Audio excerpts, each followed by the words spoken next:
and welcome to the inaugural LA Leadership Week. My name is Mo Rock, CEO of the Los Angeles Tribune, and I am thrilled to have you join us for what promises to be a historical occasion. At the Tribune, we've always admired the glamour of LA Fashion Week, which celebrates our external aesthetics. Inspired by this, we envisioned a week dedicated to the beauty within, our character and values. Hence, Leadership Week was born. Our mission is ambitious: to ignite a global celebration of human character, much like the excitement surrounding fashion. We have brought together the top thought leaders from around the world to help spark this movement. Today, you're not just attendees, you're partners in reshaping media and challenging the status quo. Last year, our initiatives reached over 1 million people, inspiring acts of kindness and leadership worldwide. This week, we aim to double that impact. Character is power, as Booker T. Washington once said. Let's harness that power to not only change the conversation, but to change the world. Thank you for your commitment to making a difference. Together, we will make this world a better place. Welcome back on day 6 of the Los Angeles Tribune LA Leadership Week. How excited are you guys for day 6? Let's start with Rex.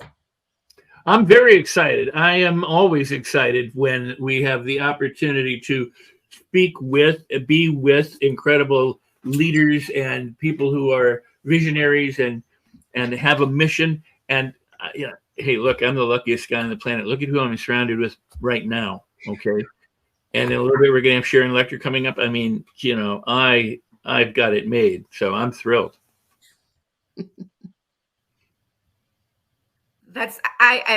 I'm with you, Rex. Absolutely excited. Day 1 was so powerful. The authentic conversation between Dr. Joe Vitale and Sharon Lechter just like really moved. And if you haven't seen it yet, we have over 150,000 views on that day, on day 1 already. So that's powerful. And that's, with the inspiration of Sharon Lechter, who we'll see again this morning. Julianne, what are your thoughts for day 6? Ava, I'm very excited as usual. Sharon Lechter is one of my favorites, and the power that she brought on the first day, I can only expect it to get bigger and better from there. And I'm just really inspired. And so I would love for everybody in the audience to let us know where you're tuning in from and what thoughts are really resonating with you, because this is a conversation and it's not us to you, but it's us with you. So let's keep that going. I love that, Julianne. Thank you for really making that, front and center, that it is a conversation. And we love all of the comments that you're putting in. So yes, tell us where you're watching from. We know that we've got a global audience. We've got people who are watching it in the middle of the night, in the evening, in the afternoon. It's just wonderful to share a global audience with all of us. So thank you. Donna. Just when I don't think it can get any better, it does. Each and every day is just a magnification of the day before. And yes, we get to kick off this morning with Sharon Lechter. I love listening to her insight, her wisdom, what she's been doing, and being a catalyst really in the realm of leadership, paving the way for a lot of us to follow. And I know we have other amazing celebrities today as well. And I'm super excited to hear them also. Sure. Thank you, Donna. Yes, we also have Dr. Robert Cialdini, and I believe towards the end of the day, we will have Brad Leia. So it's very, very exciting day. And of course, as Rex would always say, and her, and her, and her, and her too, we're not just elevating celebrities, but every single leader, we're honoring on LA Leadership Week. Alicia. I'm so excited today for day 6. As Ava mentioned, we're elevating leaders from so many different industries, so many different spaces, at so many different points in their careers, because everyone truly is a leader. But when you get to open with Sharon Lecter, who is so big on mentorship, so big on guidance, so big on, if you don't see the gems and the wisdom you're looking for, to find a mentor. So for someone who is a mentor to us all to be opening day 6 is truly remarkable.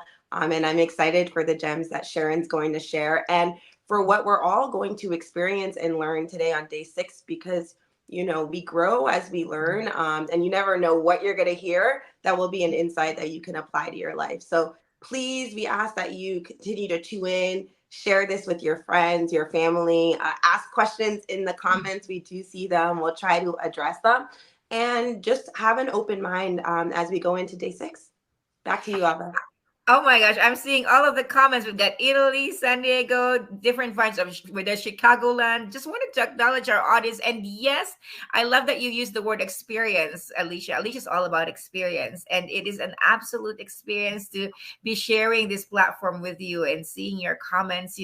Our global audience is a very active audience, and we've made so much friends and clients, from our audience. So I just want to acknowledge that. Rachel Weaver.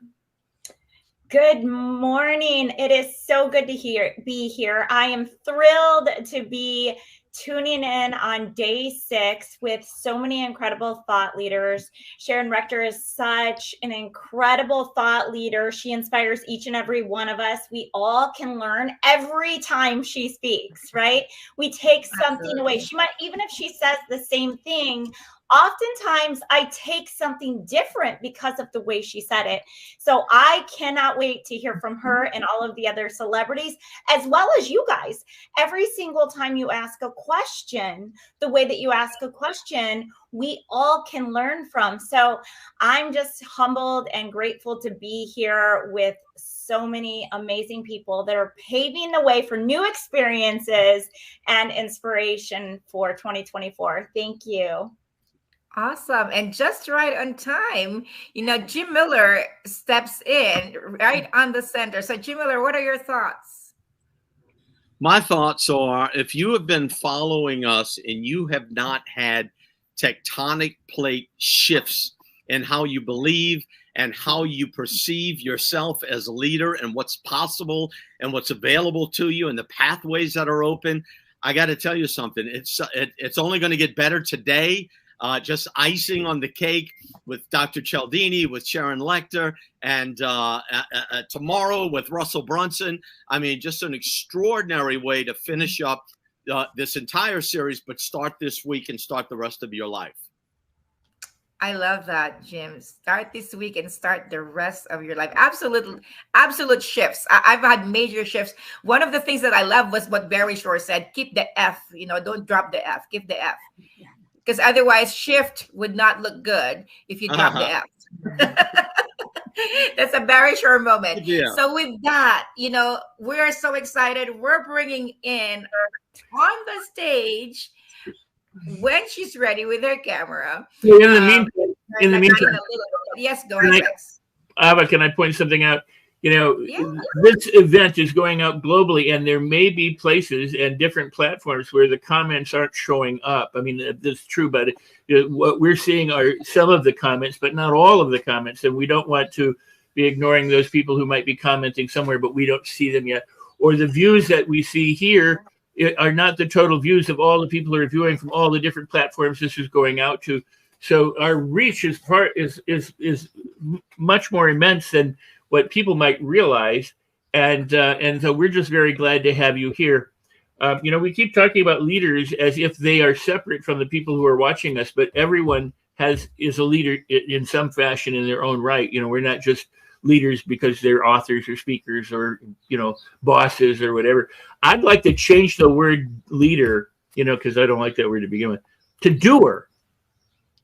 Okay. The doership way. It's the people who are doing and who are doing good in any area, in all areas of their life, with their family, their friends, and strangers who are making a difference in the world. They are paving the way because of what they do from who they are. I love that. Doer. We're all doers.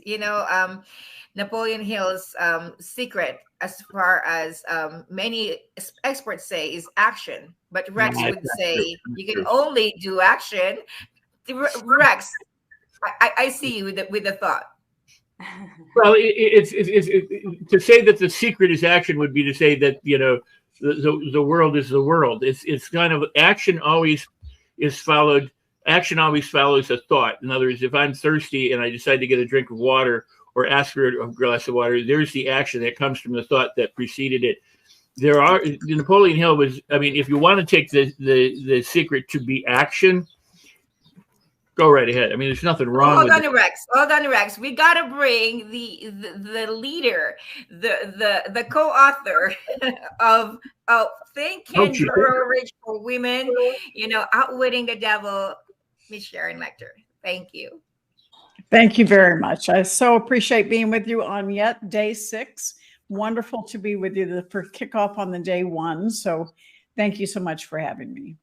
Oh, well, it's like bookmarks, but we've got more, so thank you so much, Sharon.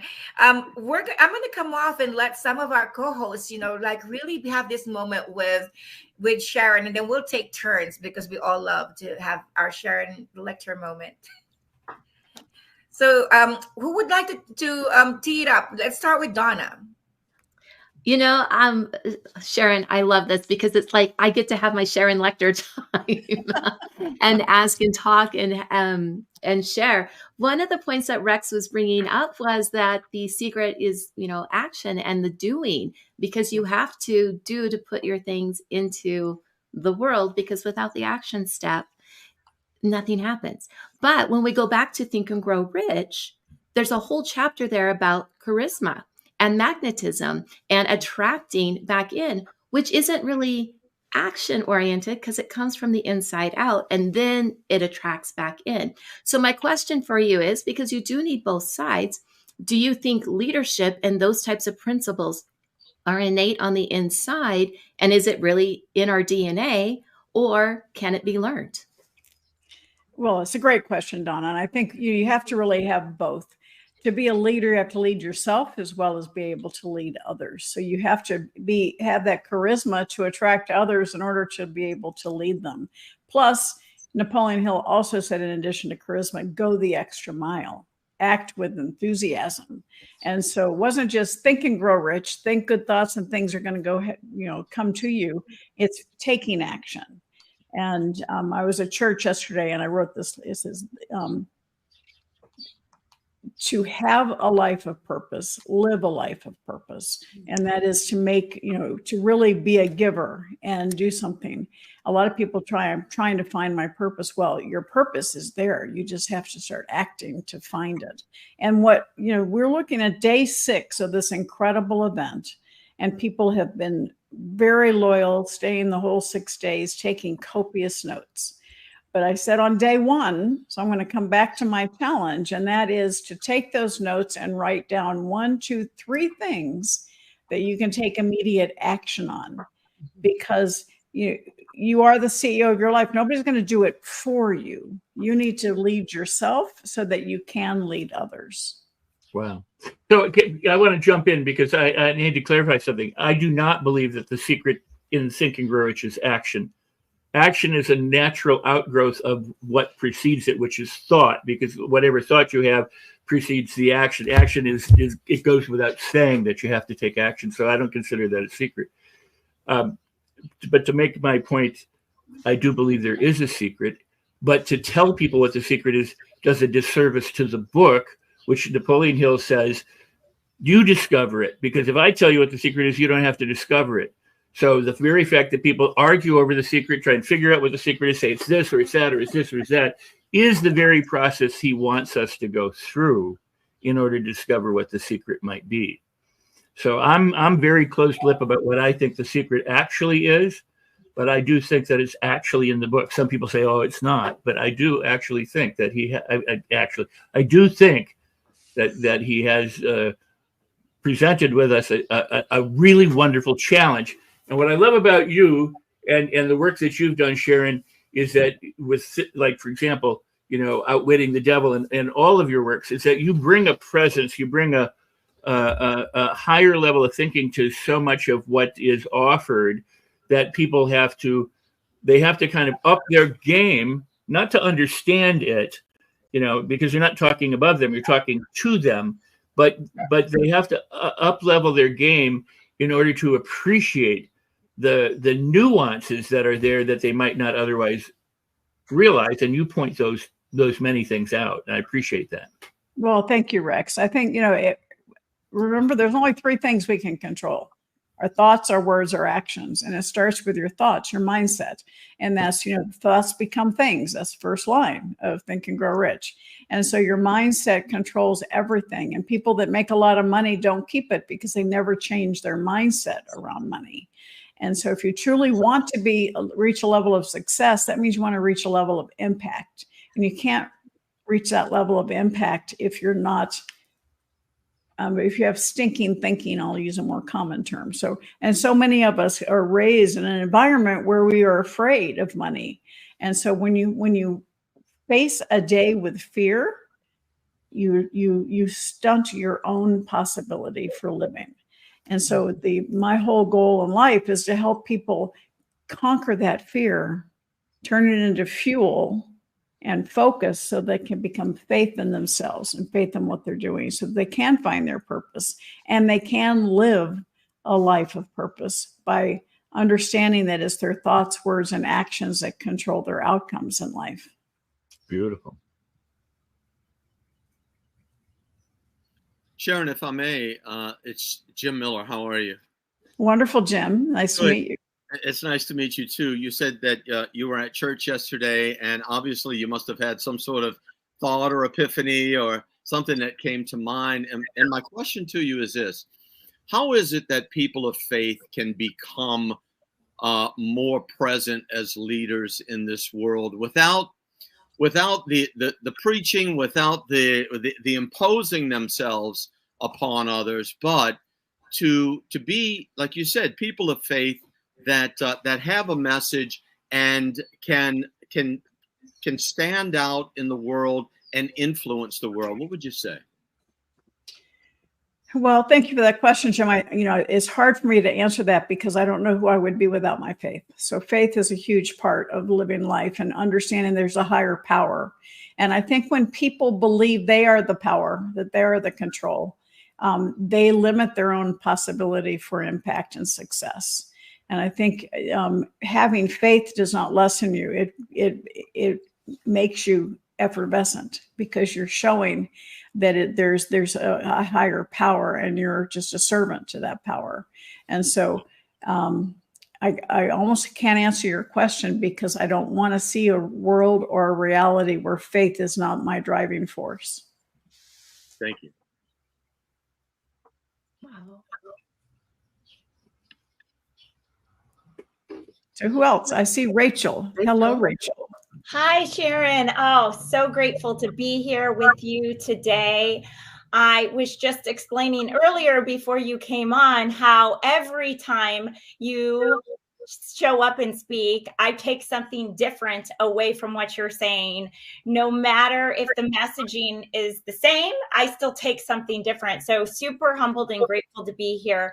I love Jim's question because I truly believe that when you show up and you're not afraid to share your faith and where you're coming from, your impact is made louder, in my opinion. How much of not being afraid to show up with faith and grace as who you are has really helped catapult you in your success? Well, I think it's everything. We have to stand in your own power. On day one, I talked about sometimes you have to close the door for other doors to open. And when you make a tough decision, if you don't have faith that that decision is the right one for you, you'll probably waver. And I think it's really important for us to be true to ourselves because God created you to be the perfect rendition of you, not me, not someone else. And so accepting the fact that faith, that you are here for a purpose and you have something to contribute to the world. And then, it's really important to accept that, because we live in an environment, the FOMO environment, fear of missing out, that we judge ourselves through the eyes of others. We judge ourselves through the roles we play. And when you can release that and realize that you're perfect just the way you are, stand in your own power and be the best you can be. And then, I do an exercise with people. I answer the question, who are you, with one word descriptors. And when I first did it, it was wife, mother, grandmother, author, entrepreneur. And I didn't write my own name down. And fewer than 2 out of 100 people will write their own name down, because we judge ourselves through the eyes of others. We judge ourselves through the roles we play. And it took me way too many years to realize that if I was a better Sharon, then I'd be a better wife, mother, grandmother, writer, author. So entrepreneur. And so we really have to be true to yourself, find your purpose, and you will elevate the impact that you have on other people. But if you always cut yourself down, you are stunting your own impact that you can make on the world. Sharon, for those people who may not share the same faith you or I or anyone has, what do you say? Because there are, Hill used cosmic or infinite intelligence or something kind of to allow for whatever your personal faith is. What say you? Well, and Napoleon Hill talks about infinite intelligence and infinite power. He believed in probably the same God that I do, but he opened the possibility. I don't discount anyone based on being true to their faith and whatever that faith might be. I'm not the judge and jury.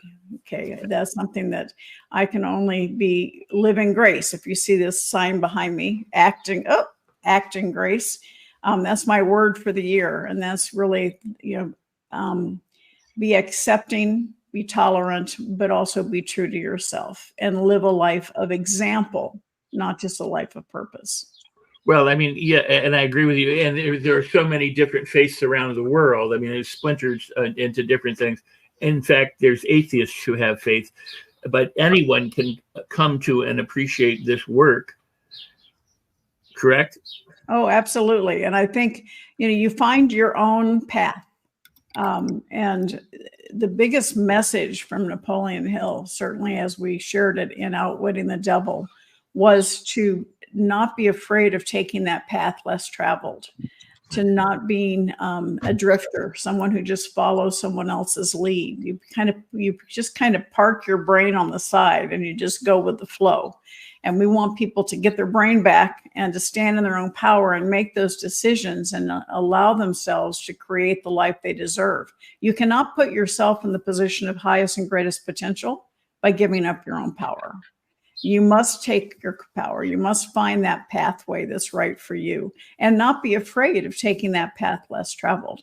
When I originally decided to leave public accounting at the age of 25, which was a long time ago, it was because I asked myself, why not? I could have stayed in a very upwardly mobile, successful career, but I kept saying, why not try something different? Why not take that path less traveled? And I've never looked back. And that is still my philosophy. I'd love somebody to put that in the comments. Why not? Why not be the person I was meant to be? Why not solve a problem or serve a need? That is the element of creating a successful business, solving problems and serving needs. And we have a few problems and needs in the world. So it's up to us. And one person can truly make a difference. And so I just challenge each of you. Are you living your life to the potential you deserve? I love that. And one of the things that was mentioned earlier was keeping the word or the letter F in the word shift. And we've been talking about faith. And you mentioned all the different roles we play. You're a mother, you're a wife, you're a daughter, you're a grandmother, you're a business owner. And so in the context of family, one of those other F words, I want to ask this question, because there's a lot of noise out in the world between fiat currency. Are we keeping it? Is it going away? Is it crypto? Is it Bitcoin? Someone on a phone call this morning was talking about rainbow currency. There's all different types of investments and all of that.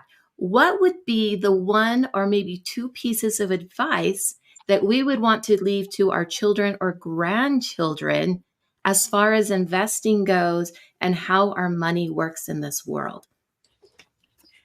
Well, Donna, do you have a few days? Obviously, this is my passion to give people the tools. And the biggest issue is to understand momentum of money. So when you ask me about investing, momentum of money, when you save right now today, given inflation and the current interest rate, you're actually losing money because your money, the inflation is higher than what you're earning on the interest. So you want to invest money so you have momentum so that your money will grow and duplicate and allow you to make a bigger impact. And there's lots of different assets. My favorite word on earth, assets, right? Assets are sexy, and assets are what create wealth because the money, your assets are working for you. So when the income from your assets exceeds your monthly expenses, you are financially free. And it doesn't have to be millions of dollars. And so the concept of teaching your children is not to go talk about crypto or Bitcoin. Digital currencies are here to stay. Right now, I don't recommend anybody invest money that they need to eat into cryptocurrency. This is still a speculation. It's still very volatile, but it's here to stay. So educate yourself if that's something you want to. It's never been easier to invest in it in small amounts since January of this year. So you have the opportunity to go through ETFs on cryptocurrency if that's something that you wanted. But assets include owning your own business, investing in someone else's business, stocks, bonds, mutual funds, paper assets, investing in real estate. And you don't have to buy your own house. You can invest in a real estate investment trust. All right. Intellectual property, the greatest asset on earth, because that's the product of your mind. Writing a book, making an invention, creating an online program. That intellectual property allows you to share your wisdom with people 24/7 in whatever medium they want, whether it be YouTube or a book or an online program. All of that gives you the opportunity to make a larger impact. And so understanding the power of income producing assets. So when your children are little, take them to a fast food restaurant and say, the owner's not here because the kids are operating it for them. And then say, well, the one company creates the packaging that the hamburger comes in, a different company creates the straws. Just allowing your children to understand the world of money, the world of business around them will help them be open to the possibilities. Because right now, school teaches them to be an employee, all right? Work for money, work for money, work for money. And that's such a huge mindset problem because we want to work for enough money to be able to buy, invest, or create income producing assets that will eventually work for us and give us our time back. Zola, that's so true. That the world is around get a job, and make some money and make somebody else rich, but you just keep your job. But could you also talk about healthy debt and how that can be an asset? Oh, absolutely. There's good debt and bad debt. Bad debt sinks you into a deeper hole. Good debt allows you to increase that momentum of money. Good debt, for instance, debt on a rental property where your tenant is paying you $2,000 a rent a month. Your debt and expenses are $1,000, so you're netting $1,000 in positive passive income each month. How many of those could you own? As many as you can get. And so that allows you to have that momentum of your investing and allows you to build equity in that home. I often advise young married couples, instead of putting away in a 529 plan, which there's nothing wrong with a 529 plan, but buy a rental property. And so after 15 years, your mortgage is paid off and you have the house still generating positive income and you have the ability to send your kids to college based on the equity that's built up. And so there's lots of different ways to do that, to understanding what your family looks like, what your needs are. And again, always building assets. Because again, assets give you your time back. And if you truly want freedom of your time, financial freedom is the way to get it. One just quick comment. You and your partner of the past, Bob, had the most brilliant description of the two things, and that was eaters or feeders. Yes, assets feed you, liabilities eat you is in essence a true statement. Liabilities eat you, assets feed you, but good liabilities also can feed you. And that is the good debt related to investment properties. Perfect. I'm going to bring up a couple of our other hosts that have been patiently waiting to share and ask their questions. So I'm bringing up Julianne Myers. So please, Julianne, take it away. Thank you, Donna. Hello, Sharon. It's so good to see you. I always enjoy everything that you share. I come away so much more knowledgeable. I appreciate you. And something that you said the other day that I really loved was, how are you spending your time? Are you spending it or are you investing it? And as somebody such as myself, I might not necessarily want to learn about how to invest my money. Is it okay for me to hire somebody to help me with that so that I don't fall behind the curve? Well, Julianne, I love that question because one of the huge elements of success, if you remember, I talked about the personal success equation, your passion, your talent times association times taking action plus F for faith, which is how we started our conversation today. But that power of association includes mentorship. Having people on your team who are strong where you are weak, but also having those advisors and mentors that can help speed your way to success.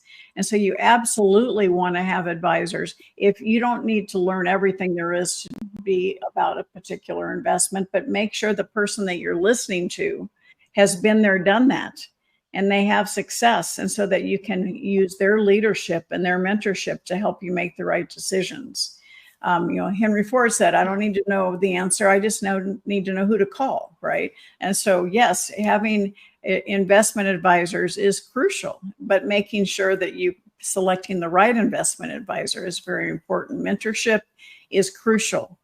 If you have the right mentor, it will speed your way to success and bring back that momentum of success, which obviously brings momentum of wealth. Beautiful, beautiful. We also brought up Parisa and Alicia. So Parisa. Hi, Sharon. So good to be here with you. So I'm going to ask my favorite question that I just love asking everyone that I can this question. And that is, what is the piece of advice that you are so glad that you never took? And this is speaking in particular to financially. So financially, what piece of advice are you so glad that you never took?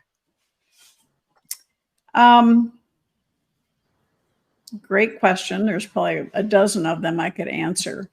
I think the high emotion equals low intelligence. Okay. High emotion equals low intelligence. And so many of us get excited about, we hear about a new opportunity, we hear about new things, and we think, oh, I got to get in. And, I got to get in at the bottom so I can sell at the top. And I have kind of always adopted the Warren Buffett philosophy. If I don't really understand it, I'm not going to invest in it.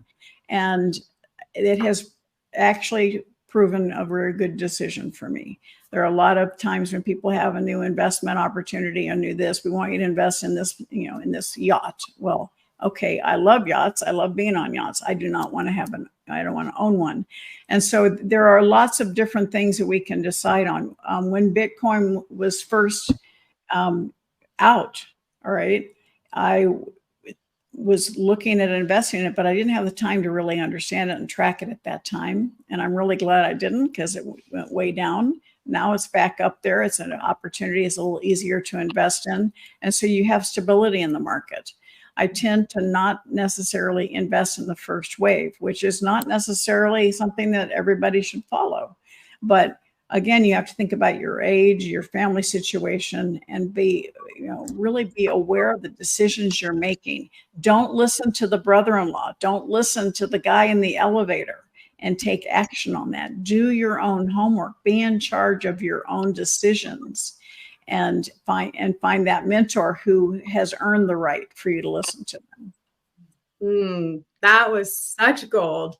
Thank you for that. Oh my goodness. I'd like to pass it off to Alicia now. Wow, that was great. Sharon, would love to hear from you. You talked about assets, liabilities, investing, and even faith. But what are some thoughts that you could share with individuals on mindset around deservability of being able to grow and to expand and to truly create and generate wealth for yourself and others around you, because deservability can sometimes and oftentimes holds people back. No matter how much they have, they might lose it or feel like they're not worthy enough to keep it or to grow it. So what are some perspectives that you can share around deservability and how individuals can work through their own deservability so that they can continue to grow their income, their wealth? It's a great question, Alicia, because so many people, and usually, I always have a slide where the little caption next to it, somebody said, I'm not good enough. I'm not old enough. I'm too old. All these negative thoughts, which I call stinking thinking, is what creates that lack of deservability. Easy for her to say. A lot of people might even have said that this morning listening to me. Easy for her to say. And all of those are like mirrors back at you because you are living in fear.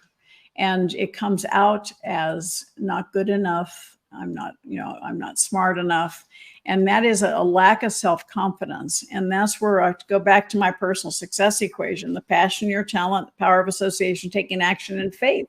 And I do a lot of high-level business mentoring, and I go through that formula with every one of them. And it's usually the power of association that they need help on, but it goes hand in hand with faith and confidence in themselves. When you only rely on yourself to think about yourself, you tend to get that deservability issue. But when you have the right people around you, we all have bad days.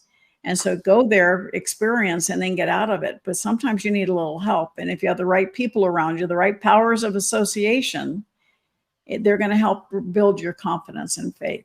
Okay. But that F is usually fear for people who feel like they don't deserve it. And that fear has to be dealt with. And that's the beauty of the book, Outwitting the Devil. But I would also recommend, if you go to personalsuccessequation.com, I have a workbook there for people to help them identify their own opportunities for taking that next step of self-confidence, the right association on your way to, really playing a bigger game. My Play Big movement on Facebook is about being number one in your field, living your legacy, because your legacy is not when you're gone. Your legacy is created every single day with every heart you touch, plus creating maximum impact. And you can't create maximum impact if you don't have the right people around you, the right champions, and the right confidence in yourself. And that's truly living a life of purpose. I love that so much. Sorry, Donna, go ahead. Oh, no, I was just going to say living your life in balance. And I was sitting here thinking, because you talk about 7 different F's: family, faith, fun, the field. What are the others? And how can you take all of those categories to really live your life in that balance? I love that question because, I actually like work-life balance BS, and that's not what you think it is. It's before Sharon. I want people to give up the concept of work-life balance, because balance belongs in the yoga studio, or if you're a dancer, we have one big life. That's my last chapter in Think and Grow Rich for Women. All the other chapters follow the original book, but I added one big life because we have so many aspects of our life. And as you said, it's family, faith, finances, fitness, friends, field, your business, and all of those come together to create your life. And so if you have a day where you have not been there with your family, just don't beat yourself up, because that wastes precious time today.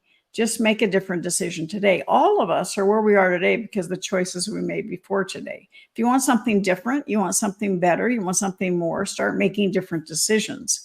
But all 7 areas of your life work together to create who you are. Let them all work together, because I know a lot of people that are my age that are very successful, have a lot of money, and they lost their family along the way. That's no way to live. All right. Or they're my age and they're retiring and they don't have their health because they let go of that. You really need to work on all cylinders to really have the greatest and fullest life you can have in order to live the greatest and fullest life that's possible for you. Well said. Well said. I hate that word balance. To me, it's harmony, because if I'm okay with it, I can focus a little bit more here versus there and be happy still. My question for you, Sharon, is, you mentioned a couple things. One is easy for her to say. So we're sitting here looking at you as a trailblazer, and, some of that deservability comes in, at least for me, where I put you up on somewhat of a pedestal because of everything you've accomplished and who you've become in the process. And the thing that I really love is that you focus on women. And in this day and age, it's kind of like we're all equal, everybody's the same. Well, we all are equal, but we're not all the same. And so I'm curious why in particular you really took the helm for women and to help women succeed financially. Well, thank you, Julie. My most recent book is How Money Works for Women, and I've written Think and Grow Rich for Women. Those are 2 of my 28 books. So I do a lot of speaking for women because we tend to put ourselves last. We tend to hold ourselves back. We tend to have lower self-confidence in a work environment. And it's something that it's come from generations of being, not being in the forefront. Men are considered assertive. We're considered, something else. Men are considered standing in their own power. Women are considered trying to take power. And so it's really important for us to be our own feminine power. I was the only woman in my accounting classes going through college. I was one of the very first women hired in public accounting. So I am a trailblazer simply because my parents told me I could be anything I wanted to. So I took that as a challenge. But I did not do that trying to be a man. I still remember when I first started public accounting, I did. I wore my hair in a bun. I wore my striped pantsuit and a little tiny tie. And then the day I passed my CPA exam, the hair came down, the skirts went on, and I never turned back, because we have the power to use. And I don't speak about women in place of men. I love working with men, and we get the greatest results. Companies that have both men and women on their boards outperform companies that only are male-centric and female-centric. So it's when we come together, because we have our own unique talents. We tend to think differently. We are better collaborators. We're better problem solvers. All right. But sometimes that problem solving becomes analysis paralysis for women. Men are more decisive, right? And they tend to, make decisions more quickly. And it's when you come together, you get the best of both worlds. And so it's really important for men and women to work together. But women need to stand in their own power and not, one look from a man or one comment, just let it roll off. Live in grace, because you're there to make a contribution and you have every right to have a seat at the table. Well, thank you so much for that, Sharon. I'm so grateful for you sharing this. There's something powerful about what you said when you said men stand in their power, women take power. And it's a perception. I'm grateful we've got Mo Rock, our CEO of the Los Angeles Tribune, on the comments, really supporting us, because he's one that really gives voices to women. He our most recent newspaper is a thought leader edition, for women in leadership. And we have amplified stories of women in that thought leader edition. But from one woman to another, one of the experiences that I do experience myself being in the position that I am as the editor-in-chief is that we tend to overlook fellow women as women, or we tend to favor men over women as women ourselves, right? So like, for example, one of the examples is like when women stand in their power, they're bitchy.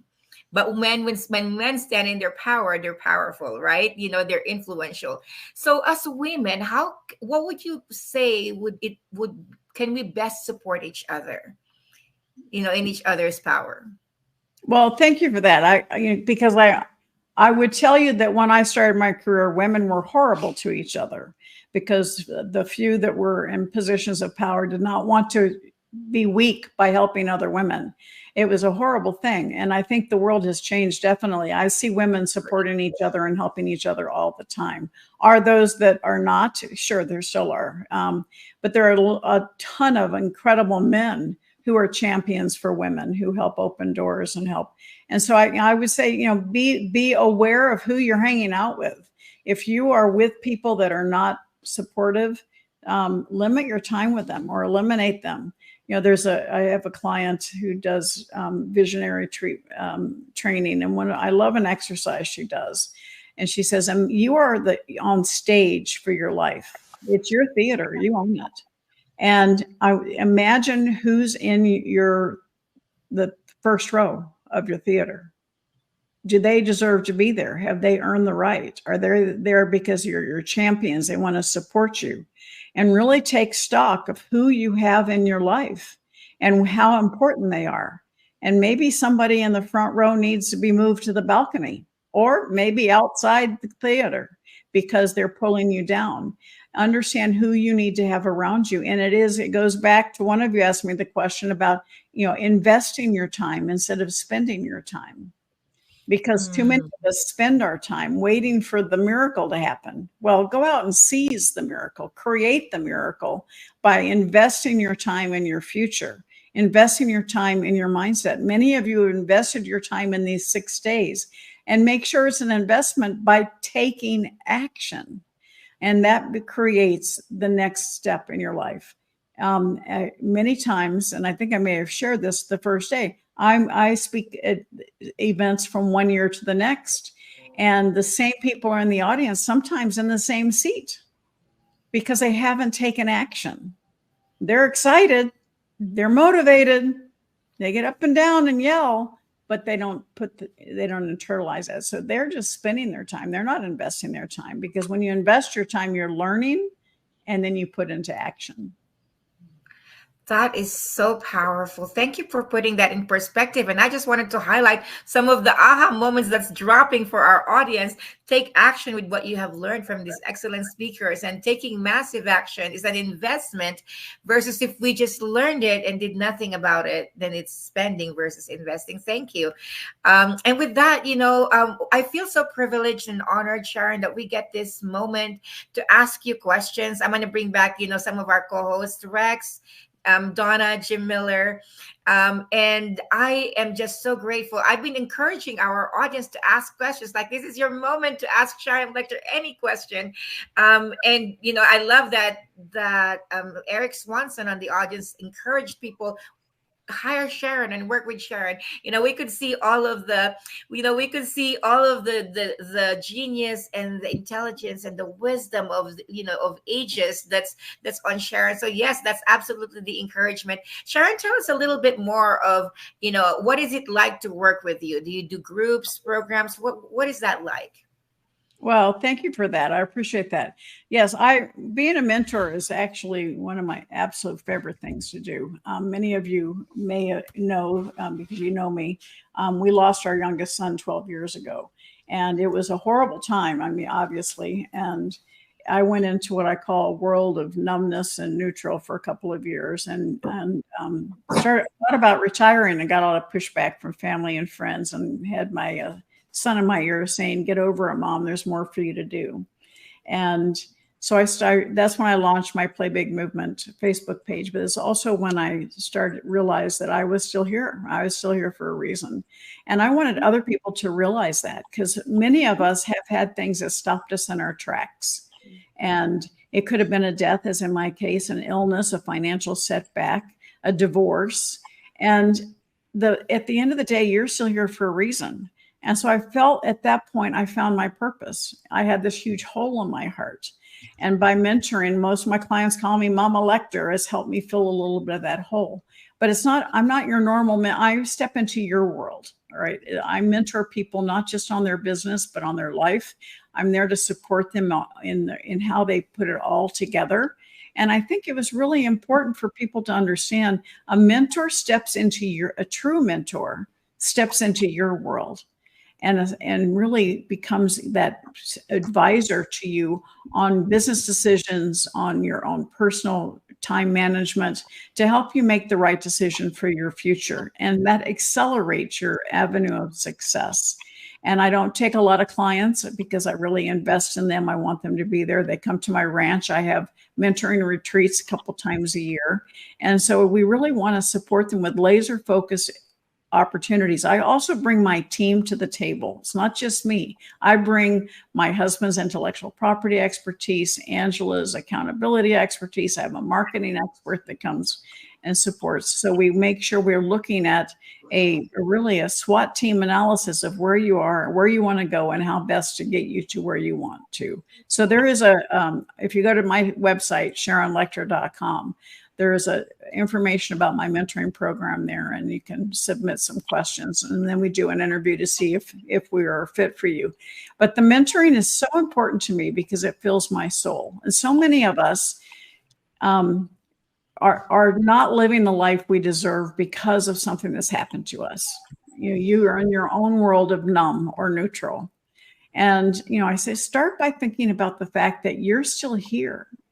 You made it through. You're still here for a reason. And how powerful is your message to help other people? I talk about you can help other people turn their mess into your message. Whatever happened to you, turn that into your message, which could easily become your mission in life. Because if you turn that into your mission, how you survived and how you've gotten to where you are today, you will become someone else's miracle. And that gives you the greatest impact there is. What's beautiful about what you shared, Sharon, is, like you really went through the power of mentorship and us being able to expedite ourselves to our success by having a mentor that really cares holistically about our life, right?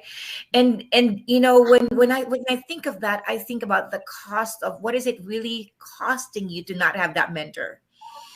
What is it costing you to, live the days of your life, in a drag without the power of a mentor? And so thank you for pointing that out, Sharon. We're flashing on the screen. Connect with Sharon, SharonLecter.com, right, Sharon? Is what I heard you say? SharonLecter.com, yes. And I wanted to go around our co-host, 30 seconds or less. We want to honor Sharon's time. What are your thoughts about our honor and our privilege to be in Sharon's presence, being able to ask her anything that we want to ask her, and she answers it with such wisdom. So Rex, let me start with you, and let's just go, clockwise. Rex, you're muted. Sharon has always been accessible and generous and goes beyond. She lives that principle of Napoleon Hill, to go the extra mile for those people who she serves, and who she serves are the people who are available to listen to her and others. But we really appreciate you, and thank you for all that you've done through the years, and for your presence, and for allowing us to be sharing that presence with you. Thank you, Rex. Sharon, Thank I just you. wanted to say, I also want to, Julie, hold sorry, on. go ahead.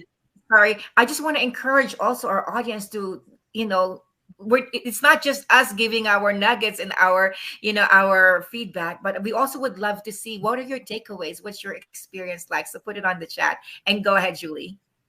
Thank you, Ava. Sharon, thank you so much for joining us again. It's been an absolute pleasure. Like everyone, so many nuggets of wisdom. I can't pick one of my favorites, but I will say that I love the reminder of faith, especially coming from somebody who deals with numbers and money. And you don't necessarily think of those two things in the same realm, but you put them together so beautifully. So thank you for creating a space where concepts that could be difficult to understand become easy for people like me. So I appreciate you. Thank you, Julianne. Oh my goodness, Sharon. It is honestly, it's always an honor and such a joy to be here with you. So the fact that I get another time to be here and ask you questions is it's nothing but a privilege for me. The one thing that landed for me so deeply, that was so crystal clear in its application for me, is that I wrote it down. It says, so many people aren't living their purpose because of what has happened to them, but don't let that be your reason. Don't let that be your case, your story. And if anyone resonate with anyone, put a 1 in the chat, please, because that is so crystal clear. I love that. Thank you, Sharon. Thank you so much, Parisa. Mm-hmm. Alicia. Sharon, just want to say thank you again and appreciate your realness. Appreciate you sharing practical tips, but then also remembering that people are people that have emotions, that go through life experiences that can push them to take the next action, but can also hold them back. And really being conscious and understanding like where you are in your life and understanding that you have to meet yourself where you're at, just like you do with your mentors, your mentees that you have, so that you can push yourself to the next level and understand that your mess could be your message and that there's so much more for you. So thank you so much for your share today. Thank you so much. What a beautiful message. Thank you. Rachel, you're muted.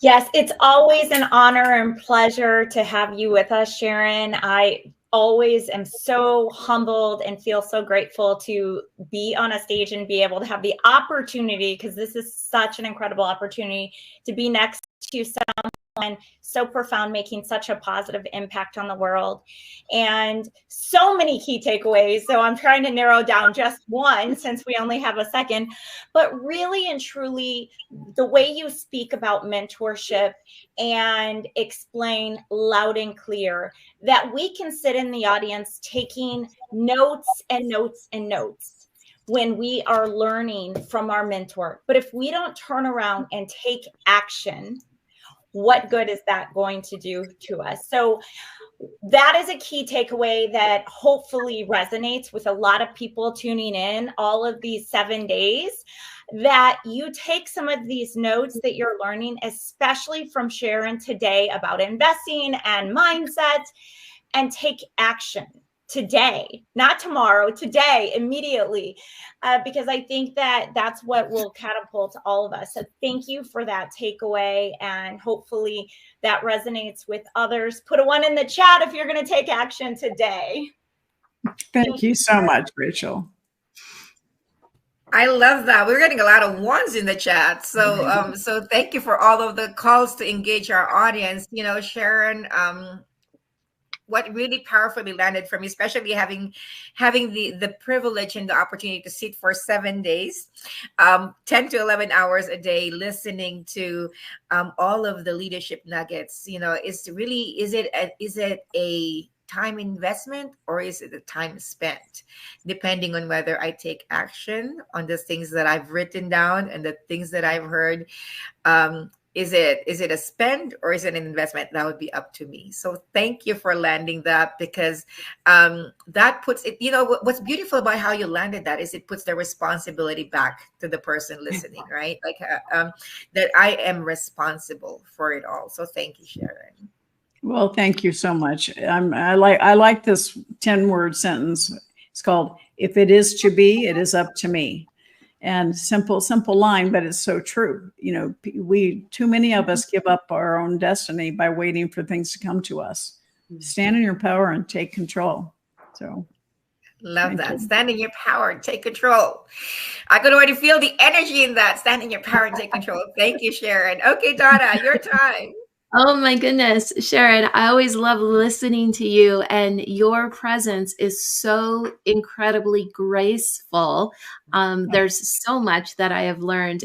But today, when you said the momentum of money, I'm telling you, light bulbs went off, sound bells, whistles, and it just shifted everything that I've been thinking about and pondering over like the last 6 months. So thank you for saying that and for sharing that.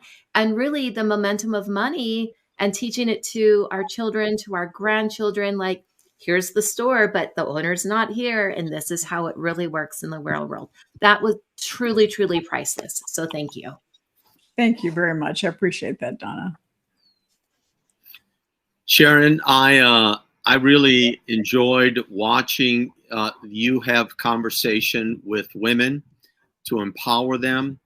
I appreciate you being the badass woman that you were when you first came into this, being that pioneer, and I really believe that that the world needs these conversations from powerful women like yourself, to women, to give them. As a father of two young women, I appreciate you. So thank you.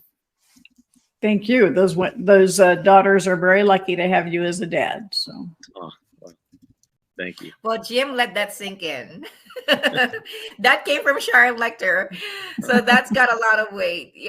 So Sharon, we want to honor you. Thank you so much for always being a friend of the Los Angeles Tribune from the very beginning, pioneering from the first time we did our very first summit. You were the first one who said yes and created the momentum for us. And if you look at the people that have followed after you, I just wanted to give you a vision, a visibility of the people that have followed after your lead, after you're the first supporter of the Los Angeles Tribune. We now have all of these faces that are joining LA Leadership Week. And thank you for being the pioneering mother of the Los Angeles Tribune. And with that, Sharon, we wanted to give you, your final words for our close. Well, thank you so much for that. And I appreciate all of you. And, the screenshot you just showed of the incredible leaders that have come to the table to support this event is only a reflection on the incredible impact that your organization has had. The Los Angeles Tribune has really reached so many millions of people. And so the message is loud and clear that you're invested in helping other people improve their lives, and you're bringing and you're curating the greatest speakers on earth to come here and share their wisdom and their knowledge. And, so I bring it back to the viewers, not just the speakers, but to the viewers. And you are armed with incredible information. And we are here to support you in every step of the way. Reach out to us. A lot of times my email is sharon@sharonlecter.com, and I will give it out, and very few people will reach out to you because they feel like they haven't earned the right. Well, I've just given you the right. I would love to hear from everyone because you have an opportunity to take the next step.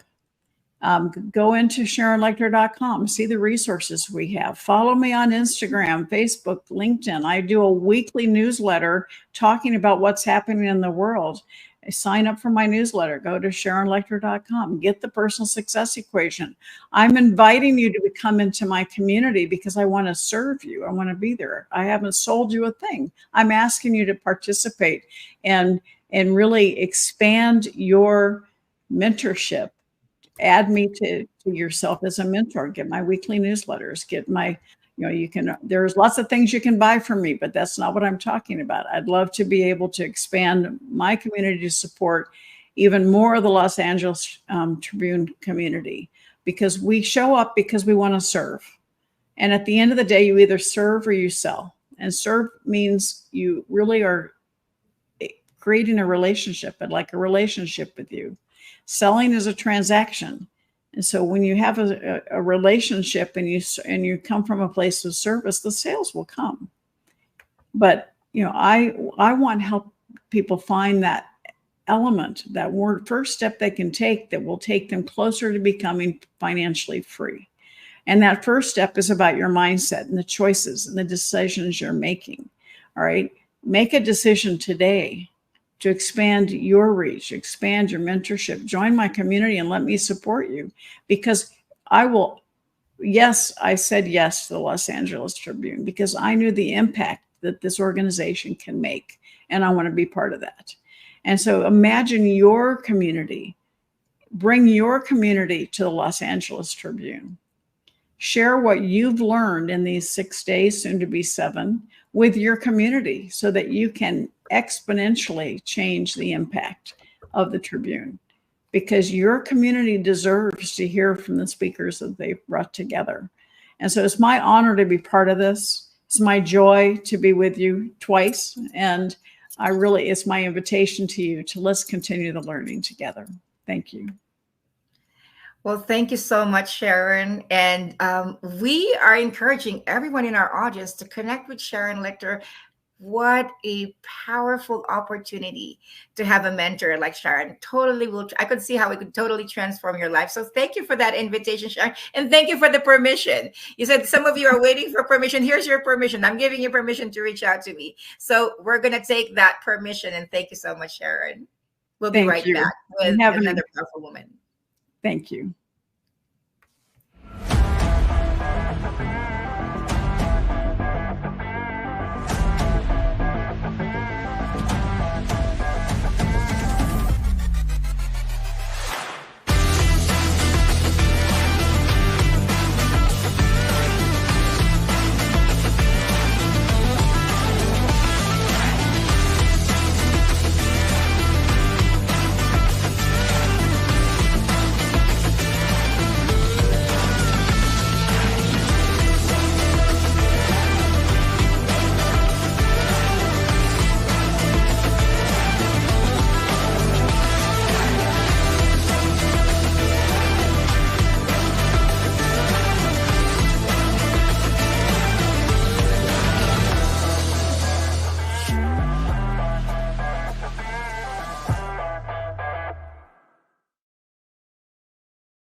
And we're back. And I'm so excited just because right after that powerful segment with Sharon, with all of our co-hosts surrounding her, that's so beautiful, is another powerful woman, Jim Miller. You're going to be interviewing Dr. Taryn. And we had a short snippet of what Dr. Taryn is bringing the other day. But I would love to give you the privilege and the honor to talk about Dr. Taryn a little bit more, Jim, before we bring her up. Oh, I would love to. Actually, if you can, bring her up, because I would like to We'll go do get that. her on camera with us right away. It would take me the entire time. It would take me the entire segment to read off all of the accomplishments in the awards and accolades. But let me say a few things. First of all, Dr. Taryn Marie Steiskal. Yeah, am I saying that last name right? Steiskal, like you're telling a dog to stay. Steiskal. Ah, very good. She is the founder and chief resilience officer of Resilience Leadership Institute, former head of executive leadership development and talent strategy at Nike, former head of global leadership development at Cigna, and also #1 Wall Street bestselling author for 5 Practices of Highly Resilient People, right? Why Some Flourish When Others Fold, and many, many, many other accolades at significant levels. Thank you very much for being with us. And also, too, how appropriate to be following someone as powerful as Sharon Lechter. So it's very appropriate that you're here, and I appreciate it. Thank you for that. I've got big shoes to fill and multiple pairs of big shoes to fill. So thank you so much for that incredible introduction. It is such an honor to be here with you, with the Los Angeles Tribune, and to be a part of this inaugural Leadership Week. What do you think about this? In other words, your thoughts about leadership and the discussions we're having? I mean, you obviously have been involved in some major campaigns, major decisions from extraordinary companies. What do you think about the fact that we're having this conversation about leadership at this time in life? I love starting off with this question. You know, there is no better time for us to be talking about leadership and talking about well-being and talking about how each of us, each and every day, and I think this really came out on the panel that we just had with Sharon Lechter. I think this came out loud and clear. You know, there's no better time than right now. You know, we talked about this the other day when we were together, like Tuesday's a day, Monday's a day, Friday's a day. Someday is not a day.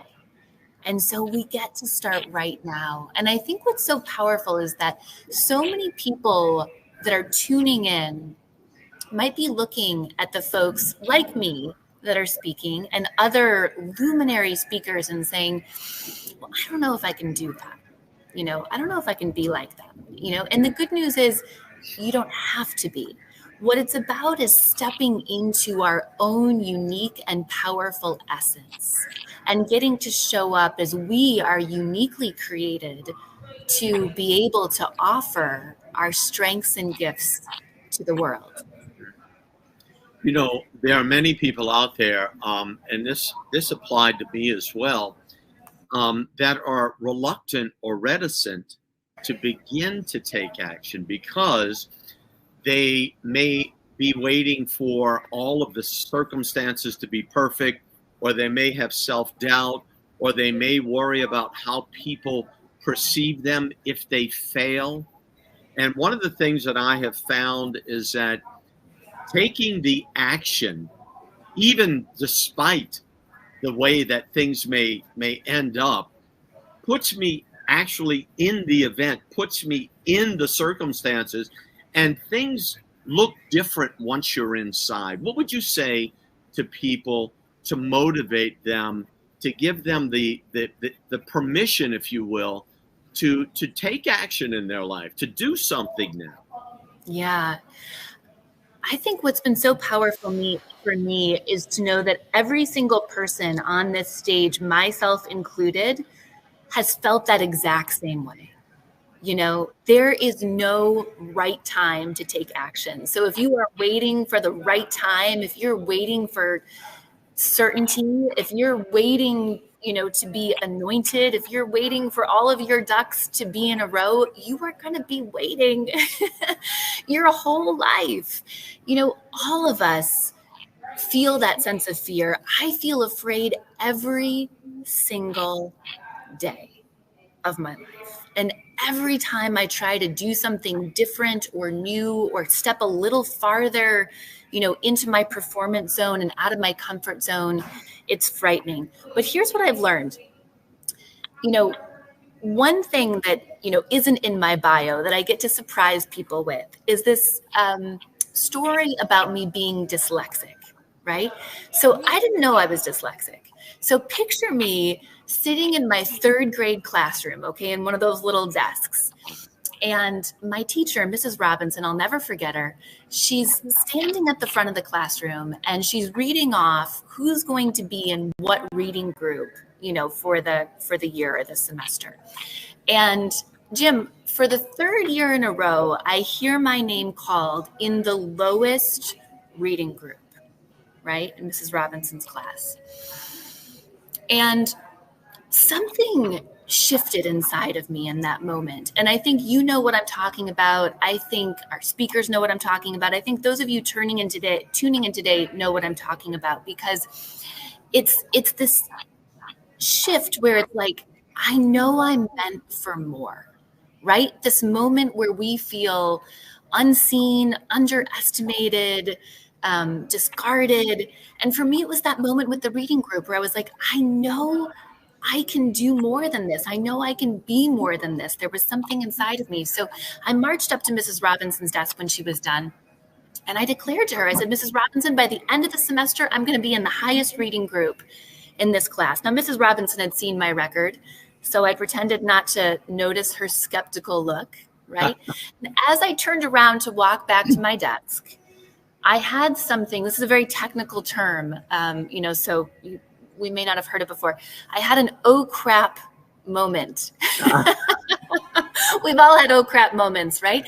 I turned around to go to my desk and I thought, now how am I going to do that? How am I going to be able to ascend to the highest reading group when I've never done this before? So, you know, every night I wrote down the words that I didn't know and I practiced them in my bedroom, you know, at my little desk, under my little light.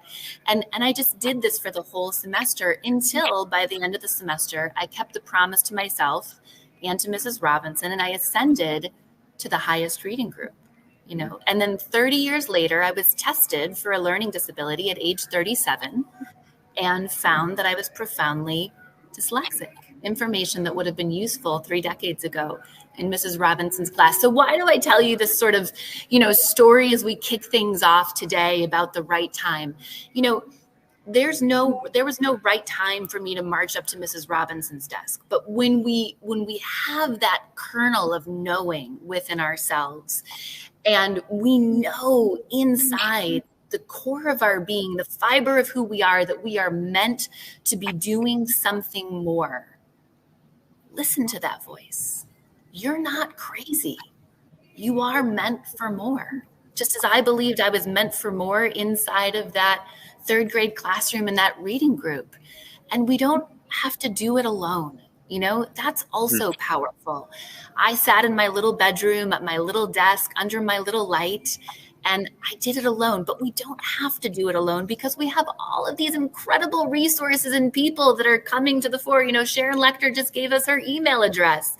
And so we're all a tribe of mentors here. We're all a tribe of people that together, as we raise the tide, as JFK said, that tide lifts all boats. We get to do that together. And the last thing is, I tell you this story because, you know, when I hear people's bios and they speak and I just think, oh my gosh, that's so impressive. I could never do that.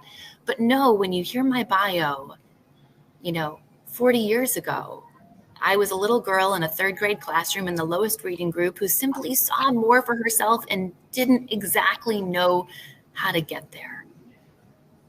Amazing.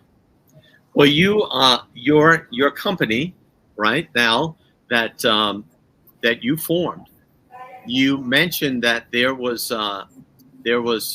challenges, there were maybe doubts that you had in your own mind, and it's a company about resilience, right? Talk a little That's bit right. about that. Yeah, let's That's right. hear about that. That would be great. Yeah. Yeah. Well, when we talk about resilience, some people have this reaction to resilience that's like, this little thing again. Are we still talking about this? And another subset of people feel like, am I going to be found out? Am I going to, are people going to know that I'm not resilient enough? And I've just been doing this incredible job of hiding it all these years. And so when we talk about resilience, what I love to start with is this idea that, and I know this from 2 decades of research, that we are all resilient, that resilience is the essence of what it means to be human. It is tied to our DNA. And you want me to prove that to you? Okay, yeah. I will. Because you, Jim, and me, and every single person joining us for this beautiful, LA Leadership Week and beyond, we have all faced disappointment, loss, rejection, crisis, a health diagnosis. The list goes on and on. And we stood at the precipice of that challenge and we said, I don't know how I'm going to get through this. But we put one foot in front of the other and we figured it out. And if we all weren't inherently resilient, when faced with that rejection or disappointment or loss, we would have folded. But we didn't. We found a way to not only face that challenge, even if it wasn't pretty, but we found a way to move through that moment in our lives and flourish. And for people that are in the midst of a challenge today, this is a reminder that you will flourish again, that you will have the opportunity to move through this difficulty, even if you don't know what the answer is, even if you don't know how to get there.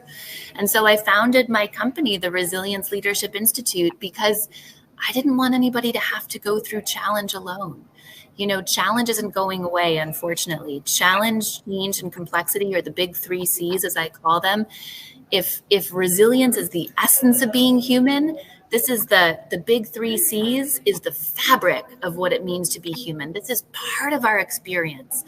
And so what we do get to do is we get to have some help. We get to sort of smooth out the rough edges of challenge. So I interviewed hundreds of people and collected thousands of pieces of data, asking people about how they effectively faced their most important and significant challenges. And what I found is not only are there commonalities amongst all of us, that there are actually 5 behaviors, the 5 practices of highly resilient people that any of us can engage anytime we face challenge to create a more positive and productive outcome. Just in that moment when we're asking ourselves, what am I going to do? Now we have a blueprint to know what to do.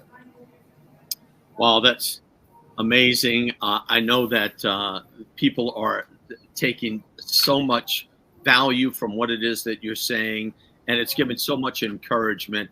I know that that we would love to continue to have conversations with you, Dr. Taryn, to maybe have you on future panels and talk to you more, especially when it comes to working with families and also too with women in leadership. So I thank you very much for being here with us, for spending time, for dropping some valuable nuggets, and we look forward to seeing you next time. Thank you so much on behalf of the Los Angeles Tribune.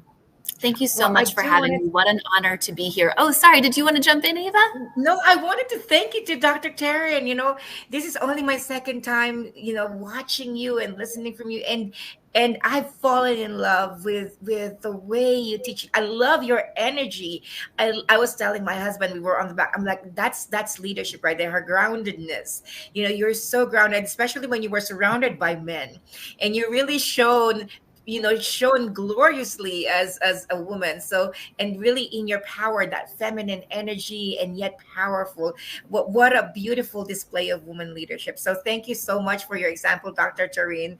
And thank you, Jim, for bringing Dr. Taryn to our ecosystem in the Los Angeles Tribune community. And I echo that we would definitely love to invite you in future panels and the things that we do in the Los Angeles Tribune. Thank you for your leadership.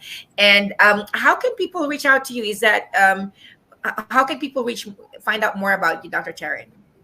Oh, thanks so much for asking. I'm very active on Instagram. So if you want to send me a message on Instagram, it's just at Dr. Taryn Marie. That's pretty easy. LinkedIn's a great channel or a great platform to grab me as well.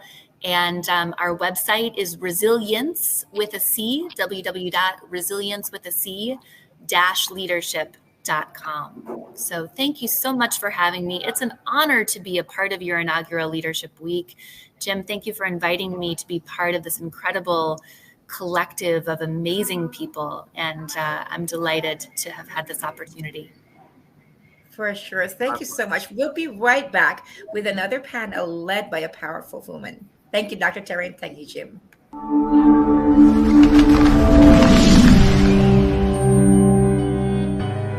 Welcome to the Los Angeles Tribune page.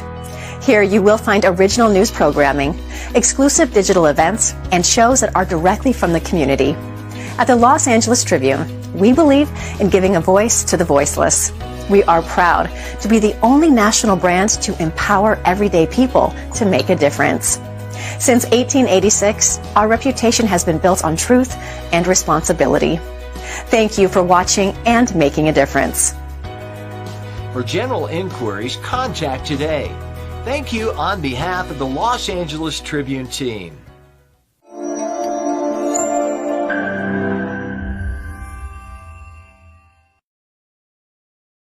Well, who we have coming up is a very, very powerful woman. And I know this is almost weird. Like, how do you combine powerful and women together? But let me also bring Donna Campbell on stage and Rachel Weaver on stage to introduce our next speaker and panel host, as a matter of fact, Lori McNeil. So Donna, when it comes to Lori McNeil, what comes to mind for you? You're muted. The first word, every time I hear Lori McNeil, the first word that always pops into my brain is magnificent. So she always has amazing things to share, her wisdom. She's always there. And, the best part is she's always supporting other women as well. So it's not just about her, it's about everyone. And so I love her and support her back. But magnificent is the first word. I love that. And she does really exude magnificence. How about you, Rachel?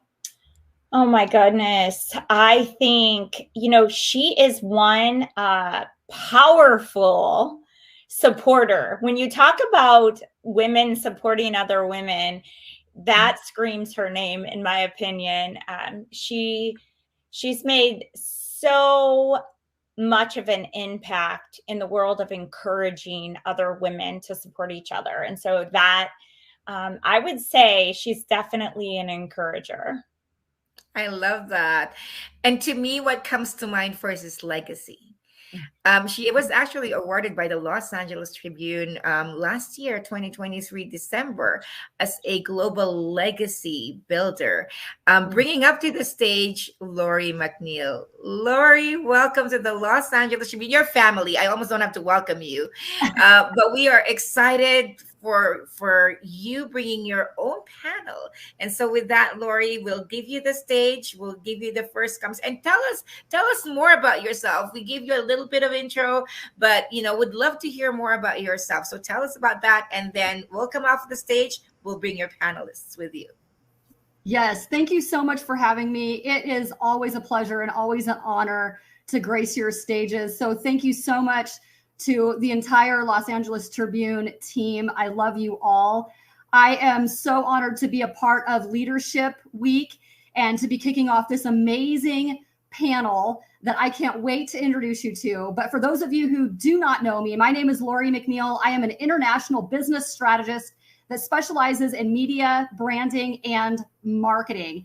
And I love what I do. I get to get out of bed every single morning and help business owners and entrepreneurs all over the world get from wherever you are to where you want to be, and more importantly, where you were created to be, in teaching the trifecta of building that media, branding, and marketing foundation as part of your overall business strategy, and not necessarily throwing extra spaghetti at the wall, so to speak, hoping that something will stick, but having true proven strategies to help catapult your impact in the world. So I am honored to be facilitating this panel of amazing rock stars. So without further ado, let's go ahead and dive right in and bring up these amazing panelists that I have joining with me today. Kyle Richardson, Nick Lowry, thank you so much for joining me, gentlemen. It is an honor to have you both on the broadcast today. It's an honor to be on. Hi, Lori. Hi, Kyle. Thank you so Hi, much. Kyle. Nick. I know that we have a global audience across so many different platforms right now, listening and watching and taking notes. And I'm excited to dive right into the topic of legacy. And we do have possibly another guest will be joining us in a few minutes, but we're going to go ahead and dive right in to this whole topic of legacy and through the journey of both Kyle and Nick as they share with you. But before we get started, I just want to not only extend my gratitude to these gentlemen for being on the broadcast today, but I want to just quickly do a little bit of an introduction. And then, gentlemen, I'm going to turn it over to you to do a little bit more of a deeper dive into who you are as well. But for those of you who don't know, Nick and I have known each other for about 6 or 7 years. I kind of lost track at this point, Nick. You go way back. Yeah, but one of the things that I love about Nick is that he has a true servant's heart. He absolutely is a servant leader. He's always helping people in so many different ways across the globe. And I am honored that he is, we met at an event actually in Dallas originally, and then we're colleagues, but we've just kind of turned into friends as well. And I love his servant's heart. So I am honored to have you on this broadcast, Nick. And Kyle, so honored to have you on the broadcast with us. You are an amazing leader in your own right. And I can't wait for you to share with the audience more about who you are and your leadership journey, because you have some amazing nuggets to share with all of us as well. So gentlemen, in the interest of time, let's go ahead and jump right in. Kyle, if you don't mind, let's go ahead and start with you. Just in a couple of minutes for our listening audience who are all over the world, who may not be familiar with you and your career, why don't you just take a couple of minutes? And I know that's a lot to ask in a short amount of time. Just tell us a little bit about who you are and your leadership positions that you have held in your lifetime, just to kick us off. Well, thank you, Lori. That's quite an honor to be here today, and thank you for this opportunity. Thanks, Nick, for having me be a part of it as well. Absolutely. I, like Nick, I should say, was a punter, a kicker. For all those that are not familiar with American-style football, kickers and punters, they're kind of one and the same, right, Nick? So I was a punter on the team. I played for 9 years. One of my best moments was the Super Bowl 2000 with the Baltimore Ravens, and we won that. And so that is one of my pride and joys. Sums up basically everything about my career to one championship time when I think about football. Through football, though, there's been interesting little nuggets that, I tell my kids today. They're 16 and 13, and that is whoever picks you up at that next team, whoever picks you up, maybe even at the terminal that you're going to try out, they might someday be your boss. And the story really is that there was a guy that picked me up when I came up to Baltimore out of Miami to try out for the team. The guy's name was Darren Simmons. And Darren was the lowest guy on the run, the quality control guy on the team as a coach. But little did I know, 5 years later, he would become the special teams coach at Cincinnati. And when I got onto the job with Baltimore, Darren and I built the bond. He could have made it hard on me. I could have not enjoyed my time, but even at his level, I gave him respect. And one day he rised up and became a coach himself and gave me a job. So I tell my girls, you never know who's going to pick you up at the next terminal. And so that's one thought that I'm always working on. Outside of football, in my transition, it really became all health related. And so I got into care coordination 14 years ago. I started looking at nurses and having an opportunity to join into a partnership that didn't make a lot of sense back 14 years ago. But when you talk about care coordination, follow-up care calls through the pandemic, things became very interesting to us. So I'm president of a company called Caring One. And in that, I learned the life cycle of what is healthcare, what is post football, what is the legacy of a former football player that needs help in healthcare. And the byproduct of my personal job these days and growing that business, it's really being able to give back to the locker room, as Nick and I will reference a lot. And I use that experience right now to help our guys in the NFL Alumni Association. And with Nick's help as well, we're going to be building more ambassador opportunities to care for ourselves and care for the community. So that's my lead in to you, Nick, if I pass the baton. Beautiful. Thank you so much, Kyle, for sharing, and such beautiful nuggets in your journey. And what came to mind as I was listening to you is you never know who you're going to meet. You never know the impact that you're going to have on someone. You never know how you might even collaborate with them later in life, or the ripple effect that your attitude and your actions and your overall leadership and state of being is going to have on anyone that you meet at any point in your life. And that was kind of something that kept coming to my mind as I was listening to you, I was listening to you talk. And it's so important to understand our own leadership style and how we show up and how we want to be. And we craft our day, we craft our world, and so we have that mindset decision to make every day with how we're going to show up and how people are going to experience us. And those are some things that I just was thinking as I was hearing you talk. Thank you so much, Kyle, for sharing. And let's go ahead and pass it to you, Nick. Tell us a little bit more about you and your journey. This is talking about legacy, and Kyle and I, we kind of set this up. I had a vision today that we could give a real life example that's happening right now because of Kyle and his talk about a servant heart. Man, the work he does, anybody that's had surgeries, I've had 5 joint replacements, and I'm a kicker. I didn't have to take those 25, 30-mile-an-hour car collisions every week the way the other players did.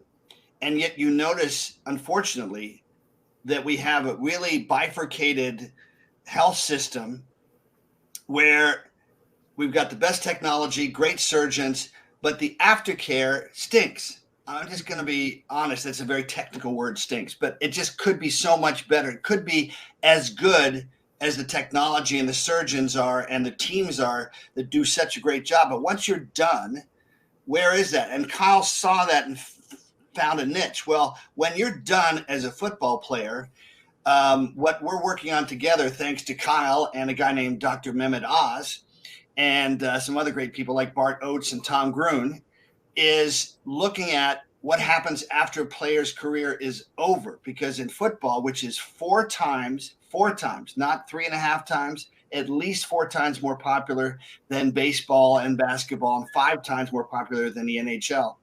And yet at the same time, it has probably, what do you think, 3 times the major injuries that the other sports do. And so players that were very large, have to deal with, if you have a bad knee, a bad hip, a bad back, suddenly you gain weight. Now you're no longer 280 svelte pounds, so to speak, of muscle.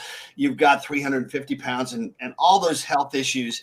But we also saw, and Kyle's seen, Dr. Oz has seen with HealthCore, this incredible opportunity to leverage 19,000 former NFL players and help them use their great insight and leadership skills and performance skills and preparation skills to help the next generation of young people hear the message that, like an NFL player, like the kicker or the punter, when you run on the field, you can't blame the referee, you can't blame the other team, you can't blame your teammates, you have to just get it done. What a great teacher that is. and help kids take responsibility for what they put in their bodies, what they put in their minds. So they, I think embody what we all would like them to be, which is the most they can be and the healthiest they can be. So I'm proud to work with Kyle and Dr. Oz and Tom Gruen and Bart Oates and all these guys. So many of these guys are heroes that suddenly didn't have that role anymore, didn't have that stage. So that's the legacy that both of us are really passionate about, is that real leadership isn't just, looking out from your window, rolling the window down and saying, gosh, I'd like to help that person. Real leadership isn't watching TV and saying, I'd like to do something. Real leadership is getting your fingernails dirty. And both of us have done a lot of these things, and we're so excited to work with schools. I did one in Phoenix the day after the Super Bowl with Dr. Oz, and a young fifth grader looked up at Dr. Oz. I get emotional because it's so beautiful. He goes, this is the best day of my life. And Dr. Oz said, why? He said, because I never had a famous football player ever say I was important, ever take notice. And I think about, as Kyle alluded to, the people that were there for us, that helped us keep going, that helped us stay with it.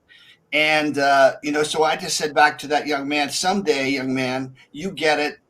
We're here for you, but you'll be there for someone else.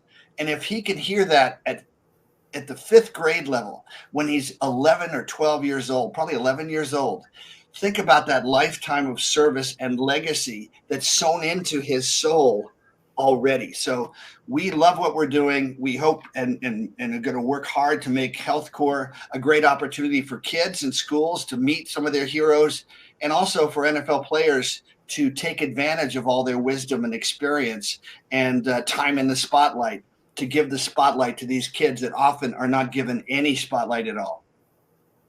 I love that. And I love the collaboration that you guys have right now with what you're doing. You're taking everything that you are, everything that you've learned, everything in your leadership, and you're taking it to that next level to create, leaders in the next generation, and to create that legacy impact, which and many of our global audience knows that legacy building is a huge, huge place in my heart. And let's take it back for just a minute, because I think that that's an important piece as we're talking about each of your journeys and where you came from, and the journey that took you to this place that you are right now, in this beautiful collaboration that you guys are working on. There's some aspect of building that legacy, and there's aspects of building the leadership within you that are so important, that led you to this point right now today. And one of those aspects that is integrity. You can't really be a strong leader without integrity. So take us to a point in your, whether it's on or off the field, because I always teach that you're the same person. You shouldn't be two different people, right? Who you are is who you are. Take us to a point in your life where it was a challenging time in your life where you had to make that call, you had to make that right decision, and you had to step up as a leader of integrity when it wasn't always the easiest decision to make. So let's dig a little bit deeper. I'll let you start.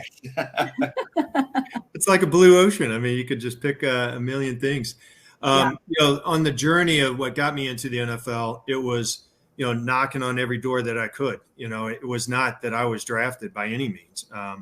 And so I found my way. I didn't rely on anybody but this one. And then I asked for a lot of handshakes and friends, and some people that would lift me up. I think back to my college coach that gave me my scholarship, a guy named Ray Perkins, who was actually a more famous head coach in the NFL and a coach in the NFL than he was at Arkansas State, where I was. He just came to Arkansas State for just a short period of time. But before he left Arkansas State and he gave me my scholarship, I asked for his phone number, and I called it 3 years later after I had graduated, looking for a lift up. And he answered it, and he was at the NFL level. And he said, "What do you need?" And I said, "Man, I just need to get into the NFL one way or the other. I'd love to go to NFL Europe." And that's when the European League was up. He's like, "All right, I'm going to help you." I don't know if it was that call that helped me or if it was some other calls that I made, but somehow I got there, right? And I never forget that. I always think anybody that calls me, I want to help them if they're trying to get down the lane that the path I've already gone. But that was, it led me to whenever I got onto my first NFL team, which was Miami Dolphins. And I knew there was a door in front of me. And I knew that if I didn't walk through that, and if I didn't just have the Michael Jordan moment when I was in the zone, that my other path was going to go somewhere else. And that was back to a different life that I really didn't want. But persevering and coming through that door, it was a moment in time when it was a lightning bolt. And I walk out back of the Miami Dolphins facility, Nick. I don't know if you had this type of experience, but I saw myself in just an autopilot walking and everything for the next 45 minutes. It was just crazy. And I was the one that for the other 8 guys that were vying for that job, I whittled them away. And I was the guy that they said, well, all right, we're going to put you on roster. And then from there forward, I was able to, for the next 9 years, be one of 32 guys. But there was never a moment that you could just let off the gas. It was sheer armor. There are 32 jobs. There's CEO job levels. There's no backup. There's nobody over here. You're the guy, and you're the guy until you're not the guy. Yep. And so, those kind of moments, they just test you, right? They test your will. They test your. There's something in the NFL that we call talking about crossing the big white stripe, and that is the sideline. Still exists today. You're on the sideline. There's a lot of guys that are backup roles, and they don't cross that big white line ever. They might make 1 or 2 years on the league and then never make it into a game. When you cross a big white line, it's you. It's nobody else, and you're going to get exposed if you're not ready. And it's just constantly being on the razor's edge, and that still exists today. Because there's so much more money, so much more cameras, everything's exposed, looked at. So, that is a fortitude that I'm most proud of that I was able to do. Nick, you did it for 15 years. I mean, 18? Who cares? Who's counting? Who's counting? I love it. Kyle, there's so much in what you shared, but I want to just pull out a couple of things really quick that came to my mind. And both of them happen to have been from Napoleon Hill. So if you guys are Napoleon Hill Think and Grow Rich fans, there's a couple of things that you actually brought out that I just want to kind of highlight. And one is if somebody needs your help, you help them, right? That's the first thing. And the second thing is persistence. So Napoleon Hill talks about persistence. And I take it one step further when I'm teaching about persistence, and I say consistent persistence. So I think it's really important that consistency is also part of that equation, is part of that key. And what I heard in you sharing about your perseverance and your persistence is the consistency, that you had that grit, you had that desire, and you didn't give up. So there's a couple of there's a lot of different nuggets that you shared, but there's a couple of things that kind of came to my mind as you were speaking that were specifically aligned with Napoleon Hill's principles, which I think is just super, super important as we're talking about leadership and we're talking about all of the different foundational tools in leadership and what it takes to be a leader and to develop greater leadership skills, that I wanted to make that correlation for our audience who might be Napoleon Hill fans, is that what you just shared pulled out at least 2 or more of those principles that are tried and true. So Lord, Kyle, let me give you a little bit on that nugget that you just reminded me. The one thing that for me as a kicker, you pass or fail in the NFL. And what I learned as a young guy in the NFL was that I could overcome, right? Mm-hmm. So I had a coach, a really good coach that brought me along, Scotty O'Brien. I don't know if you remember Scotty O'Brien, Nick, great special teams coach. He used some colorful language I won't use here today. He said, everybody's going to screw up once. Don't screw up twice.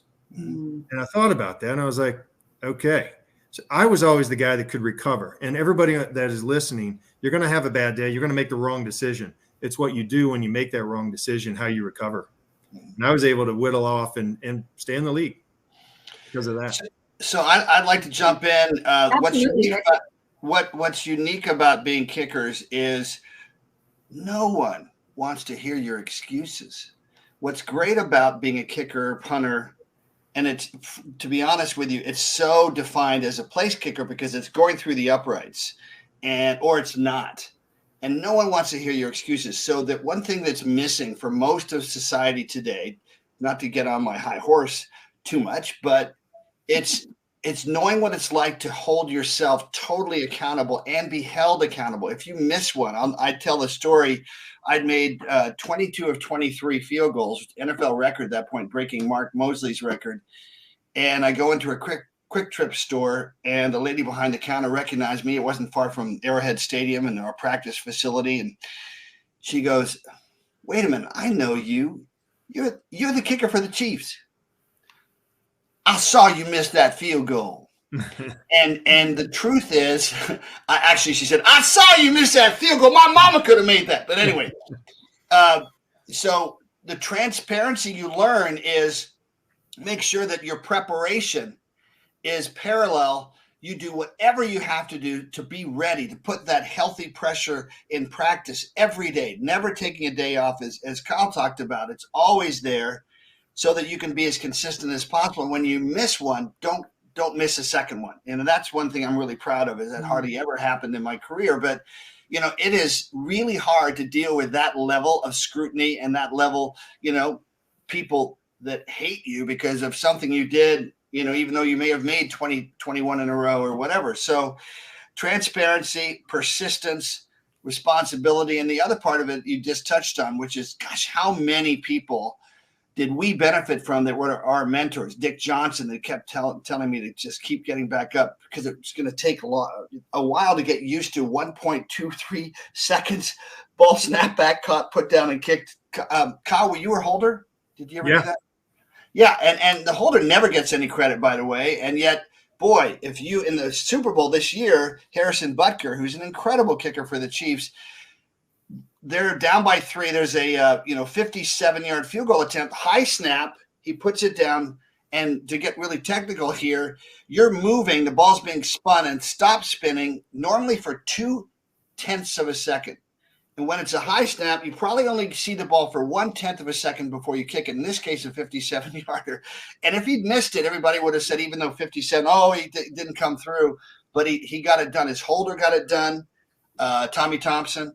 And, that teaches us a lot about the transparency of taking responsibility so that everything you do here will always have some effect. And if you're doing the right things, it will always help you. But also taking responsibility if you don't get sleep, the night before the game, 2 nights before the game, you let other things enter in, you won't be consistent. And then I would say the other part of it is, in terms of authenticity, is, gosh, when you thank the people that were there for you by being that person for someone else. Mm-hmm. And I know Kyle's doing that with Health Corps. I'm going to keep saying it, Health Corps, and NFL Alumni Health. And it's going to help thousands of players, and most importantly, hopefully millions of kids know that they can take more control and not rely on some external, device or drug to help them find their own legacy. Yeah. Nick, thank you so much. One of the things, and I love the fact that you brought up accountability. And one of the things that I teach on regularly is that excuses do not excuse you. I think that in this culture, we get wrapped up in, it's this, right? This person was late. I was affected by this and this and this and this. But the reality is that we always have control over some aspect of that. It's ourselves, it's our attitude, it's the decisions we make. To not fall into that trap of thinking that it's always somebody in some circumstance and somebody else. And I think that our culture falls into that very easily. Even high people in leadership, or, that's part of that integrity piece. Are you in integrity with yourself? Are you in integrity with other people? And when you're using a lot of excuses for why you do certain things, or why you maybe don't know certain things, you don't know what you don't know, but once you know it, you guys are talking about healthcare. What are you going to do to have that accountability to take action, than to make different decisions? So you're talking about on the field, off the field, in life, in what you guys are building together. But I think that it's really important to really, really let that sink in and think about how you are allowing the excuses in your life, and you think that they're excusing your behavior or your decisions. And then the reality is that excuses really don't excuse you. So how can you actually step up and be a better, stronger leader, have that accountability and own that behavior and own those actions in moving forward. So gentlemen, in the last few minutes that we have, I want to circle back around to Health Corps, and I want you guys to talk a little bit about the education behind what you're doing and what you guys are doing to really help people in filling in their knowledge gaps, because they don't know what they don't know until they know it. So talk to us a little bit about how you guys are kind of structuring that and the plan around that, and a little bit about where you're going with that. We touched on this in the beginning, but I want to circle back around because I know this is really you start off, and I'll circle back and for the last minute. You fill in the gaps where I missed, would you? All right.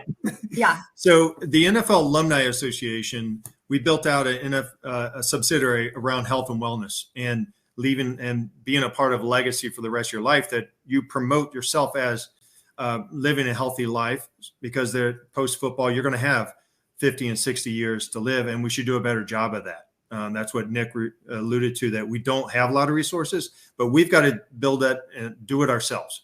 Yep. So that's what NFLalumnihealth.org is about, is taking that mission statement of caring for our own so we can care for others. That is part of our original legacy back in the late 60s when the organization was created. And we've done a poor job of it until more recently. I think we've started to address it. Health Corps is a partner in the schools. They take kids and college age, they go right into the schools, and they have access to make a difference in those schools and to teach young people about, what is a healthy lifestyle. Not only that, if you're interested in the health field, here's a pathway that might be of interest to you. We're going to be ambassadors in that lane, going to events like Nick did post the Super Bowl, and being able to speak and say, yeah, Health Corps should be in your life. Everybody should be following the Health Corps messages, following the health and wellness, because not only is it good for you, it could be a career path as well. Mm-hmm. Nick, why don't I pass the baton, because I don't want to take all the time. Well, first of all, Kyle has such a pure spirit, and you have to, because it's not easy. I just have to tell you, I am so blessed to be working with him and Dr. Oz and these guys, Tom, I'm going to keep saying their names, Tom Groom and Bart Oates and company, because I helped in my off seasons, having grown up in DC with a father that was very senior in the CIA, whose job was to look at disinformation and accurate information with the Russians. And look at that today. Getting the message out is so important. Dr. Oz is, I'm just going to say my own opinion, the greatest communicator on health issues I've ever witnessed, with the new modern technologies to help people see it in layman's terms. But I worked on AmeriCorps for President Clinton. Before that, 4 years earlier in the off season, February, March, April, May, and I would train too. So it was a busy but fun time, exciting time to be in the White House and on the Points of Light Foundation, which was also about, in another way, the healthy structure of volunteerism. Kids that enjoy, that participate in helping others at a young age, that becomes the only healthy addiction. And I have a program now called Champions for the Homeless. Kids that started when they were 6 and 7, they are the leaders now. They can articulate. Their lives are going to be so different.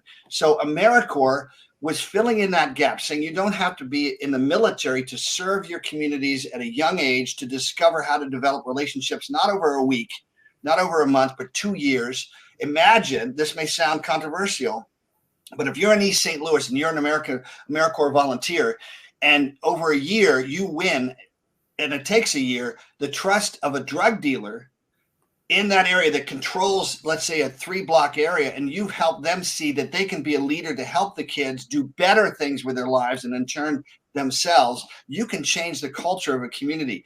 And so Health Corps fits right into that, because it's a chance to serve, by definition, bringing health, which we all need. We can't make good decisions. We can't be consistent. You talked about consistent persistence if we're not healthy. So I really appreciate Kyle for sticking with it, because what he hasn't said is how many years it's taken to work through the NFL alumni, to work through what works, what doesn't work. And I'll just finish my own comment with this. The real leaders are willing to, whether you're Michael Jordan, I play with for a year with a guy named Joe Montana, the great leaders, the great players, they're not afraid to make mistakes, because they know they're going to keep working to get better. They've made a billion more mistakes than most people, but they've also figured out how not to do it. So they love then being good at it. And Kyle went through a million things, had the persistence to do it. Dr. Oz was not at the beginning a great communicator, but now look at him now, and we're all working together for something much bigger than us. And Lori, thank you.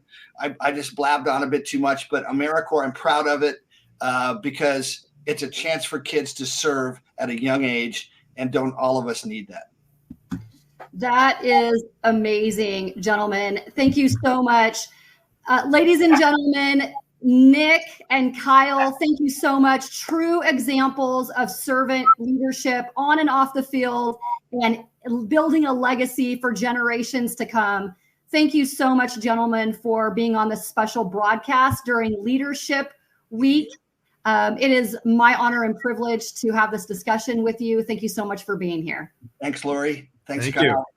Thank you. Thanks, Donna. And I just wanted to share, yes, on behalf of the Los Angeles Tribune, thank you for being here, and Lori for bringing this, because it is such incredibly important work in the realm of what you guys are doing and bringing this to our attention. So thank you very much for being here with us today. Thank you so much for having us. Thank you. All right, we have another panel coming up here next in just a moment, but I believe we are going to take a quick commercial break in our transition here as we move forward here. So hold on, and we will be right back with our next empowering panel. Hello and welcome to the Los Angeles Tribune. Since 1886, our name has been a part of the world of journalism.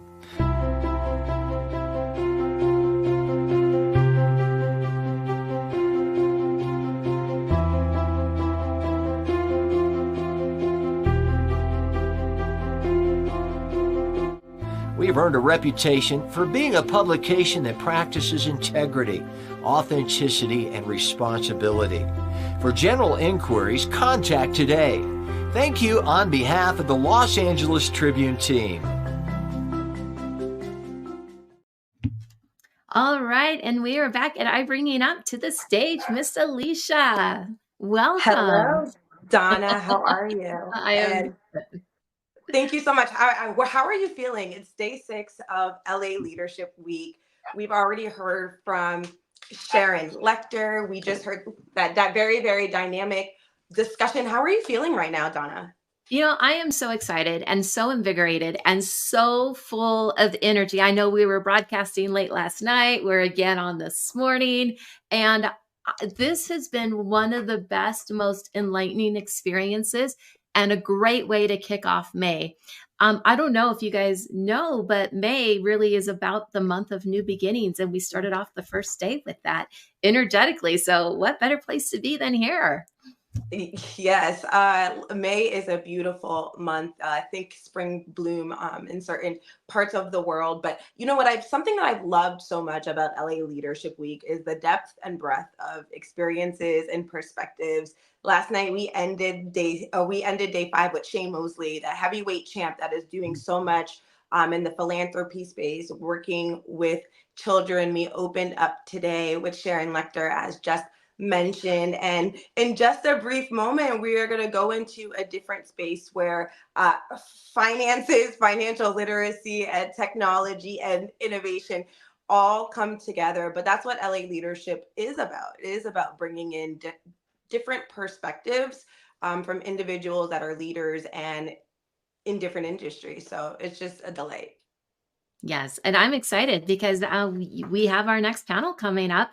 And it's on a topic that I love to listen and always learn more about. So I'll let you take it away, Alicia.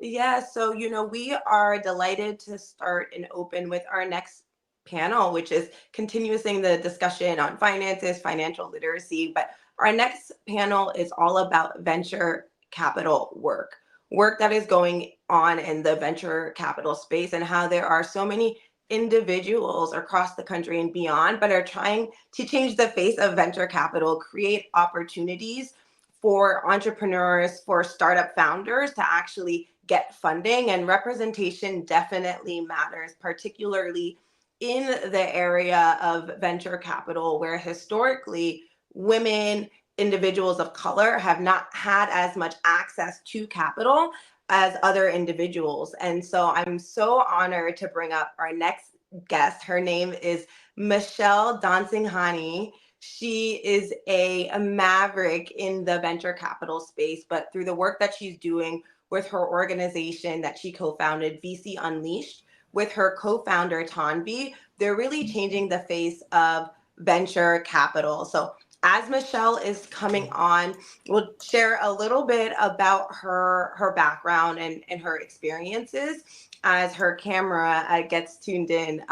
But Michelle has worked in a variety of different spaces, but the goal has always been to help get capital for individuals, you know, whether it's when she was working in politics or in the space that she's in now, where she's always researching different industries and trying to understand what is possible in the sense of what are tech founders creating, what are the market demands and needs, and how can she help position founders in the tech space to actually get capital so that they continue to grow their business, scale in the market, continue to be able to connect with and grow their customer base. So Donna, what are your thoughts on the whole realm industry of the venture capital world and what it actually takes for an entrepreneur or for a founder to really, like Sharon said this morning, have the faith to believe in their idea and then galvanize an entire community, whether it be the team that they are growing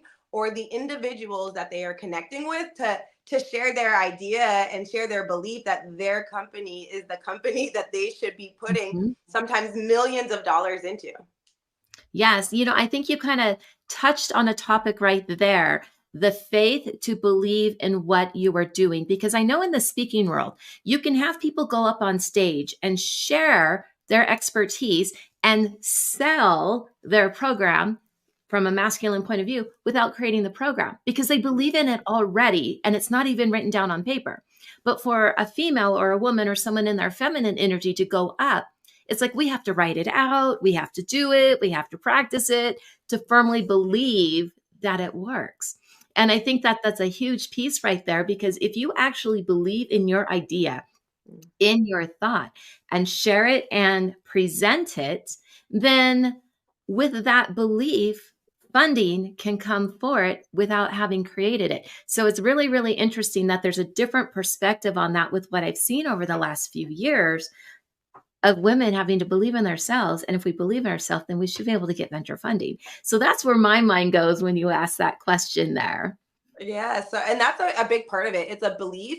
And then I think the next extension of it is really working with the individuals that are actually doing the investments to understand why it's important to have an open perspective. Absolutely. I mean, if you think about the realm and space of venture capital, to get a meeting, right? To be a founder, to pour all of your work into your idea, to maybe have an MVP or most viable product and get something out to market.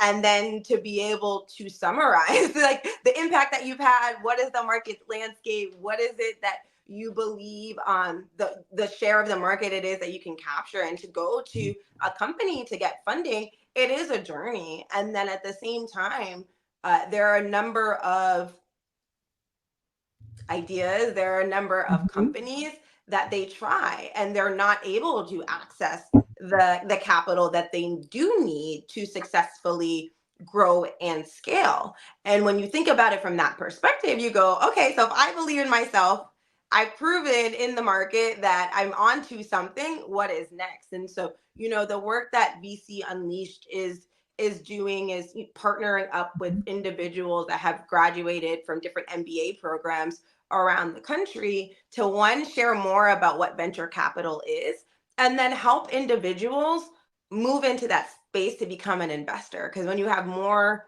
diverse perspectives from an investor's point of view who's analyzing the company to determine whether or not they're going to deploy capital into the company, then there's a higher chance, a higher viability that those funds will actually be deployed into these companies. And there is a strong disconnect in that market, right? There, you know, and there are so many statistics out there, but historically, it's less than 10% at times women funded organizations that are getting more than 10 million plus up of capital. So it's interesting the way the market is moving. And when you think about innovation and growth and creativity and what it takes to have the mindset to grow, another aspect is, well, what are the things that are maybe stopping or making it more difficult for organizations to scale? And, and what can be done to shift that from a leadership perspective so that more people can get access to that capital? Well, and let's find out, because Michelle, who is our leadership expert here, is back with us. So we'll let you two take it away. Thank you so much, Donna. And hello, Michelle. So Michelle, would love for you to share with our global audience more about who you are and the work that you're doing at VC Unleashed and why it was important for you and Tanvi to co-found VC Unleashed together. So thank you so much, Alicia. I'm so happy to be here and share a little bit about my experience and kind of my passion to increase access to capital. I'm currently a growth stage investor at Top Tier Capital Partners. We manage around $10 billion of capital. We have been in the ecosystem for over 20 years. On one side, investing in the top venture capital funds in the ecosystem. Think about Mayfield, Andreessen Horowitz, Bessemer Venture Partners. And on the other side of the house, where I sit out of, I do growth stage investing, looking at Series B and plus companies, usually companies that are north of $10 million of annual recurring revenue, and also do secondary transactions to provide liquidity to either general partners, limited partners, or founders. And I was brought to venture capital really as my journey as a founder. I started and scaled a business development firm that I grew into Latin America. I spent time in Mexico, Paraguay, and Peru. And year 4 of the company, I became part of the Tory Burch Foundation Fellows Program, which is a fellowship to help scale women-owned companies. And I think it's a pretty competitive fellowship to join. You have to have revenue, product market fit, demonstrate that you have a strong business that's able to kind of get to that next phase of growth. And so it was interesting, in this really exclusive fellowship, a lot of the folks that were around me were women and women of color, and it was really hard for them to secure institutional capital. And as I kind of took a step back, realized how challenging it is for women and people of color to raise institutional capital. And when I thought about this is access really the thing that's stopping folks? Like, I have all of these brilliant folks of color around in my ecosystem who are founders, who understand the world from a different perspective. And especially if you take a look at kind of the demographic changes happening in the United States and around the world, it's a changing landscape, right? And with that, there's changing needs, and felt like there was a pretty massive opportunity to break into that. So decided at that point to hire a team to run the company, go to business school and break into venture capital. Was heads down over the last couple of years. And while I was in business school at Columbia Business School, where Alicia and I actually went to school together and had the opportunity to meet and build, I was the only Latina out of 650 people in my business school. And it was a lonely journey. I was trying to break into venture capital and felt that there was an opportunity to connect and build resources. When I took a look at kind of my experience as a person of color, as a daughter of an immigrant in the United States, I understood that the social currency that kept us alive was trust. And when you take a step back and understand what makes you a great investor is like being able to trust your founder and trust what you're building and build together. So felt that there was a really powerful unlock. And so since then, the organization has been around for over 3 years. We are now a 501c3. We have over 800 members in our community. We've trained over 2,500 folks in the venture capital ecosystem, and are excited that this summer, June 13th through June 14th, we will be having our 3rd annual Shift VC conference. We'll bring together some of the top folks of color who are investors and founders, and really share resources and opportunities. I mean, the work that you are doing, Michelle, and for it to spark as an idea and then to grow just organically at first, just connecting with individuals, sharing your own personal experiences with them about what the experience was like breaking into venture capital, and then also what the impact would be and could be on the other side about continuously diversifying venture capital so that you can make those access and connection points in an industry that historically truly is relationship based. And someone can have a brilliant idea, but if you're not connected to the right person and positioned in the right way, your idea, it may be more difficult to flourish.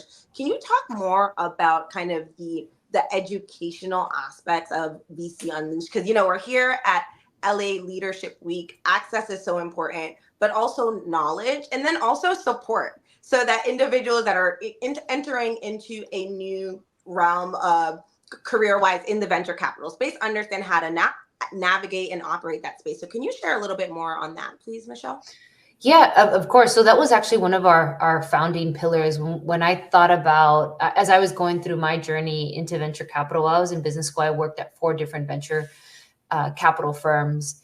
And I remember my first interview with a VC firm. It was so challenging, right? There's a very specific way to interview with a venture capital firm that if you don't have a mentor or someone who has kind of explained this, you're going to fail and fall flat on your face.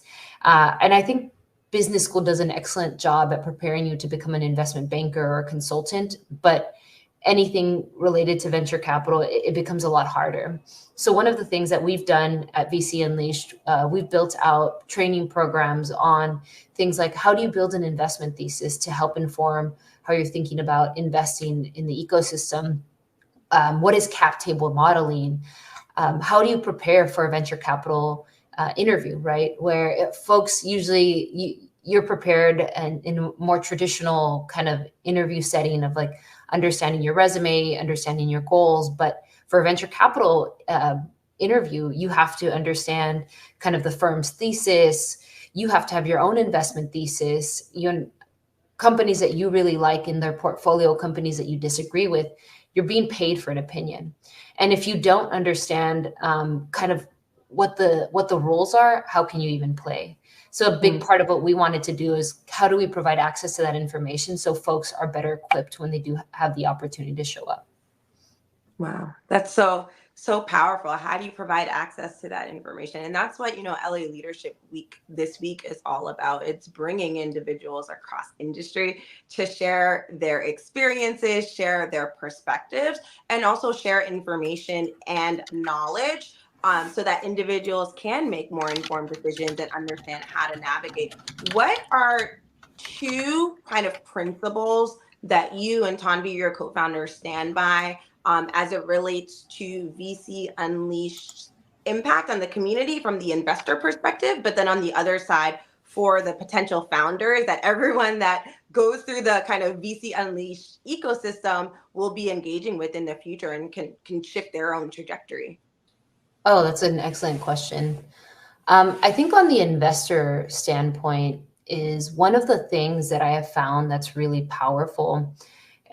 I think the venture capital ecosystem is such an interesting space to navigate, where a lot of it's access to deals, access to the top founders, where we have actually found as a community where we're really stronger when we're able to lean into each other's strengths. So as an example, if we are, for example, if I'm diligencing a company in the defense space or cybersecurity, and my expertise has really been around education or agriculture, I can lean into my community, and having that pay it forward kind of mentality has been, I think, the differentiator, where together we're leveling up, right? Because we really see this community as, we are junior investors, we're analysts, associates, senior associates, but we're also going to be in the next 5 years, the next general partners that then lead the industry. And how do we start building those relationships now? So in the future, as we build trust through different interactions, we can co-invest, we can build wealth together. And then from the founder perspective, I think one of the things that was really interesting to me when I first joined the ecosystem is you can identify very quickly if a founder doesn't have venture capital speak. And the only way that you can have access to this venture capital speak is either you worked in an investment bank, you either grew up in Silicon Valley or the Bay Area, where this stuff is just everyday kind of conversation. But being able to teach a founder on like, how do you talk about your go-to-market strategy? How do you talk about kind of the market opportunity? How do I help you understand my business? Where when you speak to investors and you're pitching, they can understand that you understand how we make money, our economics are aligned, our incentives are aligned. And again, it goes back to access, where I've met some brilliant people who have built companies that have generated revenue from day one, but have really struggled to raise venture capital. And I think a lot of it has been just positioning and messaging and just not having access to that information. And, reach and teach and, the work that you're doing with VC Unleashed, in the venture capital ecosystem, there is that first meeting, where you might be working with someone that is more junior in the firm that's evaluating your company, trying to understand if it matches the investment thesis of the firm. And if this company will now go into having more conversations with other partners at the firm. But your ability and your reach to be able to connect with individuals that will be those individuals that are the associates at the firm, that are having that first meeting, that are doing that first round of due diligence, as they have different perspectives as what those associates look like shifts and changes, you are then creating just another level of layer of access, because individuals may not be turned down for the second meeting, or they may be evaluated in a different way. Or like you just shared, they may get that advice to say, maybe not right now, but these are the 3 aspects you can think about when you're thinking about your go-to-market strategy, or how you're looking at the market space that you are either creating or you're trying to navigate, or how you're looking at your data, so that when you come back, you can position yourself in a different way, right? Because sometimes that's not what it is that you're doing that's not working. It's how are you positioning it? What is the messaging? And how can you come back and be stronger with that messaging to help you get access inevitably to that capital that you're looking for? And it's really, really powerful. That's exactly right. Yeah. So Michelle, for those that aren't in the kind of venture world and the venture ecosystem, what are 1 or 2 learnings that you've had from your experiencing launching VC Unleashed, which has not really been seen in the whole kind of venture capital ecosystem? What it is that you're doing, you and Tanvi are really pioneering in the space, and it's a community effort, right? Like, you have committees, you're connecting with individuals, the brightest minds in VC across all of the, MBA programs and schools in the country. But what are 1 or 2 learnings that you can share with our audience tuning in about how you were able to navigate your experience up till now, knowing that you truly are pioneering in a space that's going to have a ripple effect of impact that we still don't know what that's going to look like just yet? Yeah, that's a great question. I think sometimes, I don't know if folks have ever felt this, but when you're in it, when you're working the long hours, when you're working on the deals, when you're continuing to do the work, it's hard to step back and reflect on like how much impact we've had as a community. It was my birthday at the end of March, and I had one of our leadership members message me, and she was like, Michelle, and this is my second job, right? Like, this is a 501c3 that I started while I was in business school. I'm a full-time investor. This is my second full-time job, and Sundays and weekends and are kind of where we work on this. But she mentioned something. She's like, I don't think you realize how much impact this community has had. And it gives me so much happiness and pride that we have, from when we started to where we are now, we have over 24 investors who are actively deploying capital, who are cutting checks, right? And when as a founder, you see an investor that looks like you or has a similar background, I think everyone here can kind of relate to this, but you show up different. You feel seen. You have a different level of courage to really share the passion that you have behind the business. And I think we're starting to see some of that change occur. We're also starting to see something really powerful with our alumni community, where we started off as our community really started off as MBAs of color who are trying to break into the ecosystem, where now we have started to break in. And we started off as analysts and associates, but people are slowly starting to become principals and partners. And we're starting to have kind of a larger impact on kind of the investing landscape that just didn't exist before. And I think the last thing I'll say is that being able to see the community show up through some of the events that we have. As an organization, we're structured as kind of a national organization, and then we have local chapters in San Francisco, Boston, Chicago, New York City, and Philadelphia, and seeing a lot of the local communities being activated, where I think historically San Francisco and the Bay Area and New York and Boston were a lot of where the big venture capital ecosystems have been concentrated. But you're starting to entrepreneurship has always existed there, but you're starting to see a lot of organization and activity in those ecosystems. And hopefully everyone can show up for our Shift VC conference this upcoming summer, June 13th through the 14th, where we'll have our communities together, investors, founders, all folks that are very much values aligned. And I think when you're values aligned, the conversation around business and how to do work together is much more easy. Wow. So beautiful. And Michelle, it's been so lovely speaking with you today. Would love to go into closing remarks to hear from you, and would love for you, as part of your closing remarks, to share just a little bit more about what VC Unleashed is like. You bring together partners, investors, retired investors, founders, and individuals that are trying to get into venture but aren't sure, but the individuals that have been in venture and then are actively mentoring. So as part of your closing remarks, would love for you to share a little bit more about VC Unleashed. It's been a pleasure speaking with you today. And hi, Donna. Do you have a question, Donna?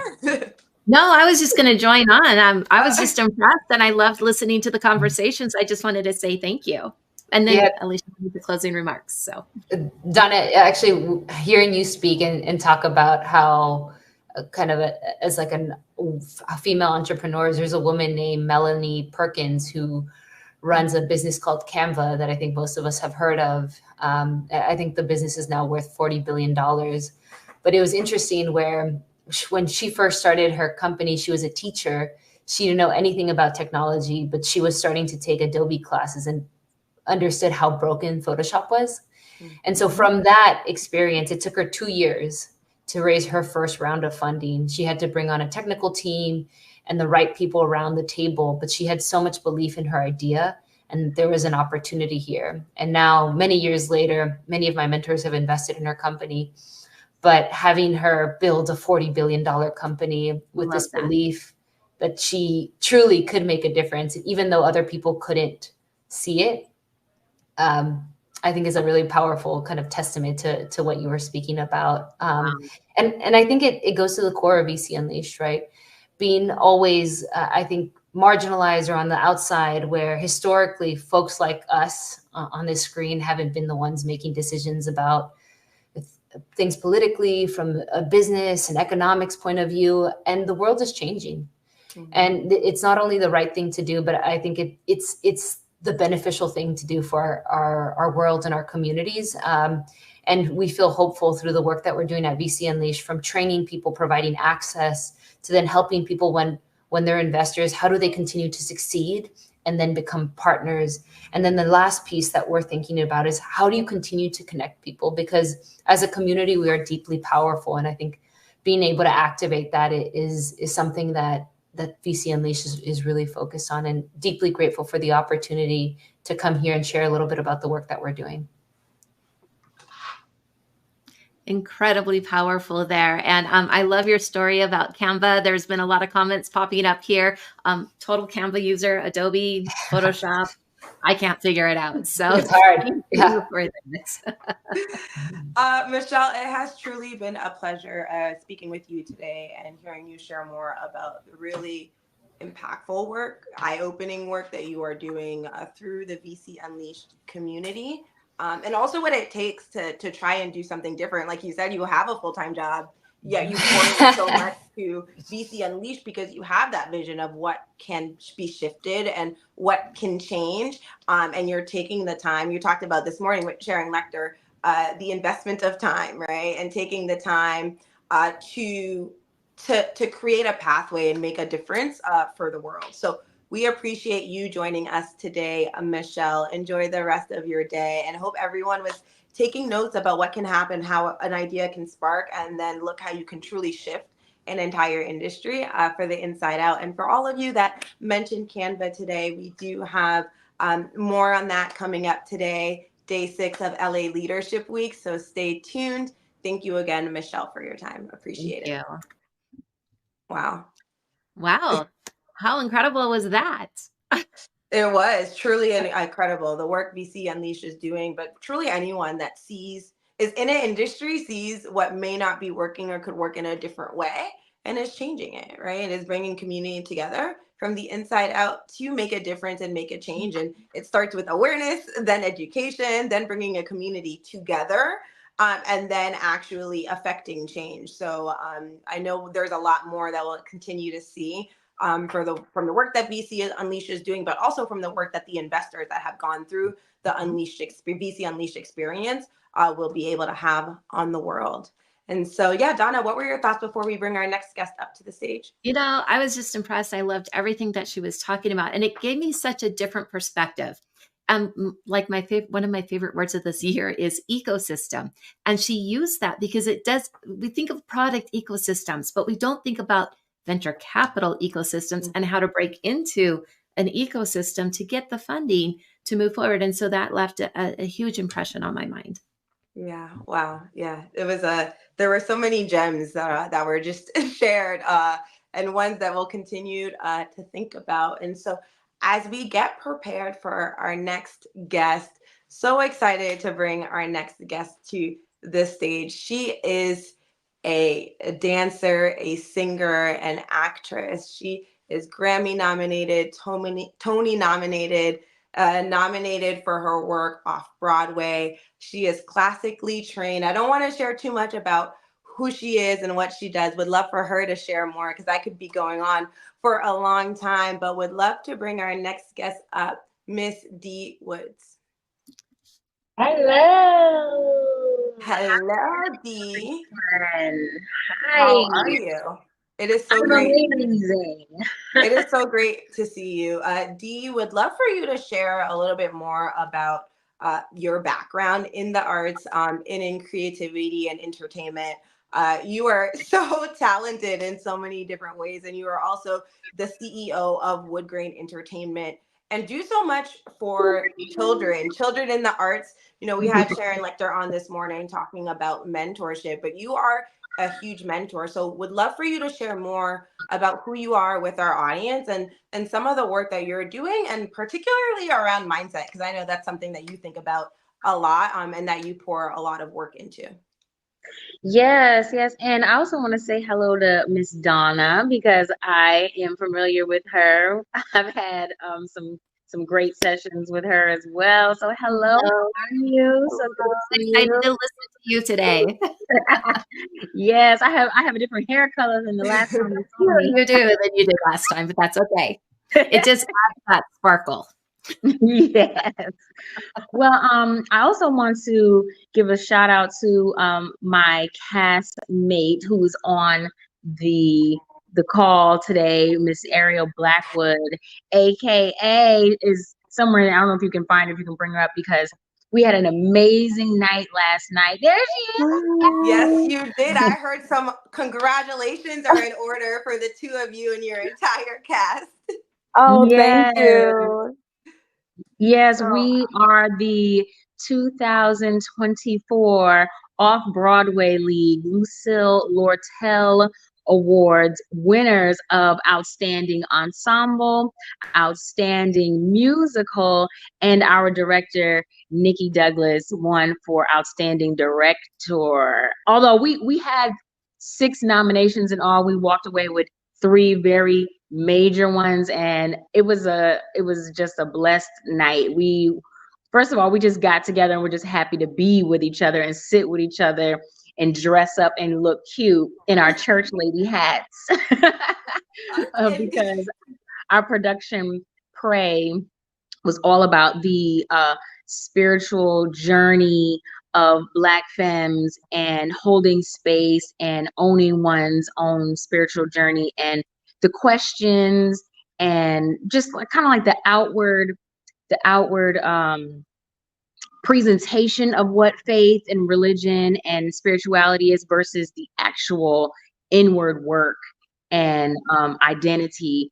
And we had a great time together on stage, backstage, after rehearsal.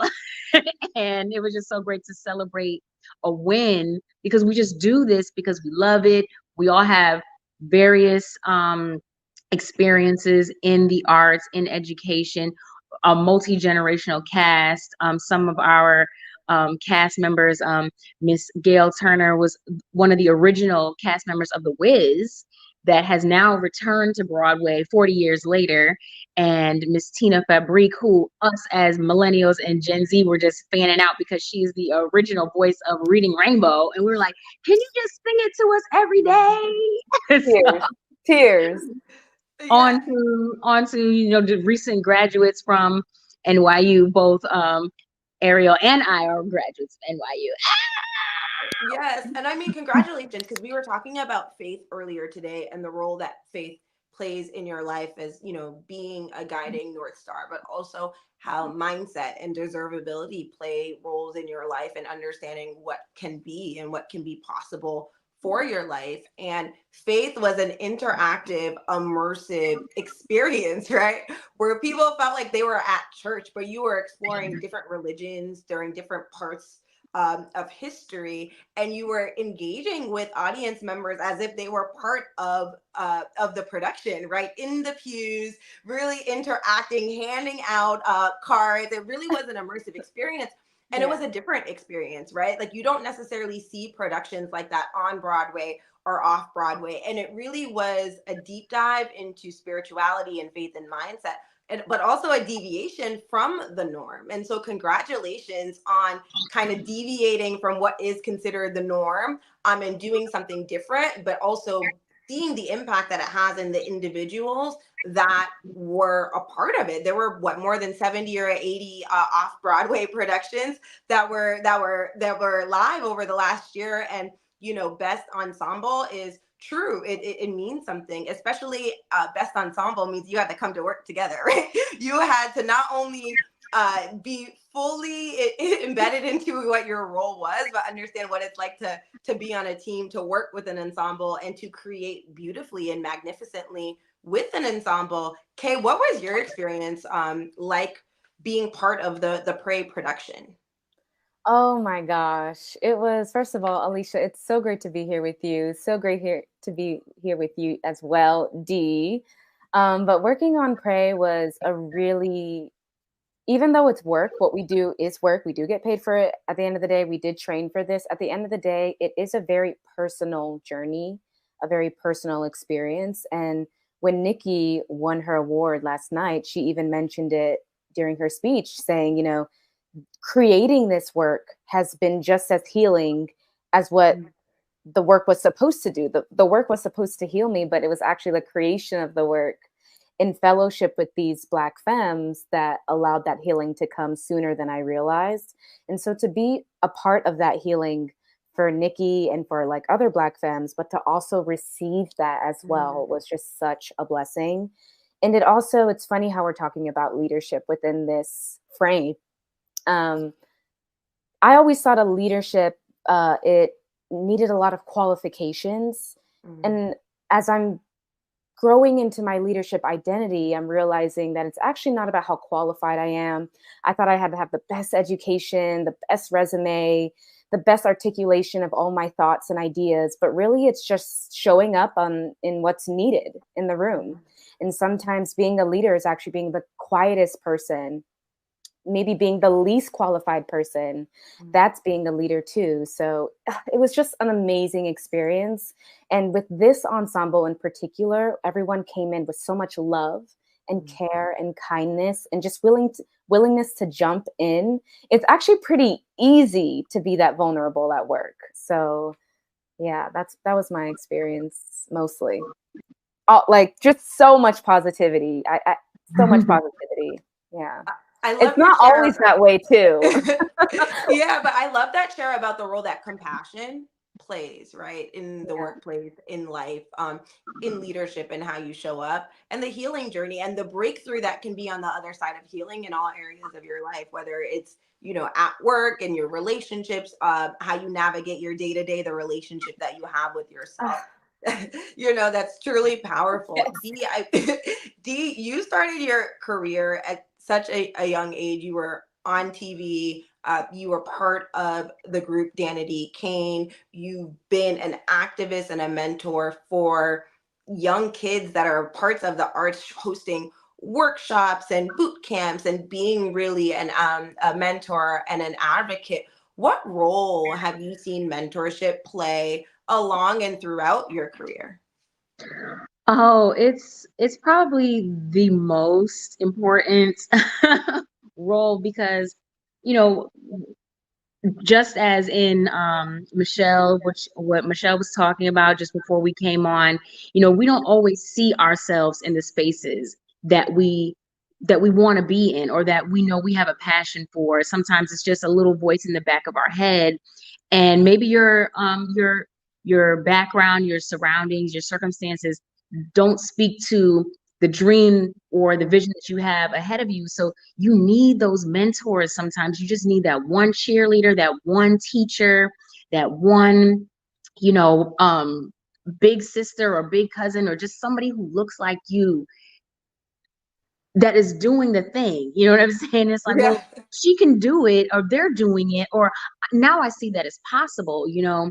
So, I have like a big sister. I have a couple big sister, big brothers that I think of in this industry, and it's okay sometimes if you feel like you're getting on their nerves and you don't want to bother them. They're so busy. They're so important, but sometimes you just need to just get over that little hump, that little fear, and just reach out and just ask a question, and you will be surprised how open and receptive that person is to actually helping you, because they have a whole bunch of information, a whole lot of experiences that they want to share. They don't want other people behind them to have to bump their heads and go through the hardships that they did.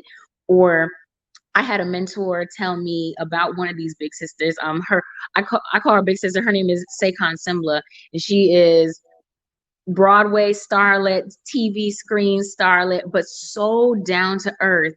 And we both came up in the same youth ensemble in Atlanta, and then also the Performing Arts High School, Tri-Cities High School, Visual Performing Arts. But she graduated before I got to the school, but we all just looked at her like, oh my God, Sekan, I want to be like you when I grow up, you know. But but one of the instructors at Tri-Cities, when I came to New York, and Sekan was already on Broadway, and she was like, reach out to Sekan. And I was like, I don't want to bother her. And she was like, no, reach out to her, because people are going to make you think that Sekan has changed because she has this level of success, but really it's people who have changed how they've treated her. And she's the same person. And when I tell you some of the phone calls that we have, it's just like big sister time, or hey girl, let me tell you what it's like dating in the industry, you know, or even one of my other big brothers, his name is Sa Galja. He starred on Broadway in the production Fela, has done Moulin Rouge on Broadway, has been on TV, film. And I remember one time I was asking him for just a recommendation. I texted him. He called me back within 20 minutes. He was on set in Hawaii. I'm hearing explosions happening in the background. And he already made a call to the person that I needed, you know, that co-signed to, already told me what to do. And I was like, wow, and you're on set in the middle of like a fight combat scene? And he was like, oh yeah. But just go ahead and call them. They're waiting for your call. So you just will be so surprised how much people want to see you win, especially when you are the type of person who is applying themselves, doing work. You can't just be sitting there waiting for somebody to give you a handout. You got to do some work for yourself. And people want to help people who are helping themselves. Yes, that part. I love that. It's like, it makes me think about Sharon Lecter this morning. She shared her email and she said, I'm sharing my email. Please email me. Like, you'd be surprised how many times I share my email and people don't email me. And, you know, it can be very easy to say, oh, they're this person and I don't want to reach out. But people are people, right? Everyone has emotions. Everyone goes through things. It may be in certain instances more difficult to engage and interact, but if they're giving, creating the space for you to interact, and that's so powerful. I know Saquon was in Till, right? No, that's another friend. Oh, that's another She was mentor. on the Okay. Wonder Years. Wonder Years. Okay. Wonder Yeah. So, Years. but the role of mentorship is so important. And, DK, I want you to stay on as we bring our next guest up, Dr. Gershom Sekala. Dr. Gershom is a mentor to so many individuals. I'm going to bring him up, and I could go on and on about his work.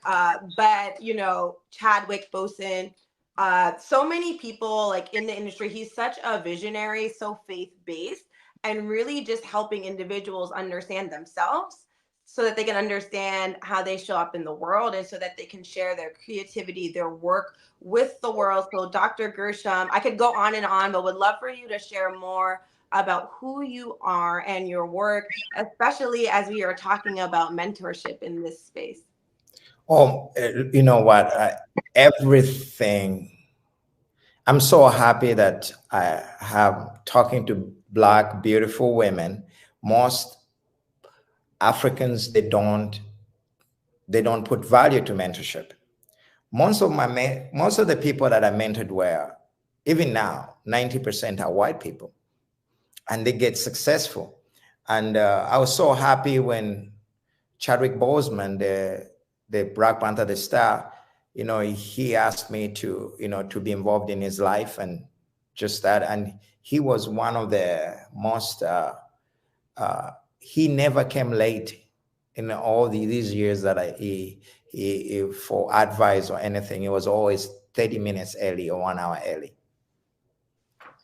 Apart from, him being my closest friend and just being his advisor and walking in his journey, what to do, not to do, just the humility. Anyway, it's one, since you mentioned him, so it's with Mostri. I don't mentor people how to act. I don't mentor people how to do this. I'm a mind coach. I'm a mind mentor. I'll help you how to make a decision. This is I know the confusion with Chadwick Boseman. The media was trying to look for me. Did you mentor him how to act or do it? No. It was just the mind. And that's all I do. I wrote a book called, I haven't given you this one. It's called The Breakthrough Thinking. It's a lot, this book like 5 years ago. I even gave this book to a few amazing people. I gave it to Michael B. Jordan. I said, make sure you read this book. So he has it. I gave this book to Justin Bieber and many others. This book has been in the hands of so many stars, but everybody who has read my book, Breakthrough Thinking, they always says, why is this book so inspiring and so simple? And of course, you've got this one. I'll talk about this one later on, more about, actually, you'll have this one, but this one, but this one. So this is the mother, and this one. It's I've realized that everything we do is all about this. It's all about the mindset. I was born from Africa, but I am an American now. I live here. I've never worked for anybody in my whole entire life. I know this sounds funny. That's why it's good to see those ladies, entrepreneurs, they're talking about mentorship. I said, yes, that's it. Because without a mentor, somebody who a mentor is not that, it's not just somebody who will give you new ideas, but somebody you can express your emotion to, somebody you can express your idea to, because most people will not understand you. Don't expect to be understood by everyone. You need somebody that can see value in you and value your dreams and value your vision. Some of you go around and just talk to everybody. Before you know, they will stop the fire burning because they don't understand. Most people are not creators. Yeah. I'll tell you an example. The first time I wanted to, my first business I did, you can look up CNN News, Gershom Sikal. I invented a bike out of bamboo. Everyone else was saying, why do you want to work with bamboo? Why not just aeroplane and others? Guess what? It is the first bicycle made out of bamboo in the world, the modern one. It was on CNN News, BBC News. I created over 200 workers. It was not just Africans. I created workers for the Canadians, Americans, Africans, everyone. It's just amazing, the ideas. But I can tell you that 90% of the people I was talking to, especially my fellow African people, they said it can't happen because maybe you need somebody else behind you or what. No, your mind is everything. Here's the problem with the mind. If you look at everything as a color, if you look at everything as your environment, if you look at everything of where you're coming from, or which family you have born, we all have emotions and problems. Like I said, what you have to understand is you can't change your past seasons. You cannot change your past, but you can change your today. You can literally change today by changing that mind. I believed it with all my heart that this will be revolutionary. Guess what? It was revolutionary. I even ended up meeting Oprah Winfrey, and I talked to her. Oprah said, I know who you are. I read about your story on CNN. And me and Oprah, we talked for, it was amazing. I said, this is Oprah Winfrey. I used to watch her when I was a little kid, and now there she is. She has my attention. Literally, she did not want to let me go. She was just saying, I really appreciate that I've met you. Me, I'm the one who was looking forward to meet her, but said she was excited. I said, ooh, let me tell you, you cannot be wealthy by being a waiter or by working for someone. It's only when you start inventing something, you have to do something. If you don't do something, you can never go far. And you know why? There are wealthy people and rich people. The reason there is a gap, it's because not everyone can become wealthy. Not everyone can become rich.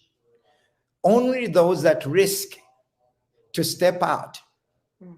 I can tell you this opportunity to be on. By the way, I wanna thank the Los Angeles Tribune and also my friend there who is the host. Thank you for giving us this opportunity. But I can say maybe they may have offered these opportunities to other people. Most of the people will not jump on an opportunity.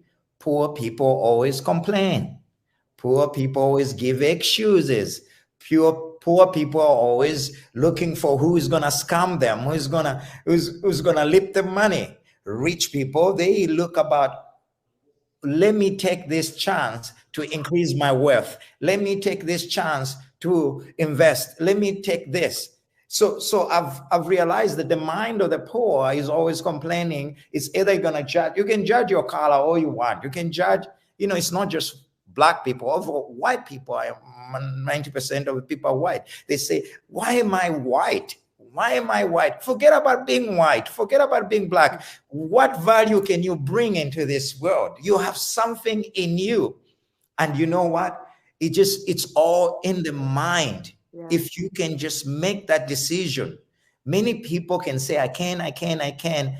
Stop saying I can. Just do it. Yes, that's right. Do it.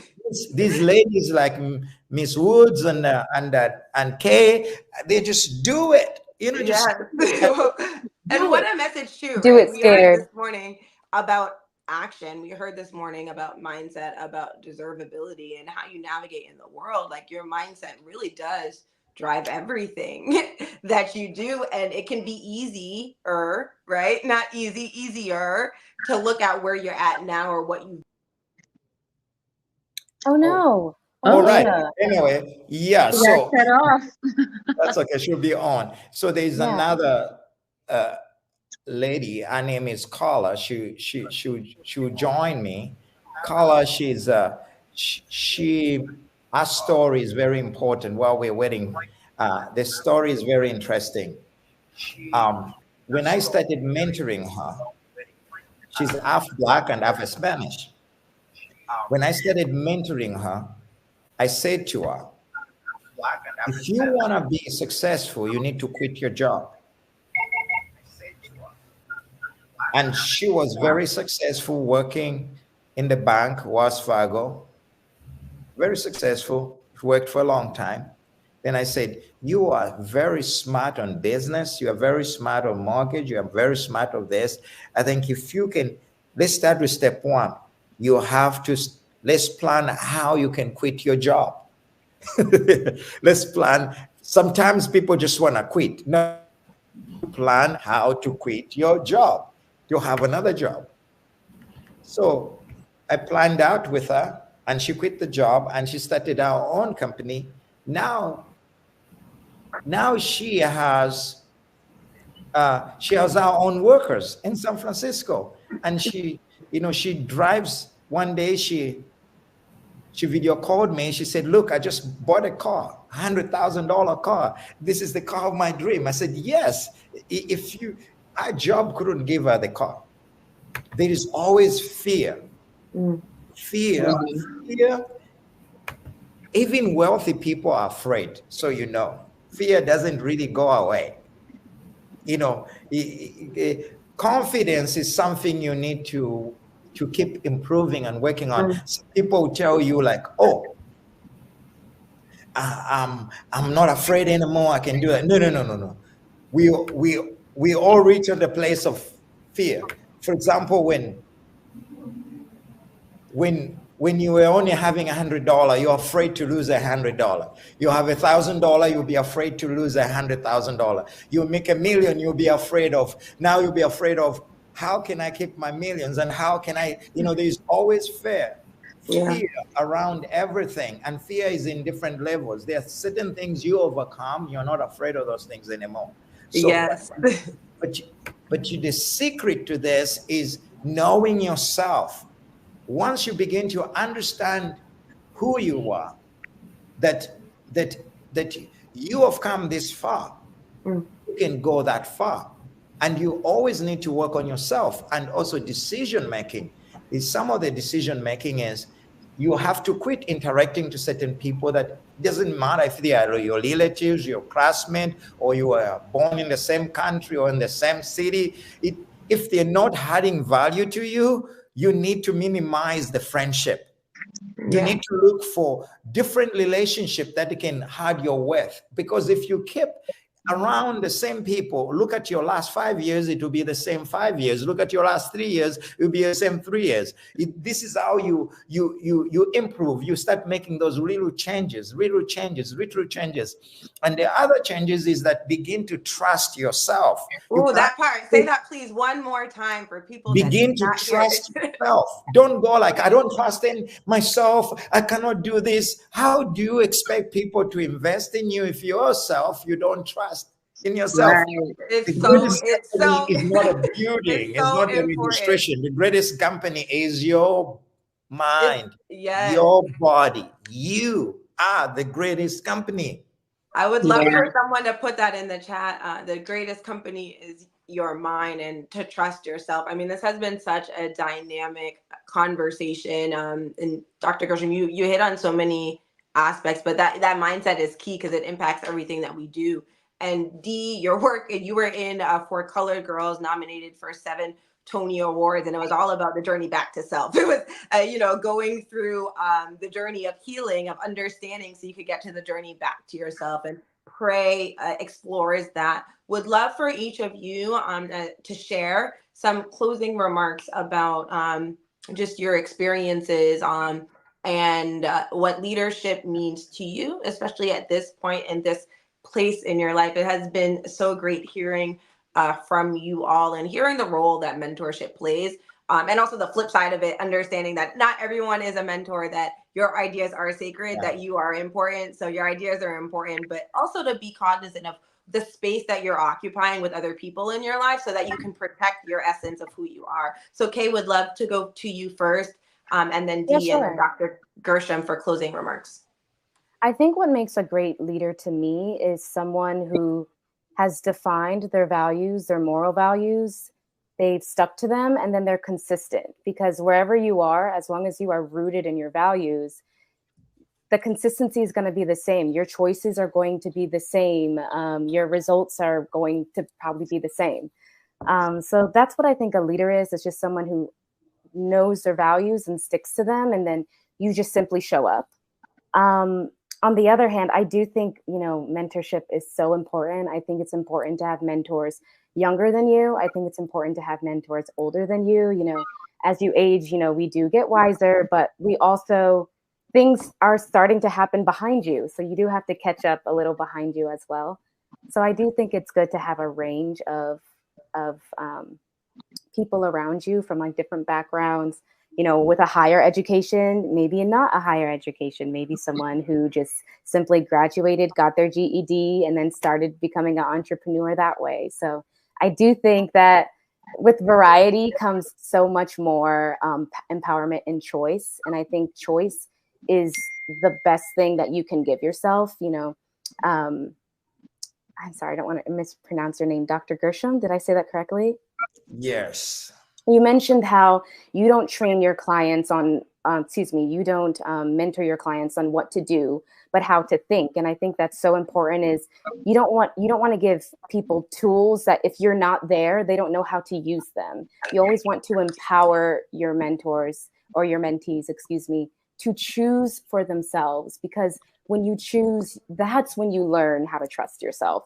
That's when you learn your morals and your values and who you are. You learn from your choice, not from what you think you're supposed to do or what you have to do, or extracting the ability to choose. We always have a choice, whether there's consequences or not. So I think that's a big part of being a leadership, is empowering those to choose and sticking in your morals and values. And that's me, y'all. I'm AKA.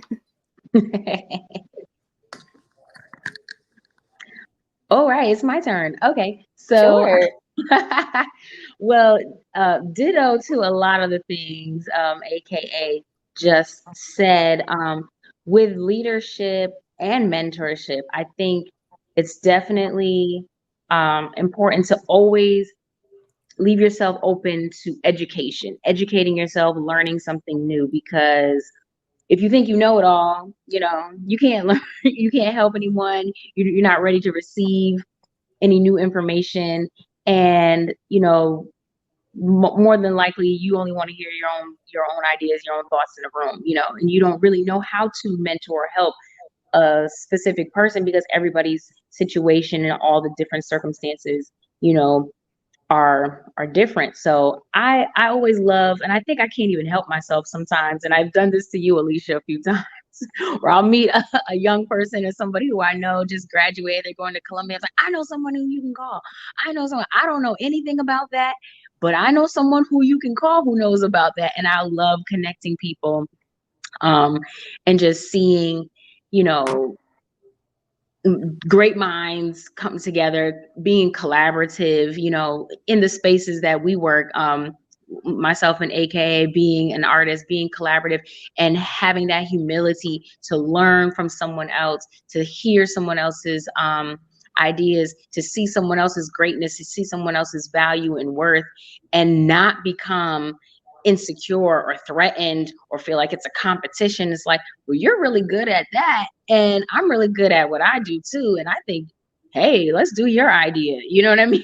Like, I like that. Well, let's figure out how we can mix it together, and just really being like fluid and flexible. I think that's a big part of having skills in leadership, and knowing how to follow other people's lead as well, and knowing enough about all the little jobs, people who are, on set, or people who working in the mailroom, people who are custodians. You know what I'm saying? Everybody has some value to bring to a situation. And just because you may have the title of CEO or principal actor or whatever, doesn't mean that you can't learn from someone coming behind you, like AKA said, you know, like a young person, like a 2-year-old. You know, I learn stuff from my 4-year-old nephew all the time. I'm like, you know what, you are right, little boy. I'm gonna take notes of that. Dee, I do want to You interrupt. never know where you're going to find a teacher, right? So, Dee, I want to interrupt really quickly to give you your flowers. I just want to say, like, everything how I talked about as a leader, I feel like you embody that so well.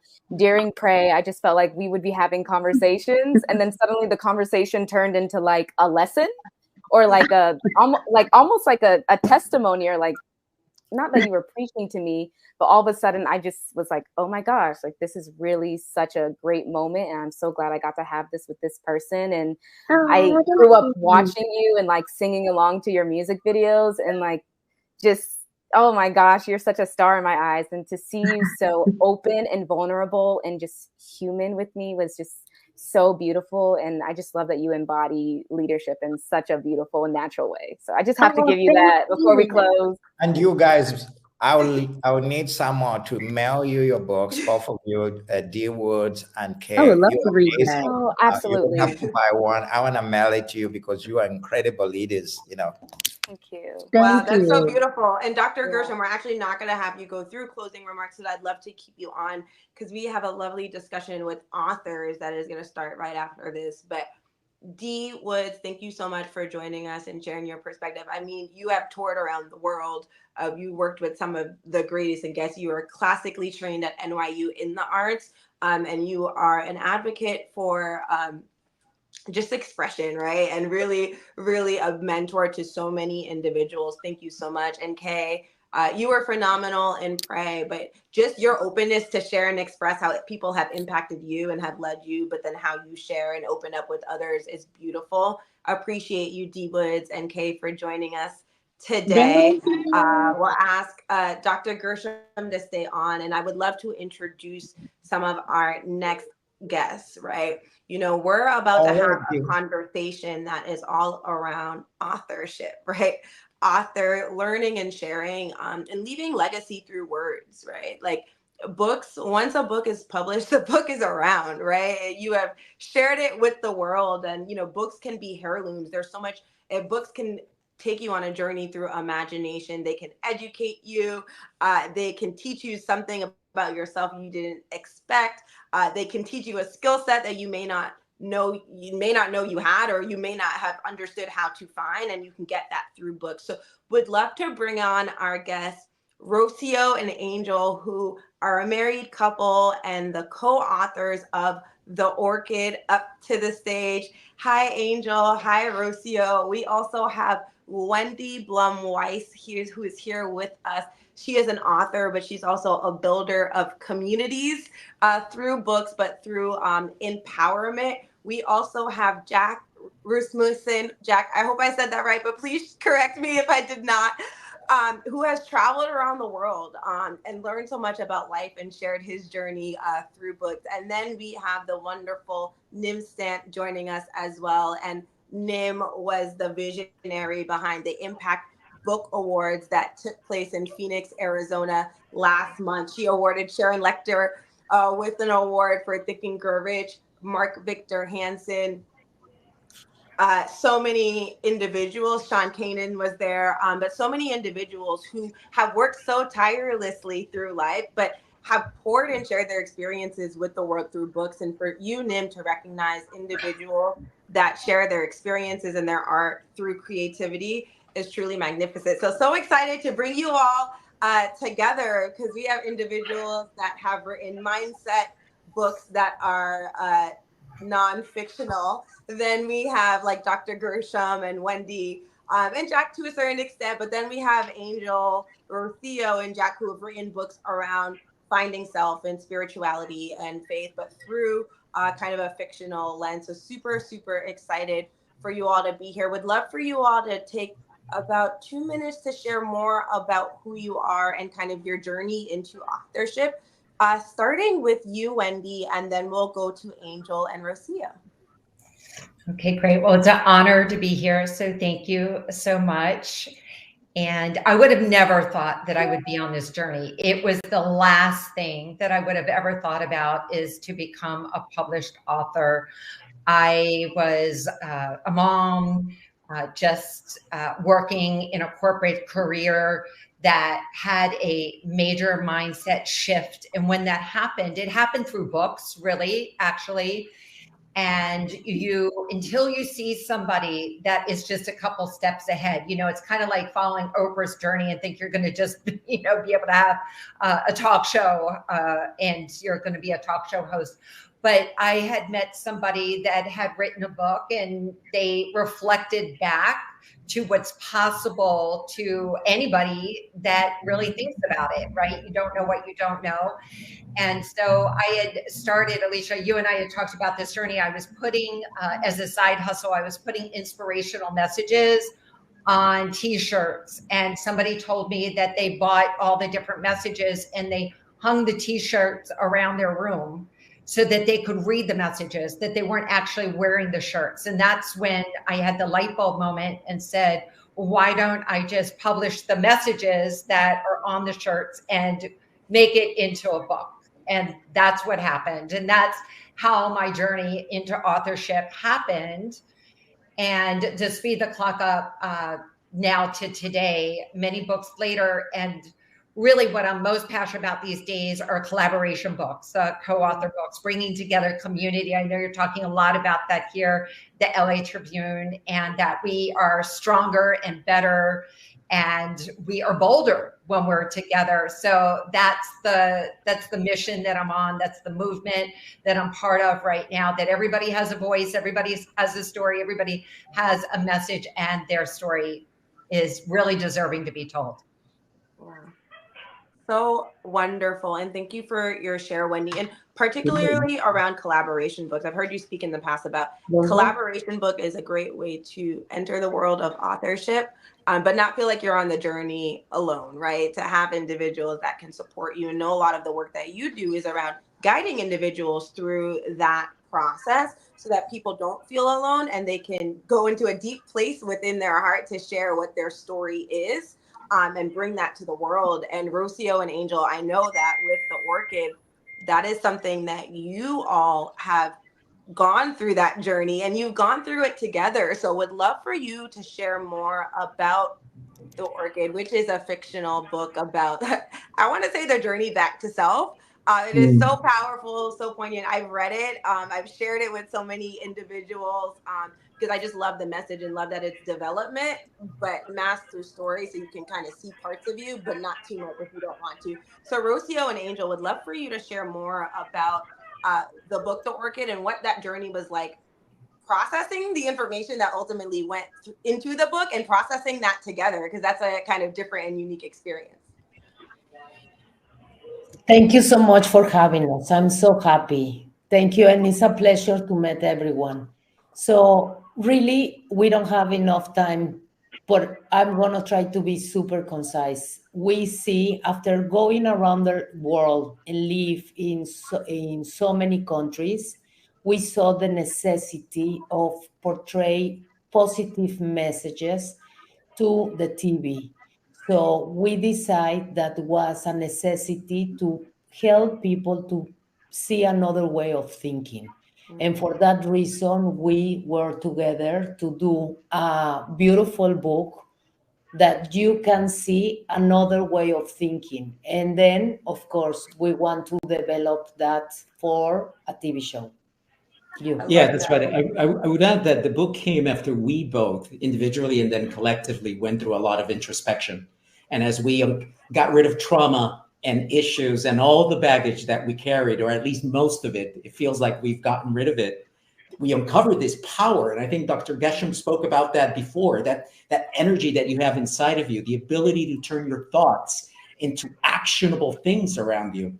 And the thing was, well, how do we share this with as many people as we can? And our best idea was to turn it into a story so that, we've been telling stories for millions of years. And if we can continue telling them, we will, and we can inject them with self-help tools, then how wonderful would it be for those stories to continue and in the process help people become better selves.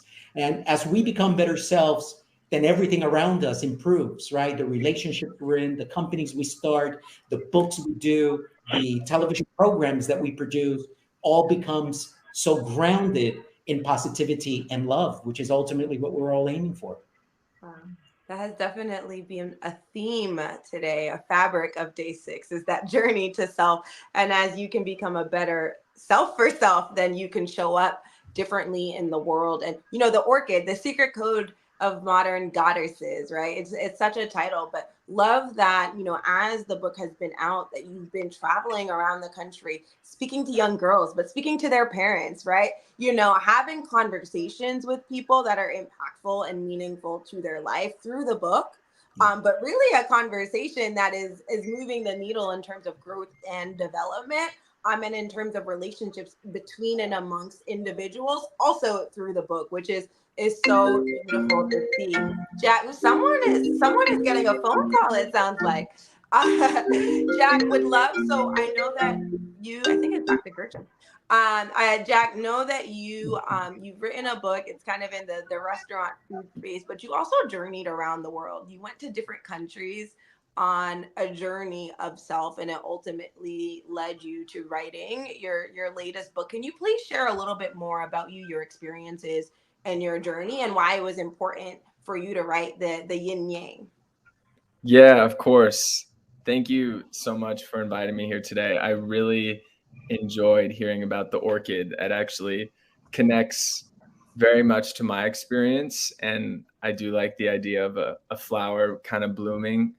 My first book is called Fine Dining, and I wrote that in Los Angeles. I actually went to USC, so during my senior year, I wrote that, and then I went to Asia, and I was teaching English in Taiwan, off the coast of Taiwan, on an archipelago called Penghu, and I was in Magong County, basically the economical center of the archipelago. So it's mostly fishermen based, and they catch a lot of fish there. So it was a very interesting experience. I ate a lot of fish, and it was very challenging to learn Mandarin, but I'm still learning, but I got a basic hold of it.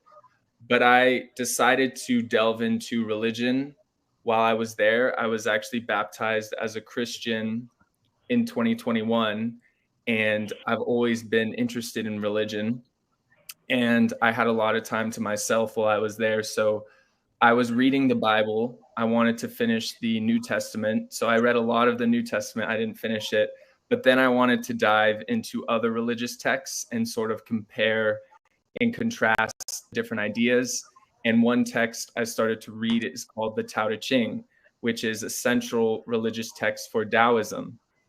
And the symbol for Taoism is called the yin yang symbol. So I decided to write a book centered on the yin yang symbol, and it's called Yin Yang, the elusive symbol that explains the world.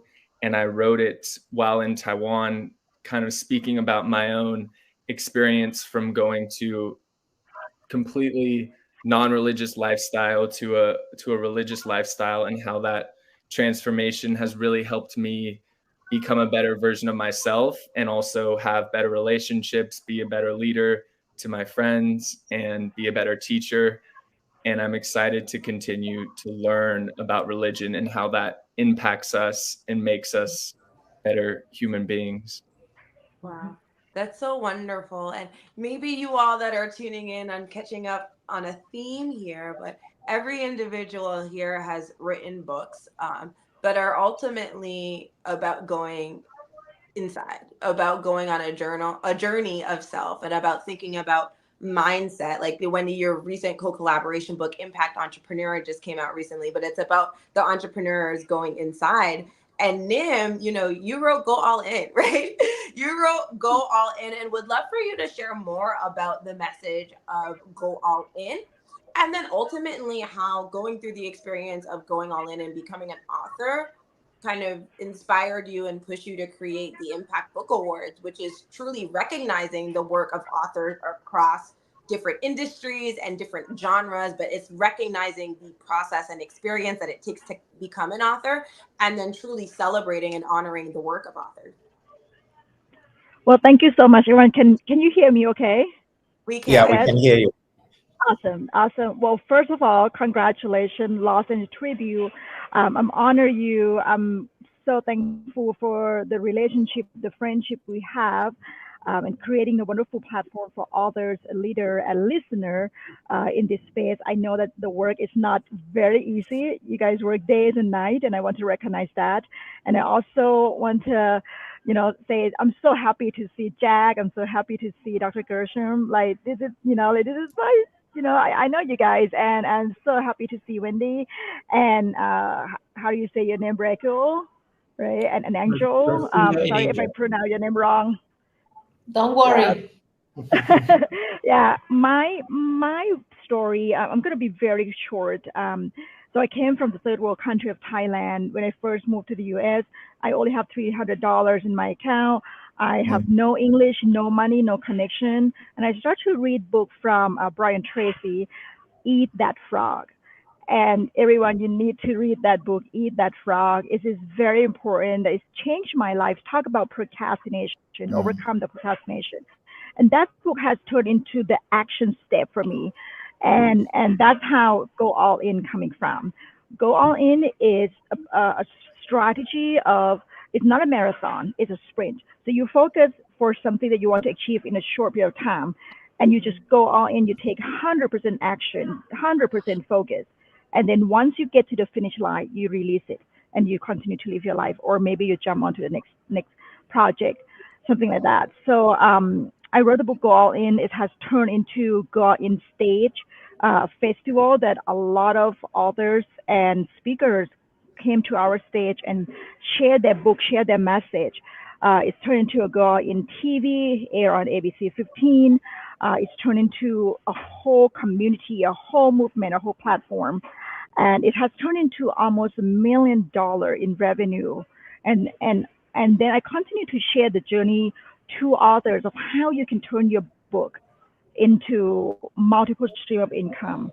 It doesn't have to be just we sell the copy of the book. And this is very important because once, I always said, the more people you help, the more money you will make. Author doesn't have to struggle. Author doesn't have to sell one copy of the book, each time. We can create a platform to promote the book in a different way. And that's what I have fun doing it.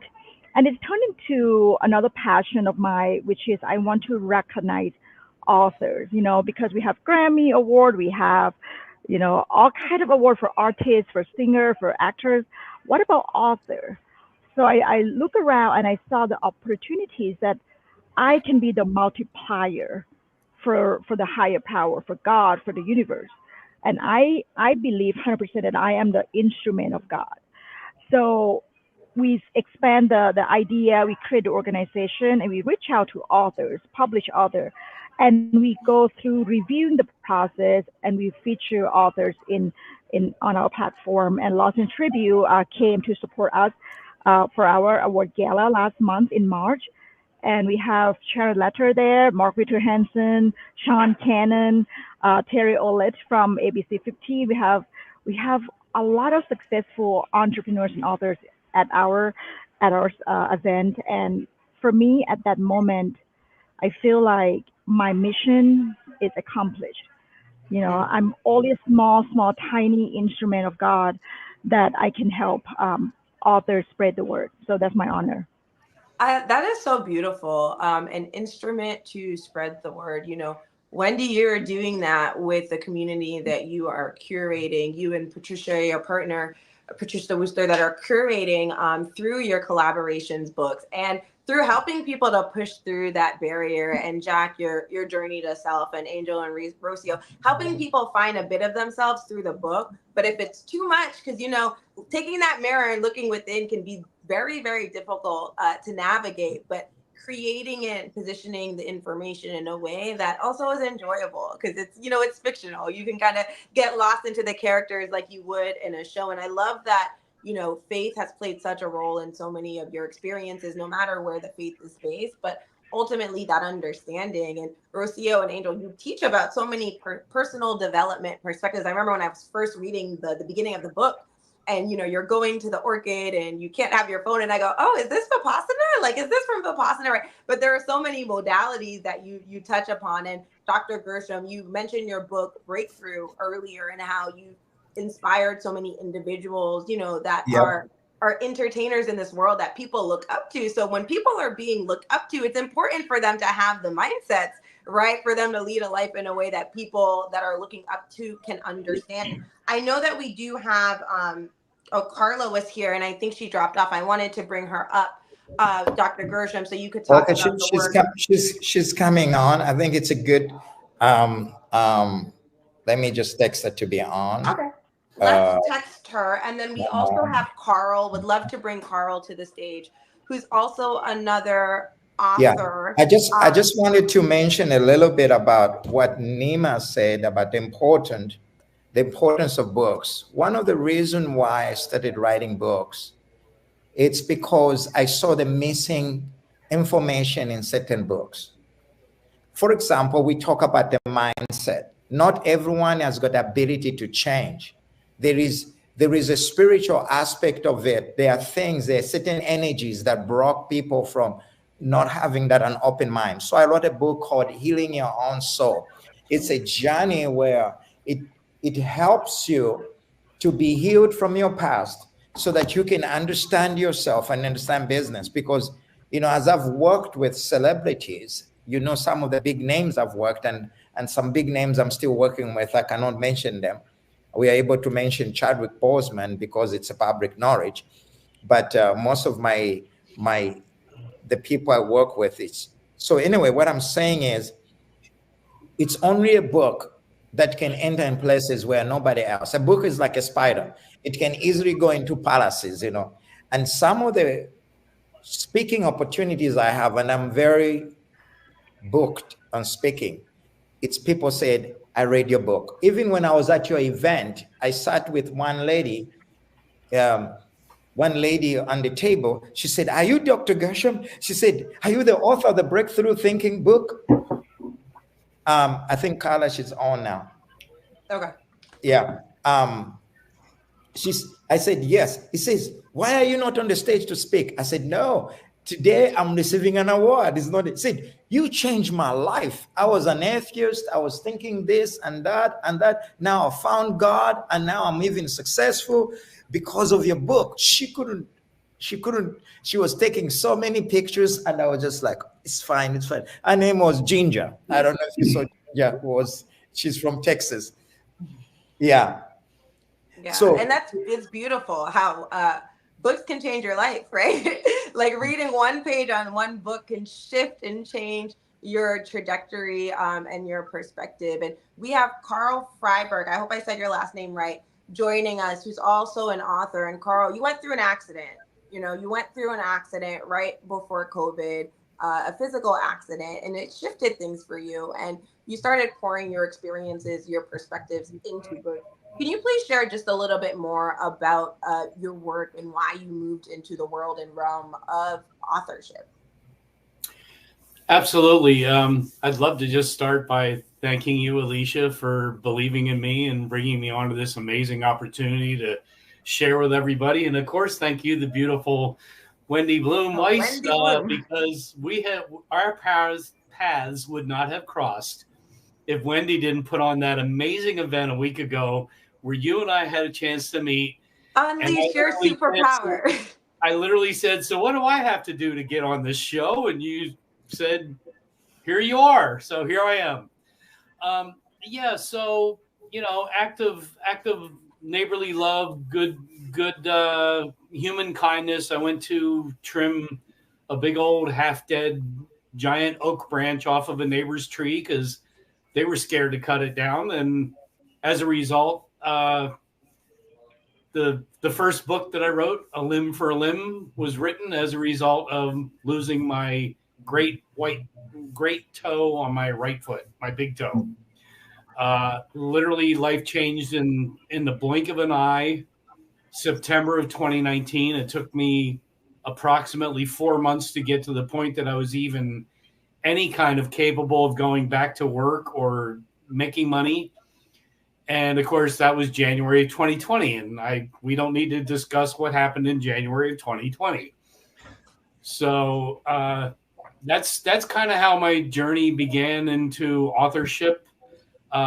It was as a result of laying around on my couch for 4 months, recovering, trying to figure out what I was going to do to make a living. Because as an entrepreneur, as many of us know, when something happens to you, your income stops. And I made myself a promise that would never happen again.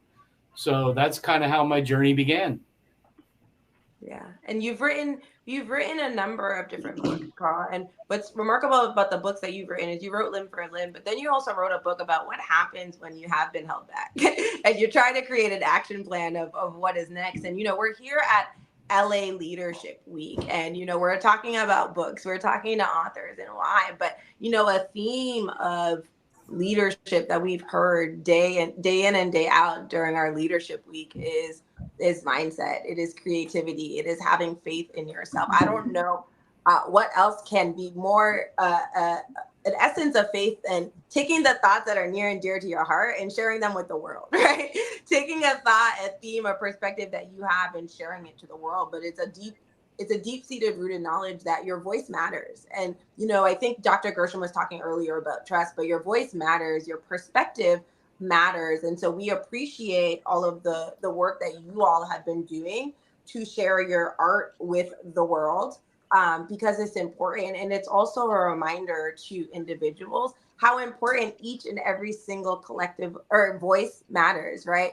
And it helps with the collective, right? Because you're sharing your thoughts, your perspective, your experiences, and bringing that back. We have our CEO, Mo Rock, who has joined us for this conversation about books. We at the Los Angeles Tribune love books. We have a publishing house. We have our Los Angeles Tribune bestseller list. Mo, would love to go to you and hear some of your thoughts and Well, I'm just grateful to be here, and I'm thankful to be here, and I just wanted to chime in and thank all of our lovely contributors on this panel for taking time out of their busy schedule to contribute to an international audience. The premise of this program is education for the general public and access to thought leaders that they usually don't have access to.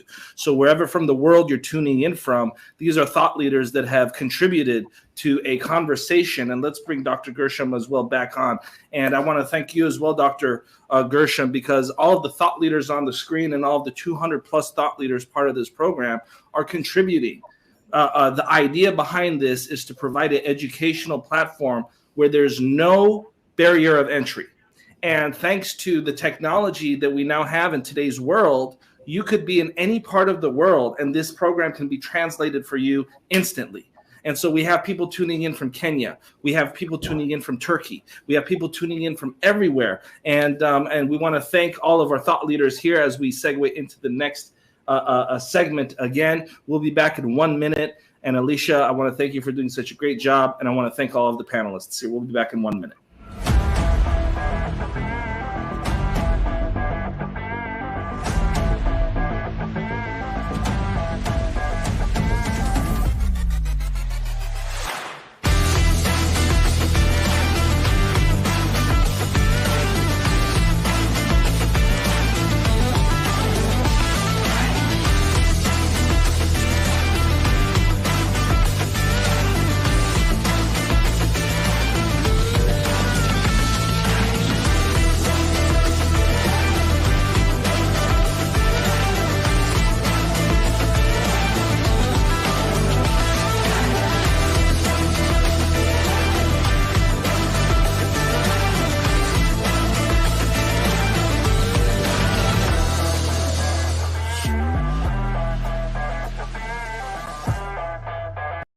For aspiring authors. I love it. Absolutely. That's a Los Angeles Tribune best-selling book.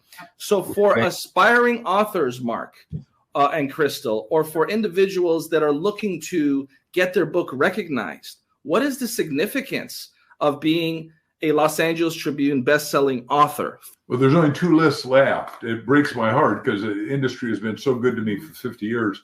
But USA Today is their book list, which I had 15 of the top 50 books at one time. And Maya Angelou, who you mentioned earlier, said, "Boy, you're hogging the list." I said, "No, we just sell more books than anybody alive." So they're gone. And then Wall Street Journal is gone. So you're number 2 after New York Times. And I predict, as I have to you personally, Mo, because you and I are dear, great friends, that you will become the number 1 book list in the world because you're playing literally a world game. And we're just so thankful and touched that we made it to the top of your list. Thank you, Mark. Love you. I appreciate you. Ms. Crystal, please. No, what an honor. I mean, Mark's right. I just say ditto to everything he just said, because sadly, all of these important lists are disappearing. And the lists are important because people are looking for that recommendation. They're looking for the books that people are really loving, that are really, you know, changing lives, impacting lives, or just even entertaining people, that are just really good writing. So I am so thankful for this list, Mo, because I think Mark is spot on. You guys you are becoming the most, New York Times and you. I mean, it's all gone away, Wall Street Journal, everything. So congratulations to you for really making that a priority, because reading literature, books are so important. Books change the world.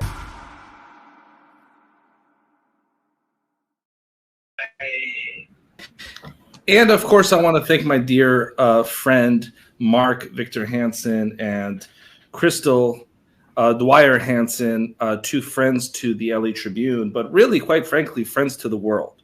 When you examine the impact that Mark Victor Hansen and his colleagues have made with the Chicken Soup for the Soul series, there's a few folks that I don't classify as simply being authors. There's a few folks that I classify as being industrialists. An example of that was who we had open up the program today with us, Sharon Lechter. What the Rich Dad, Poor Dad movement essentially did was it birthed an entire industry of autodidactic financial literacy. And so when we examine the great American industrialists, the Andrew Carnegies, the Henry Fords, these are individuals that sometimes when we have them in our presence while they're still with us, we take them for granted because sometimes it takes years for history to actually find the role and find the place of people. And so with the modern day personal development industry, Mark Victor Hansen is somebody that is an American industrialist. And to have him a part of this program and to have him endorse our list is very humbling. Sharon Lechter is a modern day American industrialist. And so I'm so honored to be able to share the stage with such incredible people.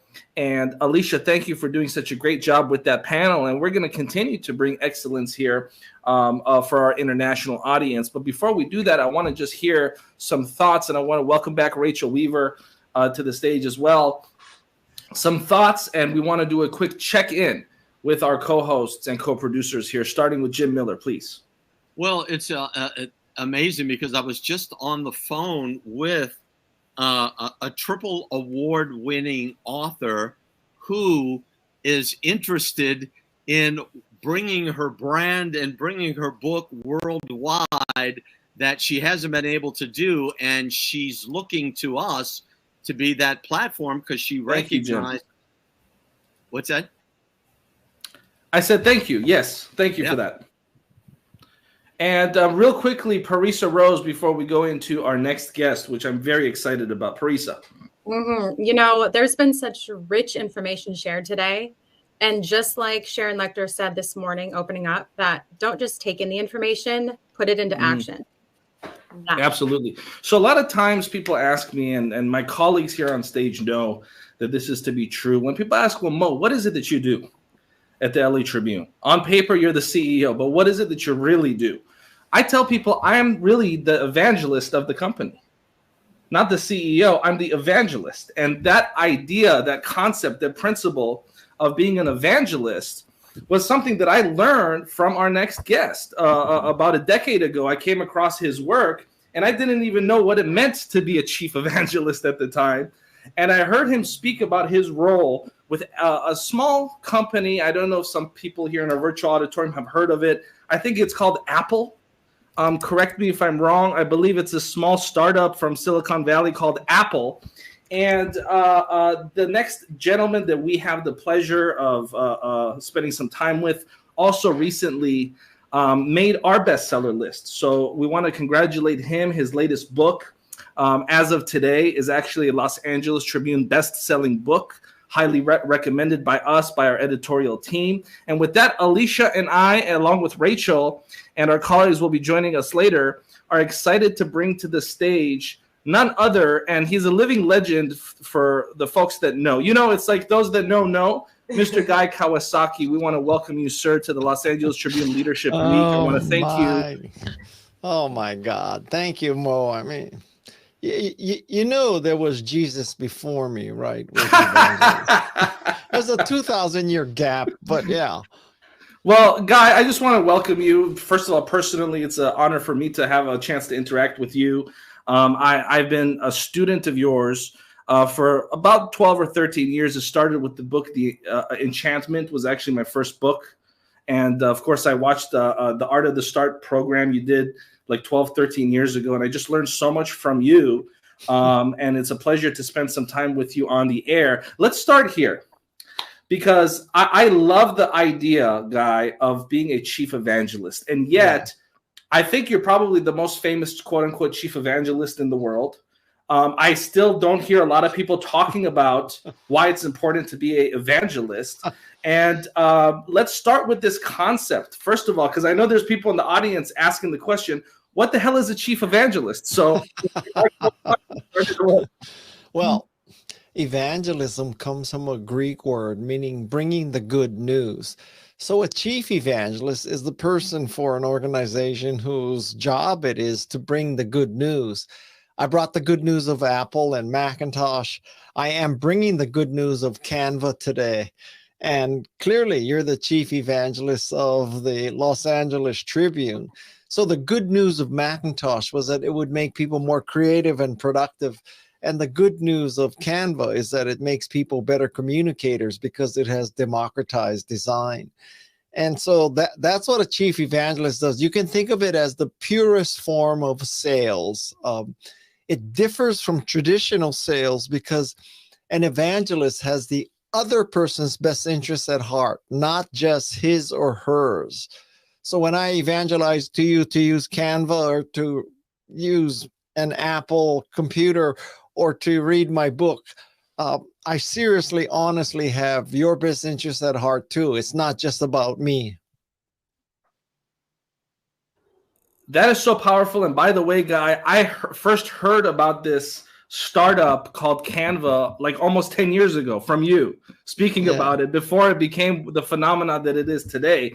And so that's incredible. Now, there's a lot of people watching this that are entrepreneurs, and entrepreneurs by their very nature need to wear multiple hats, right? Sometimes you're the CMO, sometimes you're the COO, sometimes, God forbid, you have to be the HR, right? But this concept for a lot of folks is still a new concept. So for those that are watching as entrepreneurs, what's an example of them adding the chief evangelist hat to the multiple hats that they already have? Because like I said, it's still a new and underappreciated concept. Please, Guy. Sure. So the chief evangelist or CEO has to go out and spread the good news basically in everything he or she does. So that could be a sales call. That could be recruiting. That could be an internal company meeting. That could be with analysts. That could be with venture capitalists. I mean, it's to sell people on your dream, not just this physical product, not just this website, but what's the dream that your company, your organization personifies? So the dream for Canva was that everybody could make their own beautiful graphics. That's the dream. And then if you buy into that dream that lots of people would like to do that, that's a good thing for the world to have. Then it's a no-brainer to start using Canva. Absolutely. And I want to transition now that we understand this concept of an evangelist, because we have limited time with Mr. Guy Kawasaki. So we want to maximize the opportunity to pick his brain for our audience here. We all know that you worked, of course, with Steve Jobs. And I remember years ago, I watched a presentation. I don't know I think it was like 8 things I learned from Steve Jobs, 9 things I learned from Steve Jobs. I watched it years and years ago. And so what is one thing that, since you've given that presentation or since you've now had time to process your experience with Steve, what is one thing that sticks out that, years later, you're like, wow, I'm really grateful for the time I had with Steve Jobs, because this one thing has really helped me out so much in my life and career? Please, Guy. Well, the one thing that I learned from Steve Jobs that I think may be the most important is that there is enough people in the world who appreciate good design and good user interface. And it may not be everybody. In fact, I can tell you it's not everybody, but enough people care about design and interface where it can be a strategic weapon and a strategic strength. And if you look at all the products out there in the world, I mean, don't you often find yourself wishing, I wish Apple would make one of these things, because the interface, the interaction with these products is such crap, such frustration. A very good example would be digital cameras. I mean, when you look at these digital cameras and you look at their menu structures, it's as if like Hitoshi and Hiromi in Japan, they like sat there with their white little gloves and they're designing this menu structure in the least logical way you could possibly do it. And they don't understand that, when you're using your camera, you're out there and it's raining and the wind is blowing and there's not good light. And, the shot is coming right now. And it's like, which freaking menu is that thing in? And, oh my God, give me a break, Hitoshi, get out there and use your camera.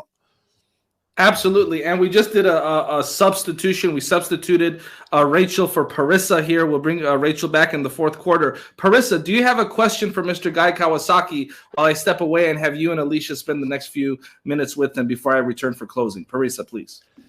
I do. Thank you, Mo. And hello, Guy. Good to meet you here and spend a few moments with you. So I do have a question for you. What would be your advice for people trying to spread novel ideas and possibly how to create community around them, but mainly how to spread novel ideas in today's social media and marketing kind of environment? I think it's very difficult to stand out in today's social media and marketing environment. I mean, I'm a person with millions of followers, and I wish I could tell you that when I tell my millions of followers to go buy my book, like bada bing, bada bang, there's 1 million sales, right? It just doesn't happen now. Maybe it's because I'm not 21 years old and, really cute, but I'm telling you, social media ain't what it used to be. So I think the starting point is a great product. I mean, can I swear on this show or not? Share your thoughts. Okay, so I listen, this is called Guy's Golden Touch. And Guy's Golden Touch is not that whatever I touch turns to gold. Guy's Golden Touch is whatever is gold, Guy touches. So if you want to be successful in marketing and sales and evangelism, create, affiliate, find, invent, whatever, something that's great. I mean, then it's easy. But I learned long ago that it's really easy to evangelize something great, and it's really hard to evangelize shit. So don't affiliate with shit. What? Oh my God. Drop the mic. I mean, and now, if you think about that for a second, you may say, well, the Guy, that's a duhism. No one goes out and knowingly associates with crap. But I mean, it's hard to conclude that people don't do that when you look at what they affiliate with. So, make or invent or create something great, and everything else flows from that. So good. Thank you for that. That was so rich. Oh, I love that. Thank you. That was so powerful. And earlier today, Guy, we were talking with Michelle Donsinghani, who's the co-founder of VC Unleashed. And the story of Melanie Perkins actually came up at the end of that segment. She didn't know that you were joining today, but was talking about the journey of being a founder and being a woman and what it's like to actually get access to capital. And it's one thing to have an idea, it's another team to find individuals to believe in your idea, but then it takes it to the whole other level when you have someone like you were an evangelist who's actually sharing the message. Because a lot of people came back and said, wow, I use Canva every day. It made my life so much easier. You have been an evangelist in the technology space, an advocate for people doing things that are different, but for design. But you also are an individual that interviews, right? You had your podcast for a long time and you gleaned lessons, learned from the podcast, and you wrote your book, Think Remarkable, 9 Paths to Transform Your Life and Make a Difference. It has been selected as a Los Angeles Tribune book. Here it is, Think Remarkable right here. But you talk about the journey of growth, grit, and grace. And would love for you to share more about those experiences of growth, grit, and grace, and touch high level on kind of the 10 principles that you break down in your book through your Sure. interviews and anecdotes with the individuals you have interviewed, and also your own personal thoughts. So listen, I have this podcast called Remarkable People. Now it's called Remarkable People, not rich people or famous people. It's remarkable people. And I have had this podcast for about 5 years. So that means about 250 people. That's 250 hours and about 5,000 pages of transcripts. And my co-author and producer, Madison Neismer, and I, we figured out that no one's going to listen to 250 hours or read 5,000 pages of transcripts. So we brought all that inspiration and information down to about 170 pages that you can read in 8 hours. And it's very important to me that, when I die, people will say of me that I helped them make a difference. And my podcast and my writing and my speaking and my advising, my investing, all of that, I want them to think that I helped them make a difference. And I didn't anticipate this when I started the podcast, but there is so much goodness in these interviews that I wanted to bring it to light. And writing a book was the best way to do it. And then, and then I met Alicia, and the skies, the clouds parted and the scales were removed from my eyes, and I discovered the Los Angeles Tribune, and the rest is history. So yeah. Well, thank you so much for that share, and for sharing too that everyone is remarkable, right? I think that's important to think about, especially when we speak to. Let me leaders, address right? that specifically. Okay. When I say be remarkable, I don't mean you have to be Jane Goodall or Steve Jobs or a billionaire. Well, especially a billionaire. I'd say a billionaire is negatively correlated with being remarkable. But anyway, that's a side trip we can take another time. So being remarkable means that you make a difference. It could be to a classroom, a team. It could be you help clean up a stream. It could be you help clean up your own life. So that's the test for remarkability. And I want people to understand that. And one of the things that I've learned, I'm 70 years old now. One of the things I figured out at about 20 years ago is that everybody you meet can do something better than you, right? And it may be someone can surf better than you. They can make tacos better than you. They can knit better than you. They can take pictures better than you. They can write better than you. They can sing better than you. So, if you're like smug as a bug in a rug and you think you're the top of the world because, you're a hedge fund manager or something and you're worth $1 billion, I'm telling you that flight attendant you just yelled at could probably kick your ass in some way. So, you should not be so damn smug about how you're God's gift to mankind. You need to be humble and appreciate that everybody you meet can do something better than you. Wow, that's a powerful message. And when you think about leadership and leaders, everyone in their own lives is a leader, and everyone is unique and special. We had an author earlier that had an Unleash Your Superpower event recently, but it's all about unleashing all that you are within and love that you speak about that and you share principles around that. And then, you know, in your book as well, I love that you bring that perspective of design to the book. Like your book has pictures, it has bullet points, it has headers. It is very clear. And, you know, you can see that kind of a level of simplicity for the experience of the reader is key. I know that we have Rachel here, and Ava V. Manuel, our editor-in-chief, has joined us. But, you know, Guy, the way that you have influenced and impacted individuals to think differently and think simplicity is key, right? Because I think sometimes you overcomplicate things, but all of the organizations that you've worked with, how you've laid out your book, it's all about going back to simple. You don't have to overcomplicate everything. And I think that's a huge lesson or a theme for people to really understand about and how that impacts their lives. Would love to go to Ava. Well, I mean, thank you so much, Alicia. And Guy, it's a pleasure to meet you despite, you know, just being on screen right now. We are absolutely thrilled in the editorial team of the Los Angeles Tribune, you know, on behalf of the editorial team. We were very, very excited to really dig onto your book when Alicia brought it back. And we're excited to declare that it's an official Los Angeles Tribune bestseller as declared by the Los Angeles Tribune editorial team. So thank you for putting together such a powerful book that, I mean, how do you glean from 40 years of knowledge from interviews and the different people that you've been with and interacted with, if not for the generosity that you put together on this book. So thank you, Guy. Oh, I mean, it is I who should thank you. And it's really gratifying to hear such positivity about my book, because, you know, a book is really, truly a labor of love. And, you know, I mean, it's one of those things that you leave behind you that is evidence of your impact on the world, for better or for worse sometimes. But yeah, that's writing a book is a beautiful thing. It's a very hard thing, but it's a beautiful thing.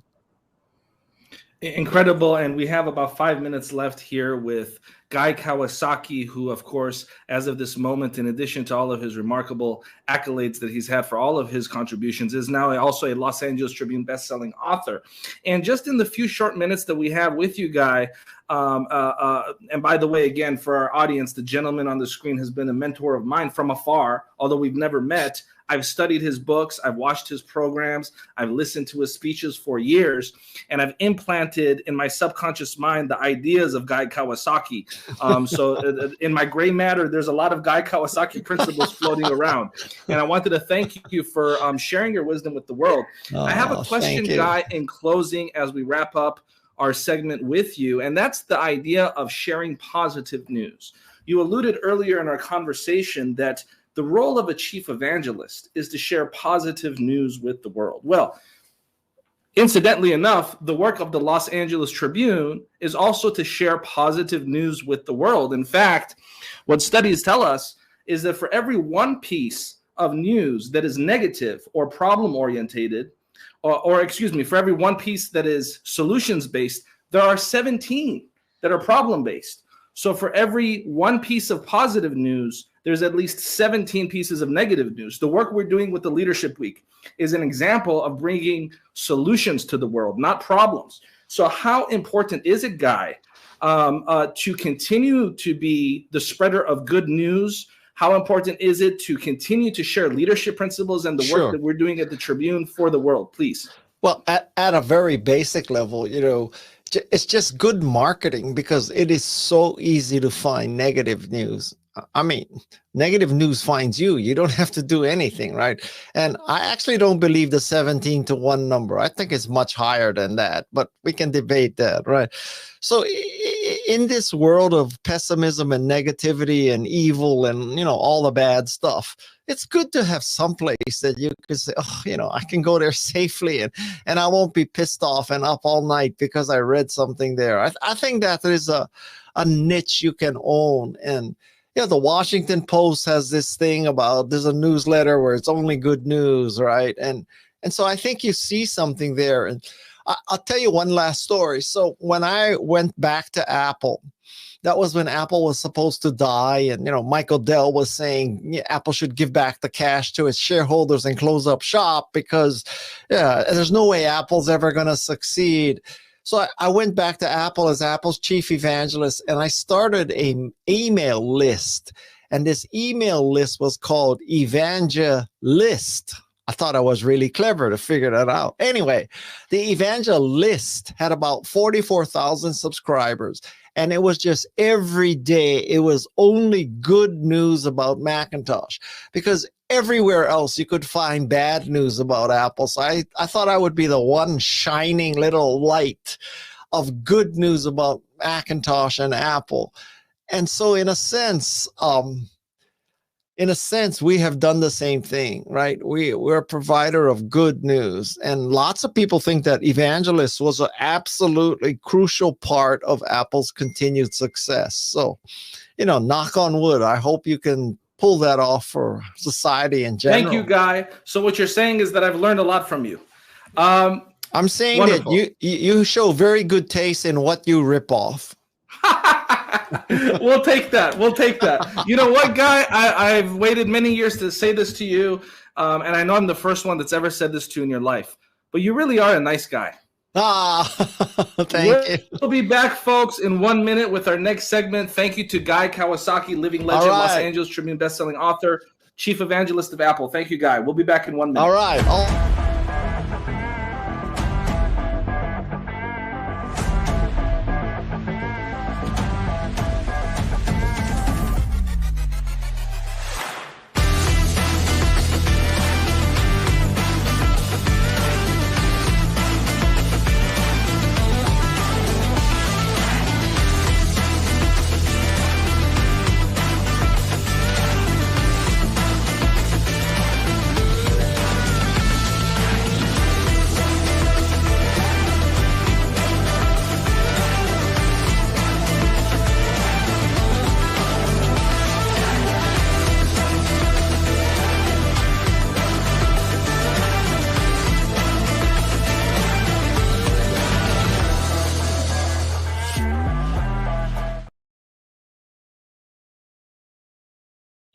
And welcome back, ladies and gentlemen, to Leadership Week right here on the Los Angeles Tribune with Rachel Weaver, Parisa Rose, and some of my colleagues here. And let's welcome back Alicia Magnus Lewis. And in about a minute or so, we're going to introduce Mr. Swanson to help lead the panel right now, but here Parisa, in a moment. But Rachel, no. Well, Parisa, Alicia, go for it. Parisa, Rachel, we just heard from Guy Kawasaki, chief evangelist at Apple, chief evangelist at Canva, but also an individual that is curious. He's an investor. He works and has advised and mentored different individuals in tech, and he's interviewed so many individuals and distilled and shared a lot of that knowledge, like he mentioned, from all of his interviews, thousands of hours of interview content into a book that's called Think Remarkable. So when you think of the word remarkable, what does that mean to you, that word, and how does it relate to you and to how you think about and lead your life? Parisa. That's a really great question. How do I think about remarkable? That's a really great question. Wow. What I would say is really just allowing yourself to remain curious about life. Never letting any kind of information, situation, expertise, weakness, strength, anything become stagnant or stale, but just to always remain curious. Because I feel like people that are remarkable are the people that have that like sparkle in their eye. The people that have that sparkle in their eye are the ones that are always eager and yearning to just be present and receive whatever's in front of them. And that for me would be what makes a remarkable person. That's a really great question. Thank you. Thank you. Rachel.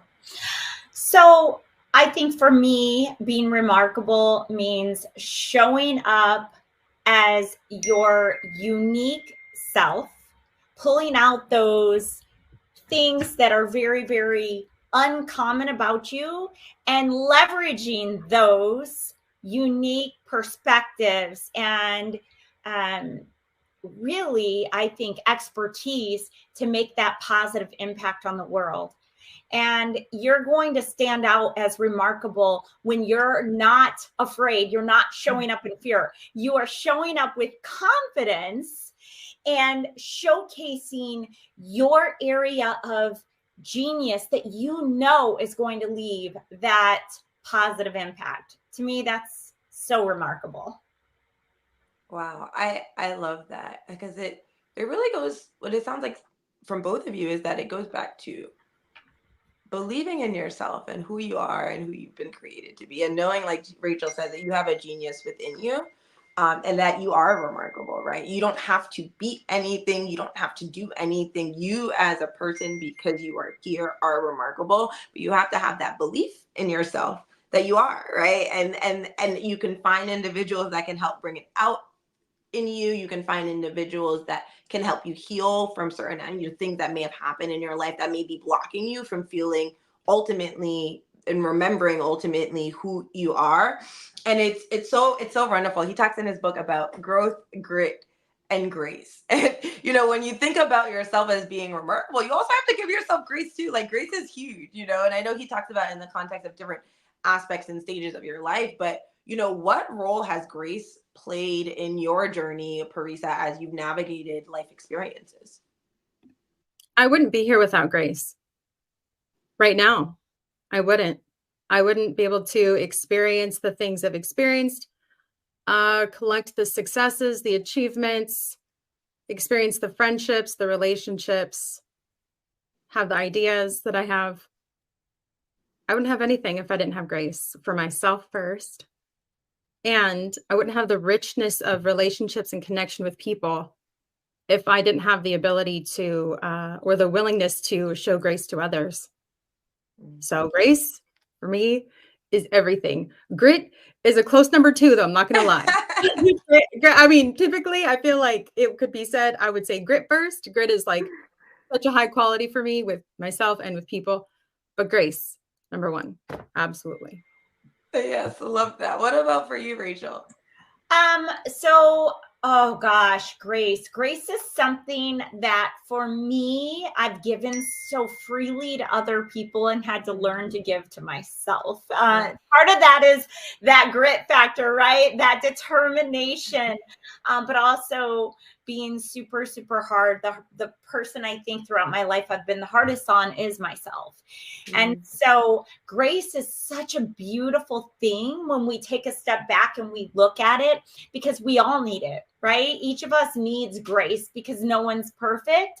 And it takes grace to be able to show up in an unapologetic way to make that positive impact. So I think grace is a very profound thing that we not only need to be giving always to others, but also to ourselves.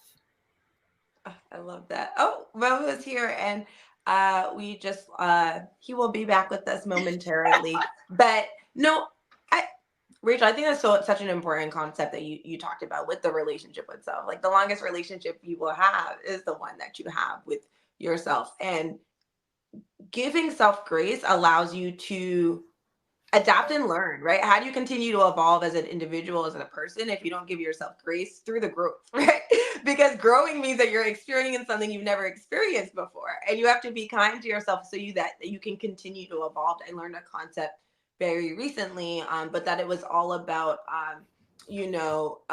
trying to work with yourself without invalidating yourself so you can move forward. And that is how you go from being a person to a remarkable, continue to evolve into, that most evolved self of yourself, right? So Mo, I'm excited, Alicia. I'm excited. Can you guys hear me?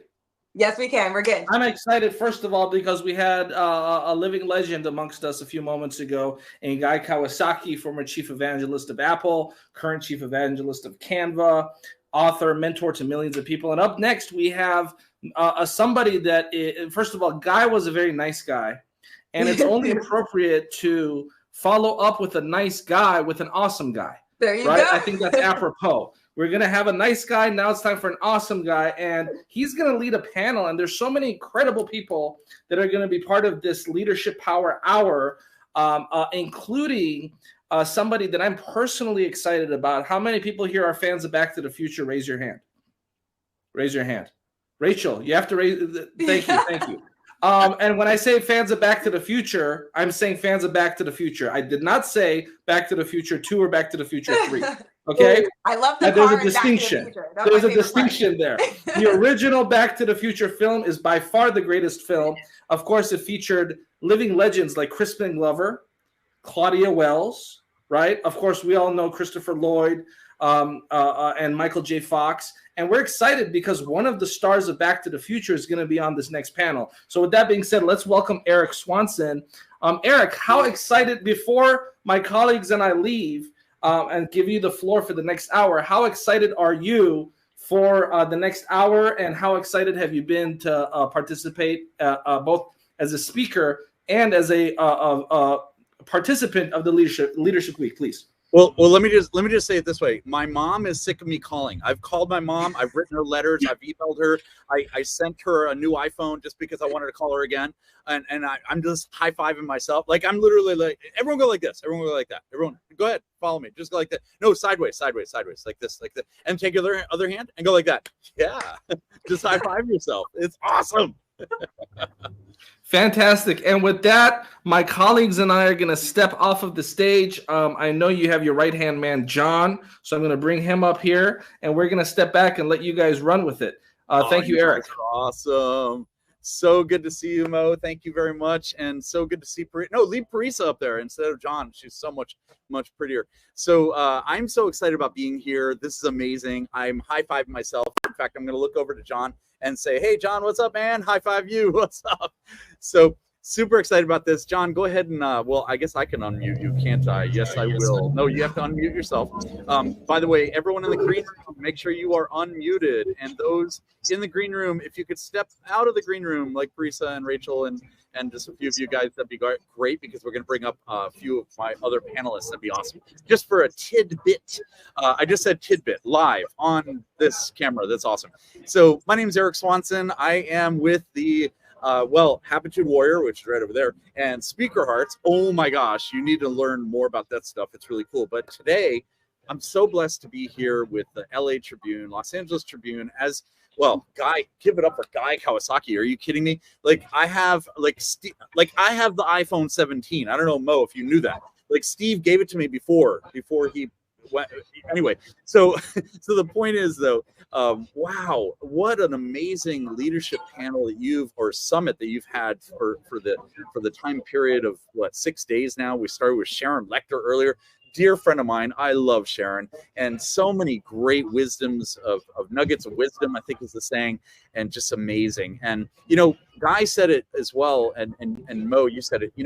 There's so many newspapers and venues and so forth that you can get information from these days, but it's such a pleasure to be part of the Los Angeles Tribune, where you start with the mission and the attitude and the mindset first. And I love that leadership. So what do you say, John, about that for just 30 seconds? So we'll bring up our panel. Absolutely. Leadership is the power in which we learn, in which we get inspiration from. And I have been so edified this entire week.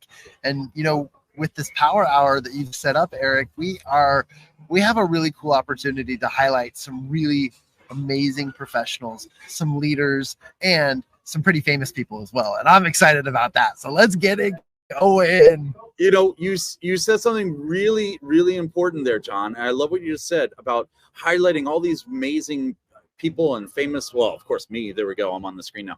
But the thing is, it's not about the speakers. Somebody said this earlier, I think it was Rex. Thank you, Rex, for doing that. And it's not about the speakers. And that's what, I talk to Mo 24/7. Okay. He and I talk a lot, and it's all about the audience, about what we learn and grow. And almost like not almost, it is exactly what Sharon Lechter, my dear friend Sharon, says. It's not about, learning it. It's about applying it. Application is key. So talking about application, let's bring up some of our amazing individuals. Who do you want to bring up first, John? You tell me. Well, Fred it is. We're going to bring up Fred first. Fred first. That's perfect. Sorry for a little bit of background noise. I'll jump in, Eric, and just say, man, I'm super excited to introduce Fred. And I just wanted to share real quick that Fred Moskowitz, first of all, amazing human being. He's the alternative investment expert, and he's been known as the alternative investment expert. He teaches actionable concepts and strategies that people can use to build cash flow and grow wealth and to increase their financial stability. No, that was not a script. I know that all offhand because we're such close friends. And I've just got to say, welcome, Fred. And I got to ask Thank you, John. To lead this off is, as an alternative investment expert, how do you see unconventional investment strategies intersecting with leadership principles, especially from all the things that we've been learning? Yeah, that's a great question, John. You know, for me, I always think about this. Leadership starts with stewardship, right? For so many reasons, whether you are being a good steward of capital, of the money you have, or being a good steward of the time. Think about this, right?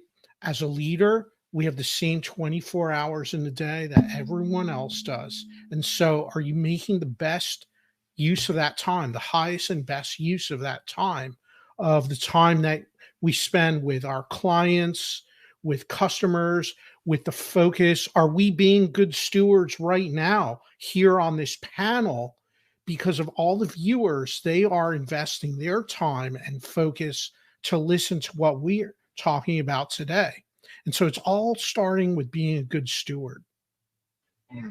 Beautifully said. And what examples can you share where understanding like alternative, especially investments, but alternativeness contributed to effective decision making, especially as leaders, you know, what in their leadership role?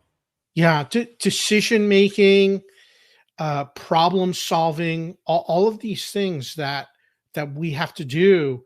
I feel this, John. Leaders are so good at making critical decisions quickly and effectively, and with that, it has such a huge impact on the success and the direction of all of your endeavors.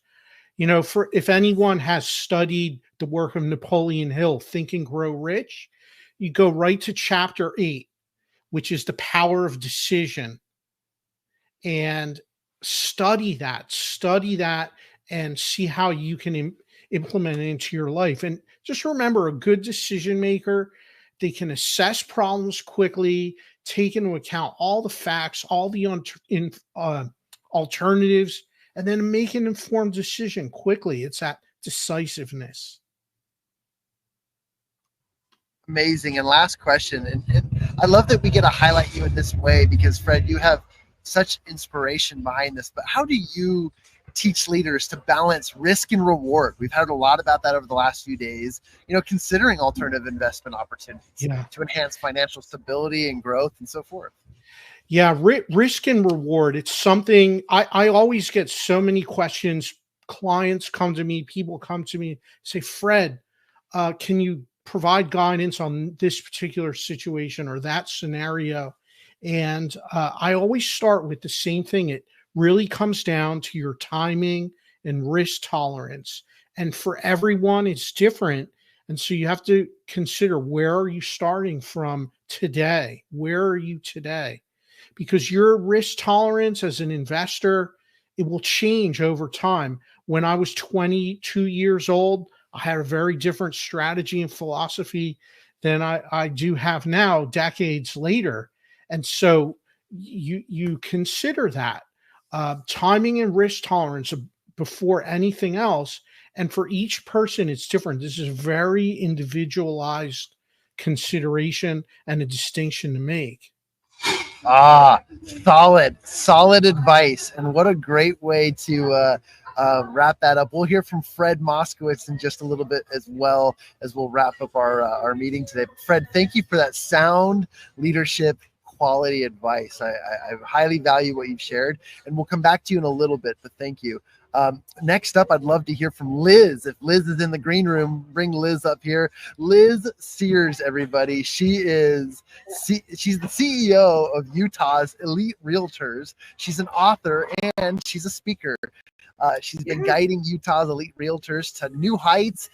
I believe that she's been in leadership that blends industries, expertise, innovative strategies, and a relentless commitment to excellence.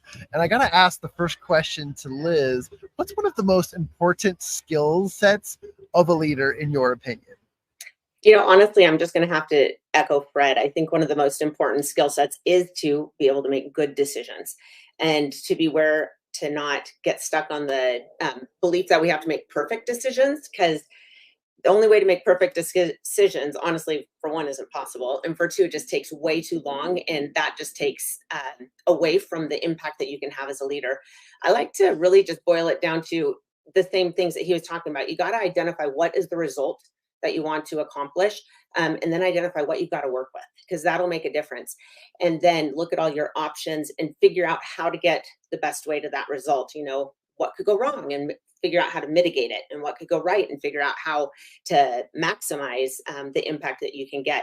But here's the key that I've found made the biggest difference in my team and working with them is after I've identified all of that, then get specific about the action items, who's going to do what by when, assign it out, make sure that everybody's enrolled in those decisions, and then set up a schedule to check back with them. When you have that built-in accountability and you champion them and you really support them, validate them as they're going, it can become something fun that's synergistic between everyone involved.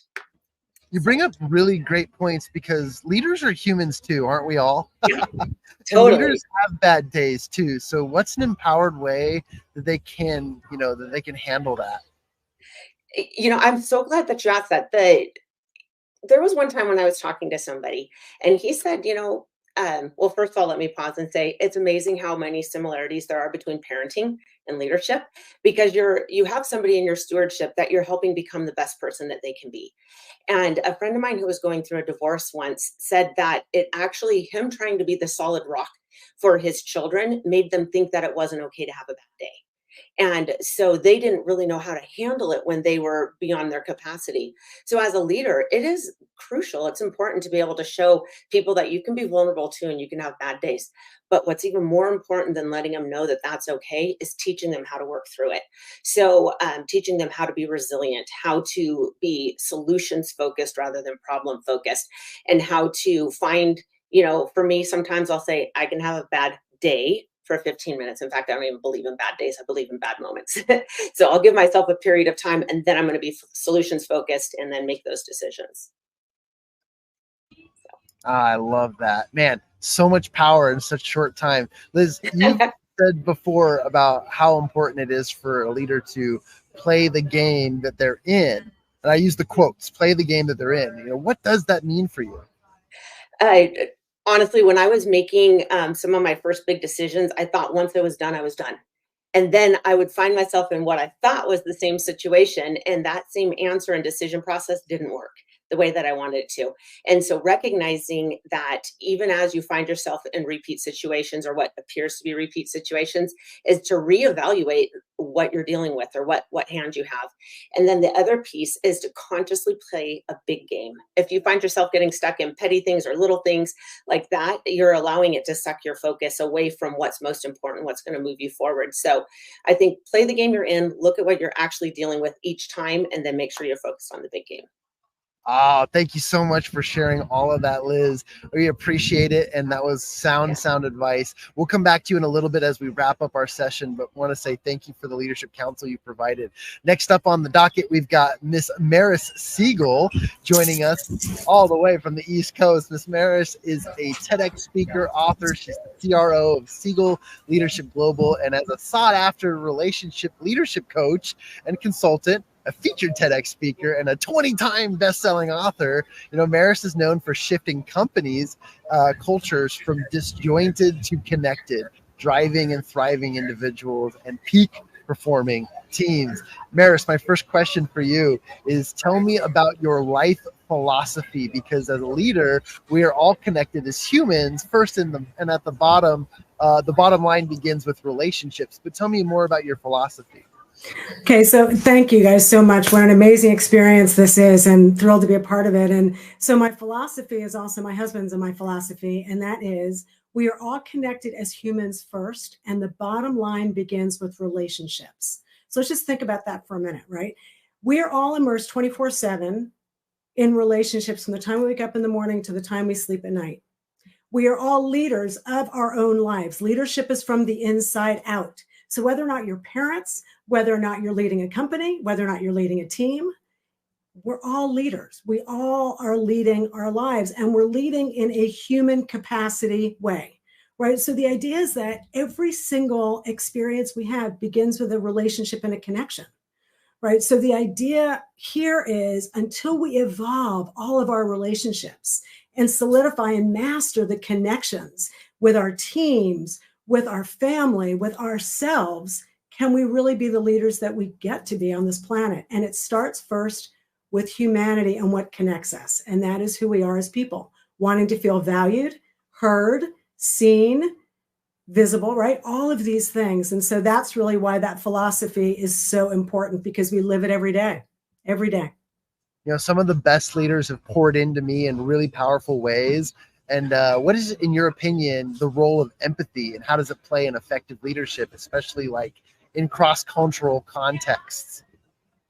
Oh, wow, this is a great question, John, and thank you. And this one makes me a little bit emotional, because I've been blessed both as an executive producer of television, as a relationship marketing expert, as a coach, to work in 40 countries. So the culture piece of this is really important. I'm going to separate empathy from compassion.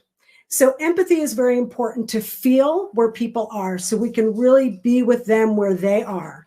But the difference for me between empathy and compassion is that empathy is the door that says, I see you, I feel you, but we also don't need to wear what somebody is going through.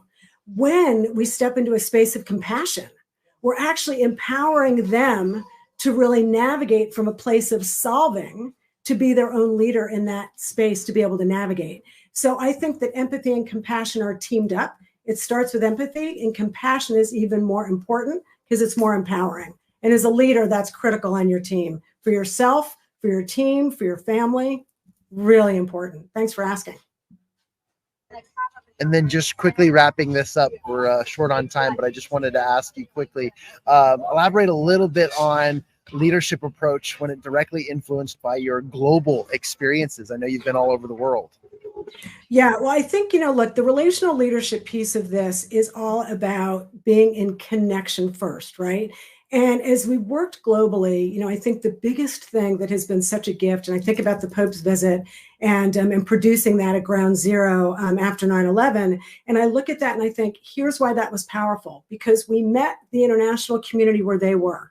We were able to meet the families where they were about the experience and what they were going through. So I think my global experience has really taught me we are visitors in other people's lands. We get to meet them where they are, honor who they are and what they get to bring to the table, and then collaborate from that space. Amazing, amazing. Thank you, Maris. We'll come back to you in just a little bit here. Thank you so much for sharing that. I love this advice. Next up, if you will bring up Miss Samara Beth Hurley. Miss Samara is a 10X business coach. She's an events expert, author, and speaker. And as the global VIP and luxury events, retreats, and experiences expert, she has moved her business and families to many states in this process. But she's a coach and a consultant, and consults clients to 10X their businesses in life. Samara, as a business coach specializing in exponential growth, what are some key leadership principles that you emphasize to your clients? Thank you, John. Thank you so much for having me here. So first off, I would say that the most important thing is to make sure that everyone knows who you are. They always say it's who you know, but to be honest, it's who knows you. So getting out there and being involved, like in the Los Angeles Tribune interviews, networking, getting out there, mixing your groups and staying outside of any cliques is really a great way to go, and spread your word to as many people as possible. I also am really big on not prejudging. You never know who your next client's going to be. You never know who your next best friend's going to be. You never know who your next spouse is going to be. So watch out there, John. So that's also really important, is to really be out there to network and engage. That was my short answer. Oh, great. Okay. I thought there was one other sentence, so that's awesome. I could have gone on and on for hours. Can you share a transformative experience where literally coaching played a central role in a leader's success story? So I do a lot more consulting than I do coaching, because what happens is people want me to coach them in producing their events and retreats. And then they realize it's more than they can handle. And so they end up bringing me on to either partner with them. I actually had a call with that today, to either partner with them or for me to do the events for them. And that's because they're realizing that their focus should be more on how they're helping the people in the audience. And if you're focusing on the venue and the food and beverage and the production team and the audiovisual and all the technical things that are happening, you're not focusing on your true purpose, which is to truly answer and help the people that have paid the money to be there. And so the focus really needs to be on there. And so it's quite frankly priceless if you're looking for an answer, because their job is to be a leader in producing this event, maybe working with the speakers. My job is to make sure that everyone's on schedule, they're in the green rooms at the right time. We definitely have that going on today virtually, and that everything is being taken care of. I mean, even the little details of dietary restrictions ends up being a huge ordeal. And so why should somebody who's producing a very expensive event focus on these little tiny details when they really should be making money, making revenue, getting their voice heard and getting their message out? So that's really what I preach more than anything. And wrapping this up and bringing this one to a close, how do you tailor your coaching strategies to accommodate diverse businesses in environments in different industries? Well, that's a great question, John. And it's a kind of an easy one for me, because when you have been doing this for 30 years, I'm starting to age myself. But when you've been doing this for so long, and I've done corporate, social, nonprofit, destination management, all kinds of events, I've owned my own companies. I've been an intrapreneur within companies and within nonprofits. I've sat on almost every side of the table. And so when you have all those different experiences in your bucket, I should say, then you are able to accommodate any industry and anyone. So that's where it gets challenging for me. Who do you focus on? Well, you have to focus on any industry, but you can't be too wide. It's too hard. So what you need to do is figure out what you want to niche on. And so I help my clients as well figure out what their niche is, and then that helps them target the audience appropriately. Thank you so much, Samara. It's great to hear from you. We're going to jump over to our next professional. We'll wrap things up here in a little bit. I'd love to bring up Mr. Daniel Kilburn. He's an author, speaker, coach, emergency action planning. In the realm of emergency action planning, he believes in leadership is about orchestrating calm amidst chaos. We're going to dive into that. Mr. Daniel, how does the concept of emergency action planning, I should say, translate into leadership strategies? Well, John, each and every one of us are leaders, even those of us that don't think we are. We are leaders, especially for parents or business executives or what have you. And as far as emergency planning, we all have little speed bumps, big speed bumps, walls in our life we have to deal with. So it's in our best interest to recognize that they are coming before they get here, so we can make a plan of action so we can get around them, get over them, get through them in the best way possible to benefit ourselves and the people we're working with. That's awesome. Can you discuss a scenario where effective emergency action planning intersected with maybe some strong leadership principles in your experience? Well, I spent a lot of time in Florida, and Florida is a unique situation because they have these things every year. They have a hurricane season. There's actually a season for it. So people who live in Florida recognize that, okay, at some point in time this year, there's going to be a hurricane hitting the coastline. And what we see, unfortunately, is people not taking action to prepare themselves. So when I was going through my spiel with people, trying to get them in place and helping them out, I was finding a lot of people that didn't want to do with this because they didn't want to upset anybody. And I have to say, so when the earthquake or the hurricane happens and it hits your front door, how are you not going to upset anybody if you haven't done anything? So it's good to watch people recognize that, hit that switch, and take plans of action to move forward. And I was able to help many people do that. Now, the upside is, you don't always need to use it. It's just like auto insurance. You don't want to get in a car wreck, but you got insurance, right? Well, it's the same with emergency and disaster planning. You don't really want to use it, but it's good to have it when you do. Great. Last question for you, Daniel. From your coaching experience, what are the key components of resilient leadership in turbulent times? Well, resilient leadership in turbulent times is having a plan. You need to have a plan. If you don't have a plan, someone else will have a plan for you, and it might not be the plan you want. So you find turbulence going on. Like I mentioned earlier, we need to recognize that something's going to happen. I don't know what, but in your demographic, your city, the environment, the industry you're in, you've seen issues happen. So it's good to put plans of action in place to deal with them before they happen. And even if they don't work out, you've already got a plan. You understand the thought process. So that's your resilience. You get to get back up. You're not going to stay knocked back down. You're going to get back up. You're going to move forward. You're going to find something that will work, pivot, and you're going to move around and get it working.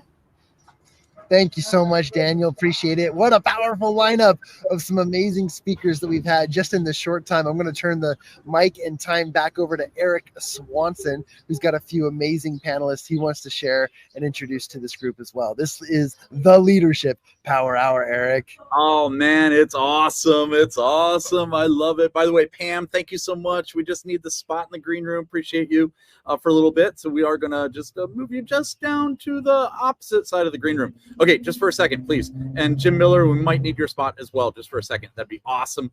Before I bring up our three esteemed awesomeness as well as everyone else, I want to go ahead and just bring up the individuals that just spoke for their final awesome parting words. So we have the group right here right now.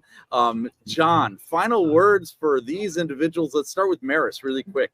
Maris, 20 seconds, go. 20 seconds. It's time to evolve our human relationships at work and at home. It's an inside-out job, and the choices we make all day determine our future. Absolutely love it. Thank you. Give it up for Maris. Let's see, Liz Sears, final thoughts you have real quick. Final thoughts is that leadership impacts your life everywhere that you turn. And one of the things I love so much about being in the real estate world is that it's transactions of people's lives. And if anybody would like a 15-minute leadership consultation, go ahead and reach out to me at utahseliterealtors.com. I want it. Yes. Utah, repeat the site again. utahseliterealtors.com. Beautiful. Someone wants to type that in there, do it. That'd be great. Awesome. I love it. We're going to add, I know Fred was in there too. Thank you very much. Let's go over to Samara for the final thoughts. 20 seconds, please. Hi, thank you. So I would suggest that you figure out what your secret sauce is. Eric loves saying secret sauce. It's true. My secret sauce is my energy level. People are always saying to me, you have so much energy. I just want to be part of whatever you're doing. And I really don't even understand what they're talking about, I guess I have a lot of energy and it's contagious. Go figure. So to utilize my energy, you can hire me to do events. Just kidding. Awesomeness. Thank you. So check out my website, samarabethandco.com. Yes. Go ahead. Say it again. Sorry. Oh, it's down below too. samarabethandco.com. Awesome. There we go. Rock and roll. And Mr. Fred Moskowitz, final thoughts you'd like to share. 20 seconds, please. Yes. My final thoughts for today about leadership. It's all about taking action. I want to share one of the greatest lessons I learned from my father was this. It's about taking action. It solves so many problems that come up, and you can do it. You bring clarity and insight and solutions to a situation. That's what leadership is all about. It's solutions and bringing awareness to the problems we're facing. Beautifully said. Thank you so much, Fred. Appreciate it. And Daniel, final thoughts you'd like to share, please. And Daniel. Thank you there. So my final thought is each and every one of us on this planet right now is a leader, whether we know it or not. We impact other people every day with our words, our actions, our deeds. And we impact them either good or bad based on who we are. So here's the key issue here. You're a leader. You were placed on this planet to do something. If you say, well, what am I supposed to do? Well, learn. Find out and learn something. And look and see who's asking you questions. Someone is. Someone is out there who wants to hear your answer to something, and you have it for them. So be the leader. Learn and teach. Awesome. Thank you for that 20-second wrap up. You're the best. Thank you so much. Give it up for our panel of awesomeness. And, we're going to bring up a few more people real quick. I know I'm clearing out some of the green room there. So that's awesome. Thank you, Maris. Please don't come back. It would be great. All right, I'm clearing it out for a reason, guys. All right. So, John, we are bringing up our next 3 individuals, and these people are just amazing. All of our panelists are amazing. And I'm going to go ahead and bring up dear friends of mine. Well, oh my gosh, Jessica Radetsky. Have to bring her up. We're going to do something a little different here. We're going to bring all of them up all at the same time. And what I'm going to do is I'm going to interview all 3 of you all at the same time. It's going to be a lot of fun. So first, I want to introduce all of you to the audience here, and we will start with the beautiful females first. So Jim Cathcart, just kidding, Jessica Radetsky. Jessica, you are a dear friend of mine. I've known you for 30 years plus. It's been, well, since you were not even born yet, apparently. And you're just amazing. And a lot of people, well, you know what? I should probably read some of your bio of some sort, right? So she is the founder of Broadway Hearts. It is amazing. Hopefully she'll explain that a little bit more. She's a Broadway actress, a dancer, an artist.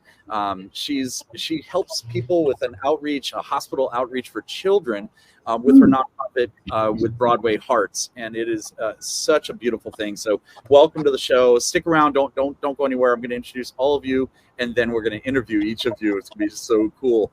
Next, I'm going to introduce Jim Cathcart. Jim is, of course, a speaker. He's a mentor to experts. He's an author of 26 books. Hopefully that includes the 2 or 3 that he's in with us as well. He's a sales and marketing Hall of Fame speaker. And by the way, I'm not sure if you knew this, he is one of the past presidents of National Speakers Association, NSA. I think he was number 16, if I'm not mistaken. And wow, this gentleman's amazing. And one of his favorite books that I love is Acorn Principles. And he actually, if he doesn't speak about it later, I'm going to say it now.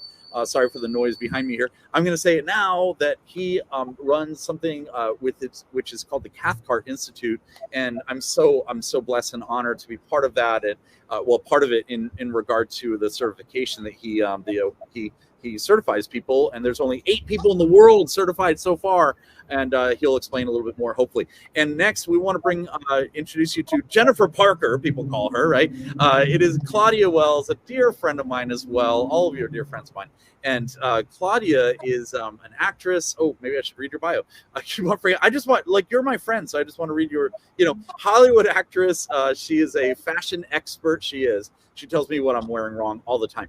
And she owns a fashion store in Hollywood called Armani Wells. It's awesome. And she's, if you're not familiar with, well, her beautiful little face. She was, what is it? What's the number? 555-1212. I can't remember the number, but I have it written somewhere. 555-4823. 4823. And she's, 4823. okay, who cares about the number? The point is that she gave that handwritten note to Marty McFly, I think, right? And to was it Marty? Or was that the father? That's Marty, right? To Michael J. Fox in Back to the Future. She's an actress in the original Back to the Future. So let's start with you, if we could, Claudia. I want to know. I'm just going to ask you right from the cuff, if I'm wearing a cuff, is what? So we're talking about leadership. What is the Hollywood perspective? What is your take on leadership and why it's so important, even for Hollywood actors? I mean, I assume the answer, but I want to hear from you of why Hollywood actors should really take a serious look at leadership and lead from the front. Can you elaborate on that? Yeah, I'm so happy that you invited me to do this. And while I've been listening, I've had all these different thoughts about leadership in terms of Hollywood acting, the very best acting is when you're supporting the other actor. So it's responding. And it's the same thing with leadership. Leadership isn't about what can you do for me? It's about what can I do for you? It's about compassion. It's about delegating to your strengths, because not all of us can. As a leader, I can't do everyone's job. I can do my gifting, and I've hired you to do your gifting. I don't need to micromanage you. I need to support you in doing your very, very best and allow you to bloom and blossom in your gift. So love it. As a leader, the best form of leadership is to support you in being the best that you can be, not take over and suffocate you out of jealousy or control. But to support you in flying and becoming better than you ever could have been on your own. It's almost like I was thinking about this earlier while we were all talking, or you were all talking about in nursery school, in the playground. There were the leaders and there were the followers. And now in terms of Hollywood, that whole thing about trending, I don't want to be following a trend. We should all be starting the trend, not being so excited about following the trend. Right. It's like when we were little and our moms used to say, if your friend was going to jump off the Golden Gate Bridge, would you jump off the Golden Gate Bridge? We are all, like someone was saying earlier, we're all internally made for leadership, because we each have this foundation inside of strength, and we each have a particular gift that we're the only ones on this entire planet that have our particular gift. We just need to have the confidence and strength inside to realize. I'm going to jump in because you told me to jump in. Remember? Before you were like, give me a 1 minute sign, and that was like 2 minutes ago. I love you. You're amazing. So stick around and join the conversation, though. But let's jump over. Thank you, Claudia. You're amazing. By the way, just a little secret: we may be having Claudia Wells back in a little bit. I'll explain that in a little while. But next, I want to bring up Jessica Radetsky. Jessica, look, you are, I love you, first of all. I love all of you. Jim, I love you too. But Jessica, I love the fact that, a little personal story. I went, when I was like 20, I think, and you were 17 or whatever the age group was. You were like 7, right? No, wait, that's weird. But you were a lot younger than me. And I would pick you up on my motorcycle and drive you to the San Francisco Ballet Academy. I think you were, and a lot of people don't know.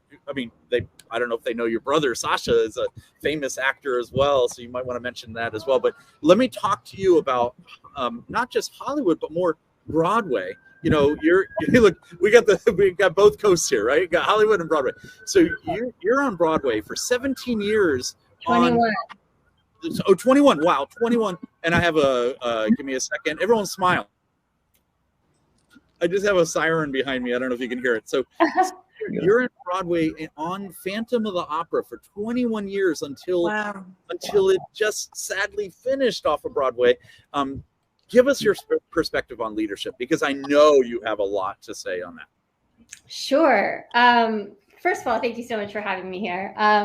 Yeah, absolutely. As an artist, working in a live theater where anything could happen at any given performance, I always found that staying very curious and very malleable. Like this could happen, right? Okay. Just like that.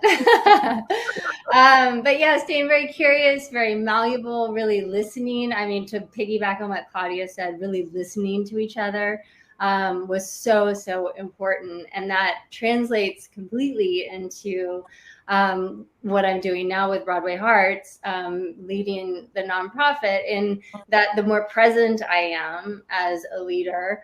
And explain Broadway Hearts. The audience needs to know what you're doing there. Absolutely. So I founded a children's hospital outreach nonprofit called Broadway Hearts, where I bring Broadway performers to children in treatment at children's hospitals nationwide. We do it virtually and also in person. And it was founded just on the idea of bringing a little bit of Broadway to kids who wouldn't necessarily be able to go to the theater due to illness. And it's become, it just started with one little visit with 6 of us, and now we visit hospitals nationwide with over 100 volunteers. That's amazing. I brought the whole panel back up just to give you an applause. Thank you so much. Phenomenal what you're doing. If you guys heard what she said, she brought Broadway to the pediatric ward, to the people who really need us there. And that was, I know, through pandemic and so forth, but you continuing that. And I know that I believe you and I introduced you to a friend of mine named Frank Shankwitz, who passed recently a couple years ago. And he was the founder of Make-A-Wish Foundation. And I know he sat on your board as well. So just amazing. I definitely interrupted you on your leadership. Could you finish that thought? And we're going to bring up Jim in a second. Absolutely. So I found that the similarity, the skills that I learned as a performer and working in such a collaborative environment as a performer definitely translate into what I'm doing now with a nonprofit. It's all sort of an exchange of energy. Then it was with my colleagues and the audience for sure. And now it's with my hospital partners, my Broadway performers who are all volunteers. And then of course the extraordinary kids that we have the absolute privilege of visiting and sharing music with. Oh, honey, you're on mute. I'm trying my new thing where I talk and you guys figure it out. So thank you so much. I said some really cool things too. Thank you so much, my dear. You're just an amazing human for the leadership around the world, and I really appreciate you. I wish we had more time to, and we're gonna dive deeper at some point with all of you. But I want to bring up Jim Cathcart. Jim, please tell us a little bit more about leadership. I know you've written books on this. Books have written books upon books on this from you. So you're a leader and a true human knowledge of amazingness. So back to you, sir. Thank you, Eric. Thank you very much. In there somewhere, I don't know. This leadership is setting direction, taking initiative, and influencing others. I told my son when he was little, I said, I've noticed that you're a natural leader. And he said, I'm a born leader. I said, no, a born leader would be a prince whose dad is the king. You're a natural leader. He said, what does that mean? I said, it means I've noticed that the other kids watch you and they want to be like you or do what you do. So that's a privilege and a blessing, but it's also a responsibility because they're going to follow your lead. And if you give a bad example, guess what? They're going to be bad examples set by them. We're always leading by example, and we ought to think that way as leaders. It's so true. I love that. And I know you probably have many stories of leadership. If you could, just in a minute, because I do want to respect the time of LA Tribune and the panel, and we'll wrap this up in a minute here for some final thoughts. My question to you, I mean, look, you're sitting, I know you took some time out of your busy day. Who are you sitting around with today? I mean, this morning you're just like chilling around with, Brian Tracy and Tony Alessandro and Troy Hoffman, and I'm on my way there. By the way, not many people know I'm in my jet right now. Kovacs Jr. Yep. Yeah, that's right. So I've got a room full of 21 people in a private home, a Verbo rental that we took over for a few days here in La Jolla, and we're just holding an expert summit mastermind. And I'm mentoring these people, but I'm not needed. They're profound. They're amazing people. I just brought them together. And so I have a quick question for you on that. Facilitate. To interrupt you, I just have a quick question on that. And the answer is yes or no. So here it is. I'll give you the answers. Yes or no. Is it important? Because I know you're sitting there with 21 people or 20 people plus you and your wife, Paula. Is it important for leaders to get together with other leaders to lead the field around the world? Yeah, leadership, they say it's lonely at the top. That's because leaders typically don't enjoy the natural communication that flows among the followers, among the workers, among the staff. And so, a lot of times, even though you're trying to involve everybody else, you're still kind of left out of the loop because after all, you're the boss, you're the leader. So it's vitally important that we collaborate with each other and provide the kind of support and perspective, adjust your point of view and see things more accurately. It's so true. You bring up another point about perspective, and there was a car next to me. There was a, sorry for the noise, guys, but hey, that's what leaders do is you pivot. But there's a movie, Clint Eastwood movie, I believe, or someone, and it's all about angles and perspective. And I believe that's really, really accurate. So awesome. Final parting words that you'd like to, or closing remarks, I guess you'd say. Closing remarks you'd like to share. We'll start with Jim real quick. 20 seconds, sir. Okay. If you want to be a better leader, work more on you than on anything else. Learn everything you can about human nature. Study people. absolutely brilliant and beautiful. Next, we're going to go to Claudia Wells. Claudia, what parting words you'd like to share real quick? 20 seconds, please. Focus on the mission. It's easier not to get distracted turning left or right. Focus on the mission. And also, if anyone wants to get in touch with me, the best way is claudiawells.com or armaniwells.com. Beautiful. If somebody can put that in the chat, and we'll ask Jim, what is yours as well, Jim, so people can get in touch with you? You can get in touch with me with my name, jimcathcart.com, or go to cathcart.com/goingpro. But jimcathcart.com is the easiest thing to remember. Awesome. So we'll go jimcathcart.com. What was the last part? .com. Just kidding. Okay, so that'll work. And Claudia, thank you for sharing that as well. And awesomely, we'll go to Jessica. Jessica, what is your parting words you'd like to share today? I think stay curious, find something you love to do. We always would love to collaborate. We would like to be in every children's hospital that there is to serve as many kids as possible. BroadwayHearts.org. All roads lead to me. So get in touch. I love that. All roads lead to you. That is really cool. And guys, my name is Eric Swanson. I run Habitude Warrior as well as Speaker Hearts. And I have to turn to my beautiful, beautiful friend over here, Jessica, because she started Broadway Hearts, and I called her up, I don't know, years ago, and I said, hey, I want to do something similar that you're doing, but I want to do it with speakers. Are you cool with that? And she's like, go for it. And it's funny, every time we get on a phone call, I'm like, oh my God, I run Broadway Hearts. She goes, no, that's mine. Yours is Speaker Hearts. I went, oh, that's right.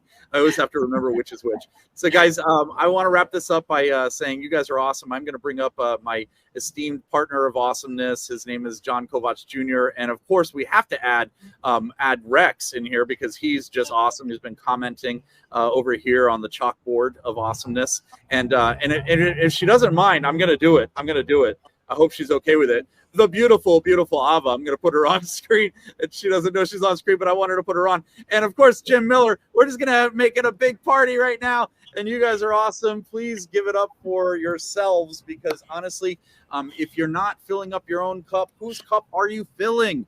And if you want to fill up more of a cup, give it to me, and then I'll spread it out to other people. Just kidding. You guys are amazing. I love you all. You're amazing.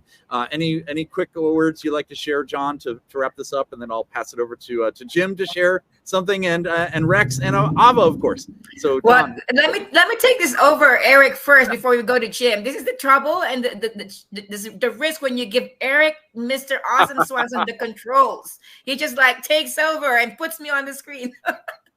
I just removed myself. John, the floor is yours, John. I'll just take 10 seconds. Full screen. Hold on. Just kidding. Okay, John, go ahead. I'll just take 10 seconds to say thank you, LA Tribune, for everything this week. It's been so impactful, so insightful, and this opportunity to highlight speakers in a very powerful and short, quick way with these powerful power hour statements has been awesome. 10 seconds is up. You rock. Over to Jim. Jim, you want to share your thoughts really quick? 10 seconds. And he's muted. That's okay. I'll unmute you. There you go, sir. Oh, maybe. Okay.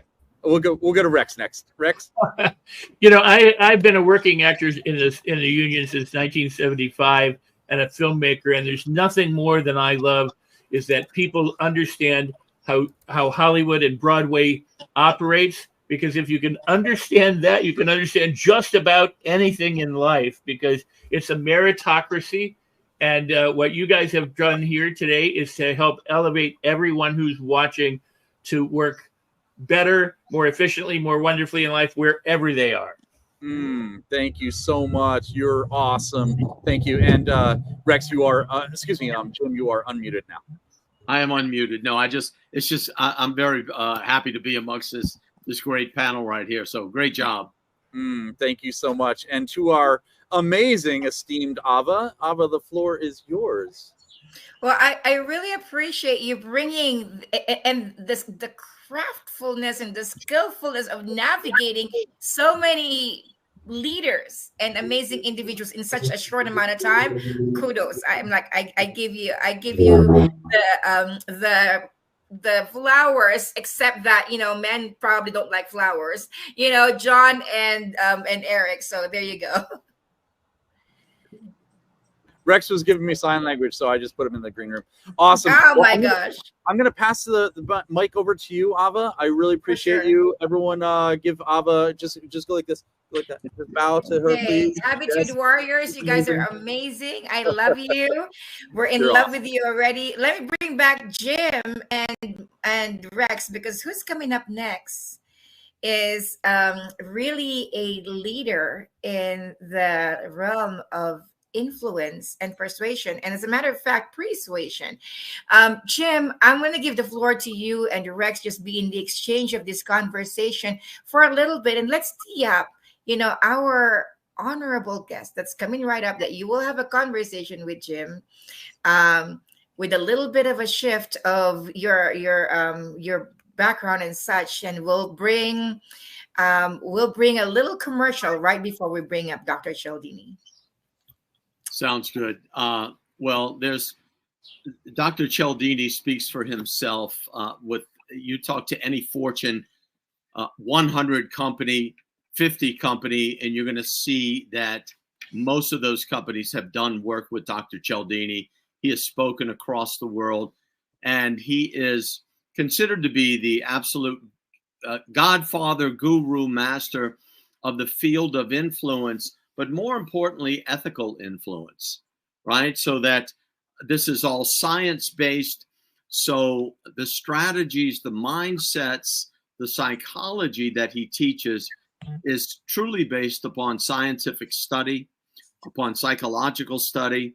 And what it's designed to do is to make us better in our communication, to make us more effective in business, and even in parenting, in our personal relationships, by being more effective in languaging and how it is that we communicate with other people. So Dr. Cialdini has written a number of books, a score of books. His latest one is actually he's putting out his iconic book, Influence, for an anniversary edition, where he's added an 8th element to the 7 elements of influence, and that being unity. So he is going to grace us with his presence, with an interview panel, and also too, he will be awarded a Lifetime Achievement Award. So, Rex, if you'd like to say something. Yeah, no, I absolutely would.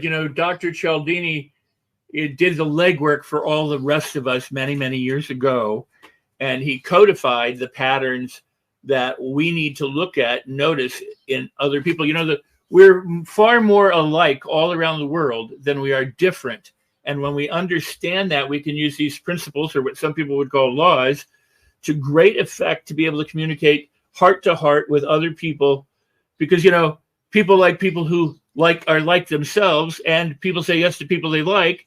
And some of these principles are the very ones that Cialdini put out there for the rest of us to understand. So if you read his work, that's one thing. That's academic and it's educational. But if you apply his work, you can see great results in your ability to use another book title, Win Friends and Influence People, and then communicate more effectively in everything that you do, whether it's selling other people or helping other people purchase something because you understand how they're thinking and how they're feeling. And I mean, I'm just so grateful that we've got Dr. Cialdini on the show today, because he is, we all stand on his shoulders. I can't think of a single person, from those who are here today to those who have passed into the great beyond, who haven't in some way been touched by his work or used his work or quoted his work again and again and again and again, because we all have. Rex, Dr. Cialdini does not, especially now, because he's, for the most part almost retired, and he really doesn't accept invitations lightly. And it really is an honor that he also too noticed and took recognition of the strength of the Los Angeles Tribune as a platform to be able to be present with, to influence the audience that we have across the world, and to share his legacy with the world. He's a very giving man, very kind man, a gentle intellect. He's professor emeritus at out in Arizona, with the University of Arizona, I believe. So anyway, like I said, we're honored, and it just again goes to demonstrate the relationship that the Los Angeles Tribune has with some of the greatest minds, whether it be intellectuals, whether it be sports, whether it be in entertainment, editing, you name it. But to be able to have that partnership draw with the Los Angeles Tribune, we're very honored. We're glad that our guests are here to experience what they're about to experience. For sure, Jim. Thank you so much for really articulating that so well. And Rex, thank you. You know, as we're getting ready to bring Dr. Cialdini up to have an interview with the panel and with you particularly, Jim, thank you so much for really making it happen, bringing Dr. Cialdini together with Tom Schaff and Jean McNaughton. So thank you. It takes partnership, collaboration, and connection to do the amazing things that we're doing in the Los Angeles Tribune. But before we get to that, let me share with you, a little bit of a background. We're going to share with you a little bit of the background of what we do at the Los Angeles Tribune with the TEDx talk of our CEO, Mo Rock. And then we'll have Dr. Cialdini right after.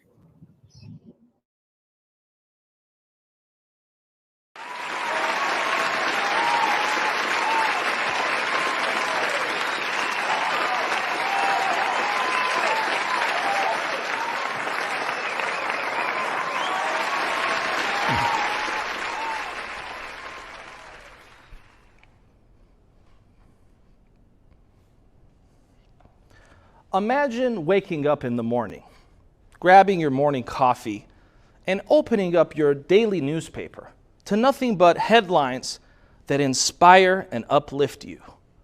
Headlines like the Apollo 11 moon landing and how it inspired people in the 60s, or headlines like the Berlin Wall has collapsed, or even more recently, headlines like the miracle on the Hudson. What would that do to your day when you started off with just positive news? My name is Mo Rock. I'm the CEO of a national newspaper brand, and today, together, we are reimagining journalism. You see, studies reveal that there is a stark contrast between positive news and negative news. In fact, for every piece of news that is solutions-based, that can uplift and inspire you, there are at least 17 that don't. That's 17 to 1. So today, we are actually faced with an epidemic of negative news. We've all heard the phrase, if it bleeds, it leads. But why does this have to be the centerpiece of a lot of news production, journalism, and content creation of the world today? There are a lot of incredible journalists that are solutions orientated, and I give a lot of credit to them for doing a great job. And here's the truth that you may not realize, is that everyone in this room is impacting our news. You see, every single time you like a post, every single time you leave a comment on a news article, and every single time you share something, you're not just liking, commenting, and resharing. You're actually casting a vote. You're not only casting a vote for the kind of news you want to consume, but believe it or not, you're casting a vote for the kind of world you want to live in. You see, I believe that news has the power to not just inform you, but it has the power to mold you. Our world views are largely shaped based on the news and content that we consume. And so I want to encourage folks to remember that the next time that they like, comment, and share. Our organization has one question that it always has to ask before we share anything, print anything, or publish anything. Our editorial team asks this one very simple question. Does the following piece of news empower our audience, or does it disempower our audience? What would the world look like if every content creator, every journalist, every time someone posted a news article, they asked that question. Does the following piece of content empower our audience or disempower our audience?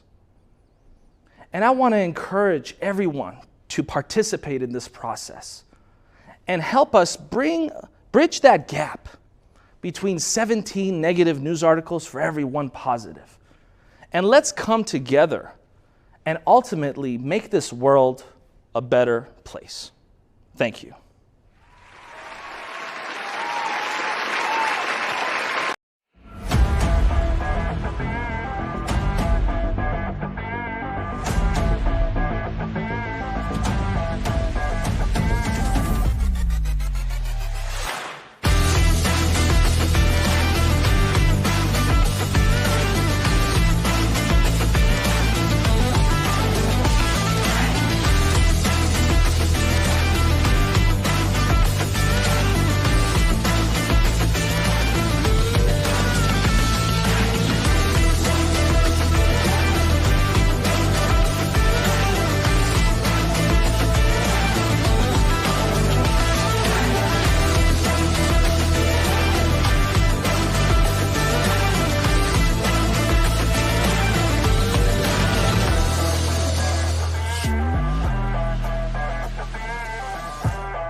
And welcome back to the Leadership Week. And we are so excited, Ava and Alicia, because the term legend is a term that I know a lot of people like to use. But today we're truly honored to be in the presence of a real legend here on the Los Angeles Tribune. And I'm so excited because not only has this individual impacted me personally and professionally, he's impacted millions upon millions of people directly and indirectly.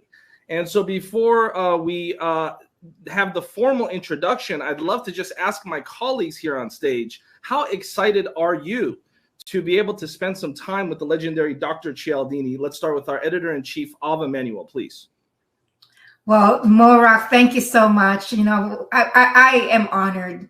You know, I am honored to be in the presence and to have the opportunity to interview the living legend, you know, of Dr. Cialdini. You know, his work has been, I would say, the Bible, right? The Bible that has guided through many businesses that flourished, you know, over the years. And I'm just excited, you know, to hear him up to date right now, what's going on and what he's excited about that he's continuing to prepare for. So I'm thrilled. Thank you so much, Mo, for the question. Alicia, would love to know what are you excited about? Thank you for that, Ava. And Alicia, real briefly, how excited are you? I am thrilled to have Dr. Cialdini on today. As Ava mentioned, his work has influenced so many people, and it's because he's brought it back to the person. He's remembered the person at the beginning of how you engage and how you influence and what are they thinking about on the receiving end of the information that you're sharing. So it is just an honor and a delight to have Dr. Cialdini joining us today. Absolutely. And, you know, here at the Los Angeles Tribune, one of the things that we pride ourselves on doing as an independent publication is making sure that individuals that deserve to have a proper place in history have that proper place in history. And oftentimes mainstream news organizations forget about some of the legends in the field of psychology or business or leadership or personal development. And we believe that we play a vital role in society to make sure that these legacies are preserved. And so with that being said, I'm really honored because we're about to welcome Dr. Cialdini to the stage and spend a few minutes with him. But before I do that, we're also going to make an exciting announcement here. And that's that here at the Los Angeles Tribune, my colleagues and I, and we'll be joined by a couple more of them here in a couple of minutes, have decided to actually honor Dr. Robert Cialdini with a Lifetime Achievement Award. Now, this is an award that obviously we don't take lightly. Individual, in this case, Professor Cialdini, has done, and the impact that they have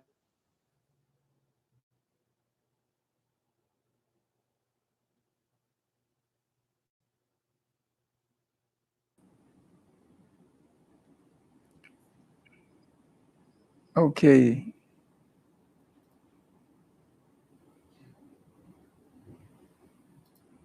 He's kind of frozen. And now it's just the two. Well, Dr. Cialdini, welcome to the stage of the Los Angeles Tribune. You know, we are honored that you are joining us as the editor-in-chief of the Los Angeles Tribune. I am definitely, absolutely thrilled to be able to honor you with the Lifetime Achievement Award. I mean, you've done so many and so much, and you've really impacted the lives of millions after millions. I feel like even the Lifetime Achievement Award of the Los Angeles Tribune does not measure up to the contribution you've made to the world. So I just wanted to honor you, Dr. Cialdini, and Michael, would love to, before we give the words to Dr. Cialdini, would love to hear some of your thoughts on us being able to honor him. You know, the great thing about this is that a lot of the people that I've worked with and professors and in the personal development world and in all the different worlds that I've lived in, your name kept coming up. And the greatest thing about that is it's not only the research and the influence and everything that you wrote and the books you wrote, but it was the person behind all that. And I think this award it's such an honor for us to have you here because of all the lives that you've changed that have affected me personally and will affect my children and my grandchildren. And I wanted to thank you so much for being here and just so honored to be part of this. Well, thank you, James. I am so gratified to have received this honor from an organization like the Los Angeles Tribune, which the values that you cite and live up to are the ones that I share. And so it makes it an especially positive, favorable experience for us to come together in this way. Well, thank you so much for that, Professor Cialdini. And I think some of the technical things here have been resolved. I'd love to just start off by expressing my gratitude for your time here. And when it comes to the idea of influence, you know, a lot of individuals hear the term influence and don't necessarily know, well, what does that really mean? And I'd love to just start with that basic question to lay the foundation for the folks watching.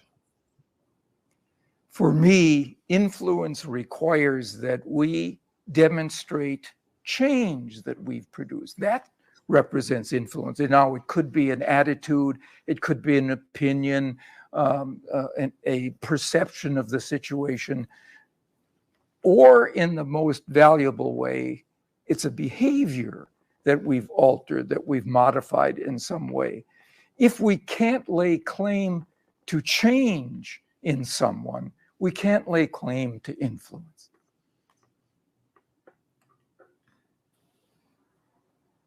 That's really brilliantly said. You know, there was a speech given by Charlie Munger in the mid-90s, a very famous speech that he gave to a constituency of students, where he cited your work as a very important piece of literature for individuals that at that point in time were entering the workplace at the highest levels. I'm curious, what was your feeling and thought about being cited by one of the top business leaders in the world, and you were given credit by him for your work and for your material? Do things like that have a impact on you personally when it comes to your place in American history? Yes, it does, that sort of thing. I'll give you a little more background. I had no contact with Mr. Munger until one day I went to my mailbox and there was a legal-sized envelope there. I opened it and there was a share of Berkshire Hathaway A stock in there, and a note from Charlie Munger who said, you know, Dr. Cialdini, one of your principles of influence is reciprocation, it's reciprocity, that we feel obligated to those who have given to us, we want to give back. Your book has made us so much money at Berkshire Hathaway that you deserve this share in return. At the time, it was a $75,000 share. That's how much a single share of Berkshire Hathaway stock was worth. That was 25 years ago. If you look on the New York Stock Exchange tomorrow or this morning, it is now over $600,000 a share. Wow, there's been nothing like Berkshire Hathaway as a financial investment firm. And to get that kind of acknowledgement from Charlie Munger, who was, of course, Warren Buffett's partner through all of this, I'll tell you what happened. I was sitting in a chair. It had wheels. It was a rolling chair. I opened this. It rocked me back in the chair. So it actually flew into the wall. It knocked me backwards into the wall. I was so taken by that. And as a consequence, we got to be friends, Mr. Munger and I've recognized his influence on me. He's unfortunately passed away very recently, but I've recognized his influence as a mentor, as well as somebody who we've been able to partner with in coming together to produce positive outcomes for the people around us. You're watching the Los Angeles Tribune. We're here alongside Lifetime Achievement Award recipient Professor Dr. Cialdini, who just expressed some a story that I've never heard before about Charles Munger and Berkshire Hathaway recognizing his work and giving his work credit for the success of Berkshire Hathaway. Alicia Magnus Lewis, and we're going to be joined by a couple more of our colleagues here, Jim Miller, Michael Silvers, in a couple minutes. Alicia, I'd love for you to take it away with the next question for Lifetime Achievement Award recipient Professor Cialdini. Alicia. Hi, yes, Dr. Cialdini, and thank you for sharing your insight on your experiences with Mr. Munger. You mentioned that Mr. Munger had deep influence on your life, and your work has really been centered and anchored around the art of influence. Would love for you to share more about who has influence. Can we all get it? And more specifically, how can we do that? We all have influence. We all have the potential to be influential, but some of us take greater advantage of it than others. And so that's one of the things we try to do in our programs, is make sure that people who want to be more influential have a way to go about obtaining it. And for us, it involves understanding the science of persuasion. There are a lot of ways we can influence people. I mean, we can pay them, we can bribe them, we can incent them with various kinds of favorable pricing or various kinds of additions that we provide. We could, if we're in charge, we can penalize them if they don't do what we have to say. We can even deceive them into change.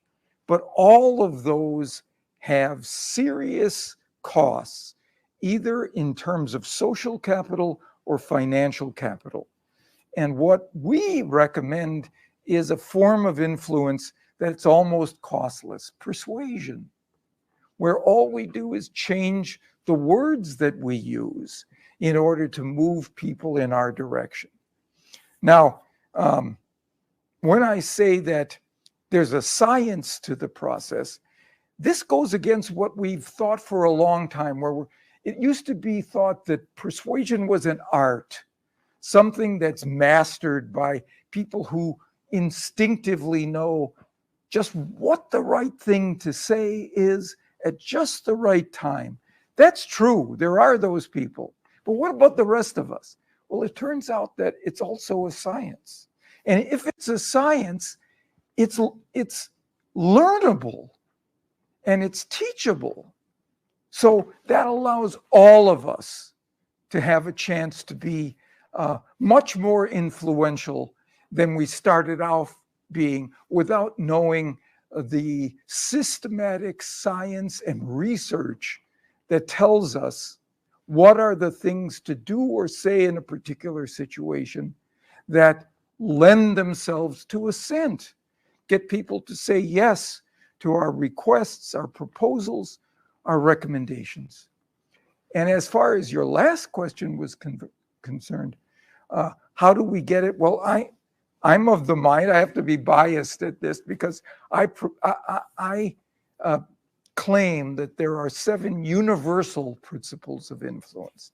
And if you include one or another in a message, you significantly increase the probability of assent to that message. Right? So let me just briefly spin through them. The first is the one we've already talked about, reciprocity. People say yes to those they owe, right? Well, that means that if we give first, if we provide benefits or advantages, positive outcomes to people, they want to give back to us. They want to partner with us in a way that enriches both of our houses, right? I'll give you an example from a study that was done in Southern California in candy shops. One day, the researchers asked the manager of one of these shops, everyone who comes in at random, choose half of them, meet them warmly, and escort them to the counter to buy candy. The other half of the people who come in, greet them warmly and give them a small piece of chocolate, and then escort them to the counter. That latter group were 42% more likely to buy candy at the counter. They had been given something, and they felt that it was their turn to give in return. There's a rule in our society that says you must not take without giving in return. We have very nasty names for people who take without giving in return. So nobody wants to be called a moocher or a taker. And so people bought more candy. Now you might say, oh, well, maybe they like the chocolate. If you look deeper into the research, it shows that most of them did not buy chocolate. They bought another kind of candy. So it wasn't what they had been given, it was that they had been given. Well, there's a clear message for us. We should go first in any situation. If we go into a room where we want to be influential and there's a group of people we don't know, we should not be asking, well, who in here can help me most? We should be asking, whom here can I help most? We do that, and we have an advocate now in that group. And we will both be benefited as a consequence. So that's the first principle. The other one, I'm going to move more quickly through them. Another principle is the principle of scarcity. The one that says people want more of those things they can have less of, right? Those things that are scarce or rare or dwindling in availability become more attractive to those who we tell honestly about how what we have is unique or rare, right? Or going out of availability. So as soon as we do that, we honestly increase their attraction for what we have and increase the likelihood that both of us will benefit. Another principle is the principle of social proof, the one that says when people are uncertain, as most people are when they're making a difficult choice, when they're uncertain, they don't look inside themselves for an answer. They look outside. And one place they look is to what their peers are doing. What are the people around them like them doing? Right? And if we can honestly show them that a lot of people comparable to them have made the choice for us or are moving in that direction, they will want to get on the bandwagon because that means it's a good choice for them too, honestly. So what we have to do is always be sure that we recruit evidence that's honest of the direction that people are moving in our direction. Sometimes all we have to do is say, this is our most popular item, and it will become more popular for its popularity. Okay. Another principle is the principle of authority, where, again, if we're uncertain, we don't look inside ourselves for the answer. All we see is that confusion and ambiguity. We look outside, and besides looking to our peers, we look at authorities, experts, people who are knowledgeable on the topic. So when we are presenting what we have to offer, if we begin with a testimonial, not wait until we've got the information about us in the information environment, start out with a testimonial from a legitimate expert, right? Then everything we say is infused with that authority. And people will reduce their uncertainty that ours is a good choice to make. Oh, and one other thing. If you have more than one testimonial from legitimate experts, use multiple experts. The research is clear here. People are more likely to say yes to you if you have testimonials from multiple experts than just one. Advertising agencies will say to us, no, just use your best one, because subsequent testimonials will dilute the impact of your best quote, right? That's wrong. Those subsequent testimonials from other experts will reinforce the first one. That's what the research says. Okay. So another principle, besides the three that we've talked about, is one that we all recognize: liking. People say yes to those they like. Well, how do you generate liking in situations where you don't know that person yet? Well, one thing you can do is to identify genuine similarities that exist between you and that individual, right? Or to provide true compliments to that person, something that you find admirable about that individual. Both of those things lend themselves to yes when you then present your case. Another principle is the principle of commitment and consistency. People want to be consistent with what they have said or done, especially in your presence. Let me give you an example from a restaurant that was in Chicago, Gordon's Restaurant. They were having problems with no-shows, people who would book a table and then they wouldn't call to cancel or to modify their reservation. It was a big problem. And the owner, a man named Gordon Sinclair, he went to his receptionist to see what she said when she would take a booking for a table. And she would say, "Thank you for calling Gordon's. Please call us if you have to change or cancel your reservation." All right. Gordon, who was a student of the influence process, knew that the principle of commitment and consistency could be used there. He asked his receptionist to change 2 words in what she said. Instead of saying, "Please call if you have to change or cancel reservation," he said, "Say, will you please call if you have to change or cancel," and then pause and let people fill that pause with a commitment to come. People would say, yes, of course, I'm glad to. No shows dropped by 64% that day and never went back up because people had made a commitment to it.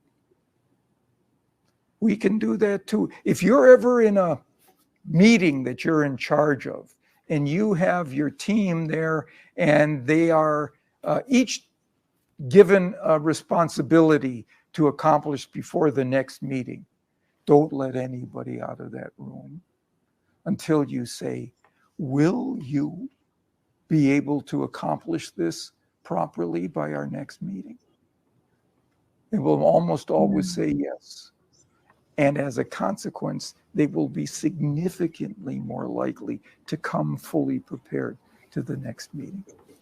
You're watching the Los Angeles Tribune. We're alongside Lifetime Achievement Award recipient, Professor Cialdini. And thank you so much for sharing those insights with our community here. And, when the book Influence came out, it obviously became one of the most important pieces of literature in the business community and the psychology community. And I imagine that you had so many opportunities to do book after book after book after book, and yet you waited quite some time to release Persuasion, which was your most recent book. And I'm curious, what was the reasoning behind that discipline to truly wait that long before publishing another book, which I think is another aspect of what makes you so unique. Is most authors, when they become a bestseller, they just try to reverse engineer and do it again and again and again. And yet you waited decades until your next book came out, which was Persuasion. Why the length? And also, what is the intention behind what your hope was when you were writing Persuasion, that would, no pun intended, influence people with? Please, Dr. Cialdini. Well, I waited that long because I didn't want to plant a bunch of bushes, shrubbery around the tree that Influence had become. I wanted to wait till I had the seed for another tree. And I got it with Persuasion. Persuasion has to do with not what you put into your message. Those are the principles of influence. You put those principles into your message and you increase your success. This is what you put into the moment before you send your message to make people more favorable to it before they've experienced it. And I started seeing research indicating that if you did that correctly, you got big jumps in the effectiveness of your message by essentially alerting people to a concept or an idea that was central to your message. In other words, you primed them, you readied them for your message before they got it. Let me give you an example from a study that was done online, an online furniture store. They've specialized in sofas. And one week, they sent half of the visitors to their website to a landing page that had fluffy clouds in the background. The other half were sent to a landing page that had pennies, small coins in the background. Everything else was the same. And then they looked at what kind of furniture these people bought. Those who got fluffy clouds in the background, where comfort was put at top of their minds, bought more comfortable furniture. Those who got pennies bought more inexpensive furniture. Right? So whatever was first there then drove people's attention to the aspect of the array of availability of options that fit that concept. Well, we can do that. And we can do it ethically by saying to ourselves, if I really think about what I have to offer, what would make it wisest?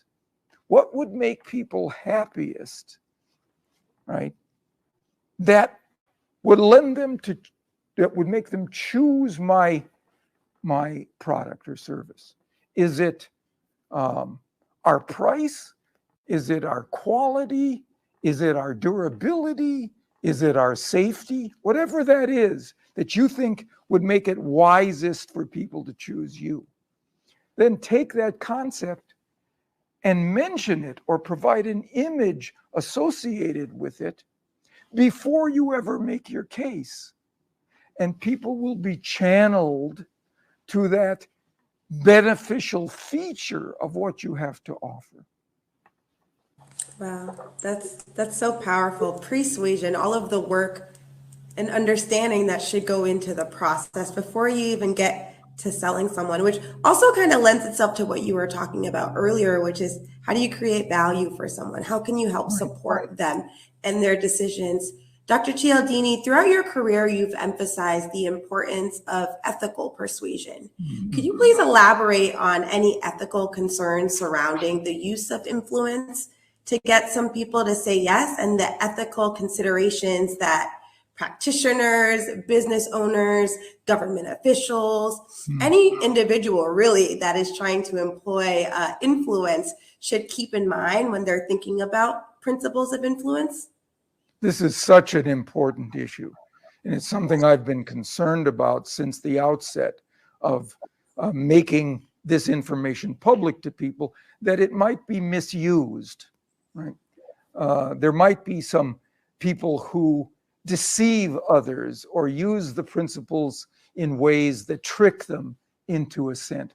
For me, it's the difference between influence on the one hand and manipulation on the other.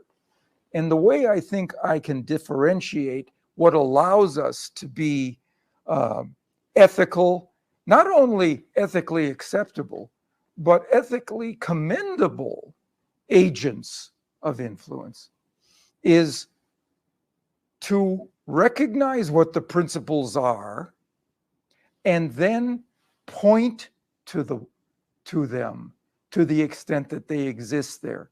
If you have social proof, if you've got a lot of people who've already moved in your direction, or you've got a trend that's going in your direction, you're entitled to point to that. That informs people into assent. It educates them into a good choice. The opposite is someone who counterfeits that information, who exaggerates it, right? Who deceives us by telling us that they have social proof, or it could be authority, or it could be scarcity, or it doesn't really exist there. They've just manufactured it, right? That's the sort of person we have to steer away from, both in terms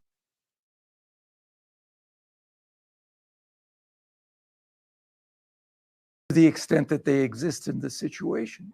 If we have true social proof, we're allowed to tell people about it, because that informs them about a good choice that they could make based on the fact that a lot of people are making that choice. If we've got existing authorities who are testifying for us or about what we have to offer, and we present those, that's a commendable, admirable thing, because we're informing people into assent, not cheating them. On the other hand is the person who exaggerates or counterfeits or invents the one or the another of the principles, claims that there's true scarcity when there isn't, claims that there's a trend in their direction when there isn't, that sort of thing. Those people are what I'll call purveyors of manipulation. That's the difference between influence ethical influence on the one hand and manipulation on the other. Now, those people who manipulate can get short-term positive results if they trick us. But let me ask you this. Have you ever been in a situation where somebody has tricked you into a choice that you later realized was they were not honest? Would you ever go back to interact with that person again? Never. So it's a losing proposition in the long term to be less than wholly ethical. Thank you for that, Dr. Cialdini. And this is a great example of why we're so honored and humbled by your presence and the opportunity to name you with this Lifetime Achievement Award, because we believe that integrity is a necessity to go alongside the art of influence. And you have always been not just a stand of influence, but also a stand of integrity.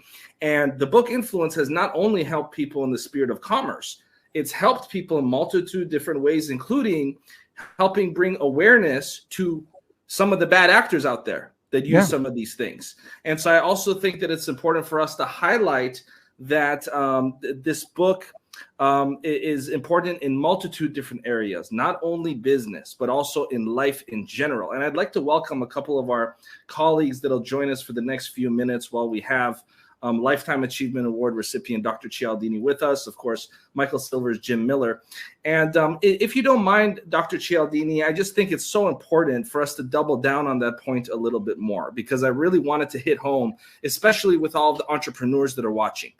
Integrity when it comes to influence. It's a subject matter that I think we could spend hours and hours discussing because it's so important and so needed and not discussed enough. Integrity when it comes to the art of influence. Please, Dr. Cialdini.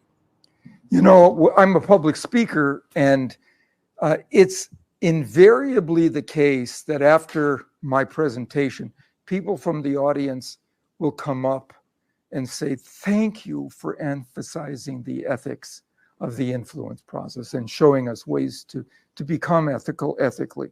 Because I don't want to have to think of myself as a worm in order to be successful. I want to have a perception of myself that I am able to do so because of what I have to offer, right? So I want to look myself in the mirror. Thank you for that. So I think it's not just the case that entrepreneurs appreciate that the integrity that you talk about in your values at the Tribune. Your customers, your clients, your partners appreciate that and want to do business further into the future with you. You know, thank you so much, Michael Silvers. Please.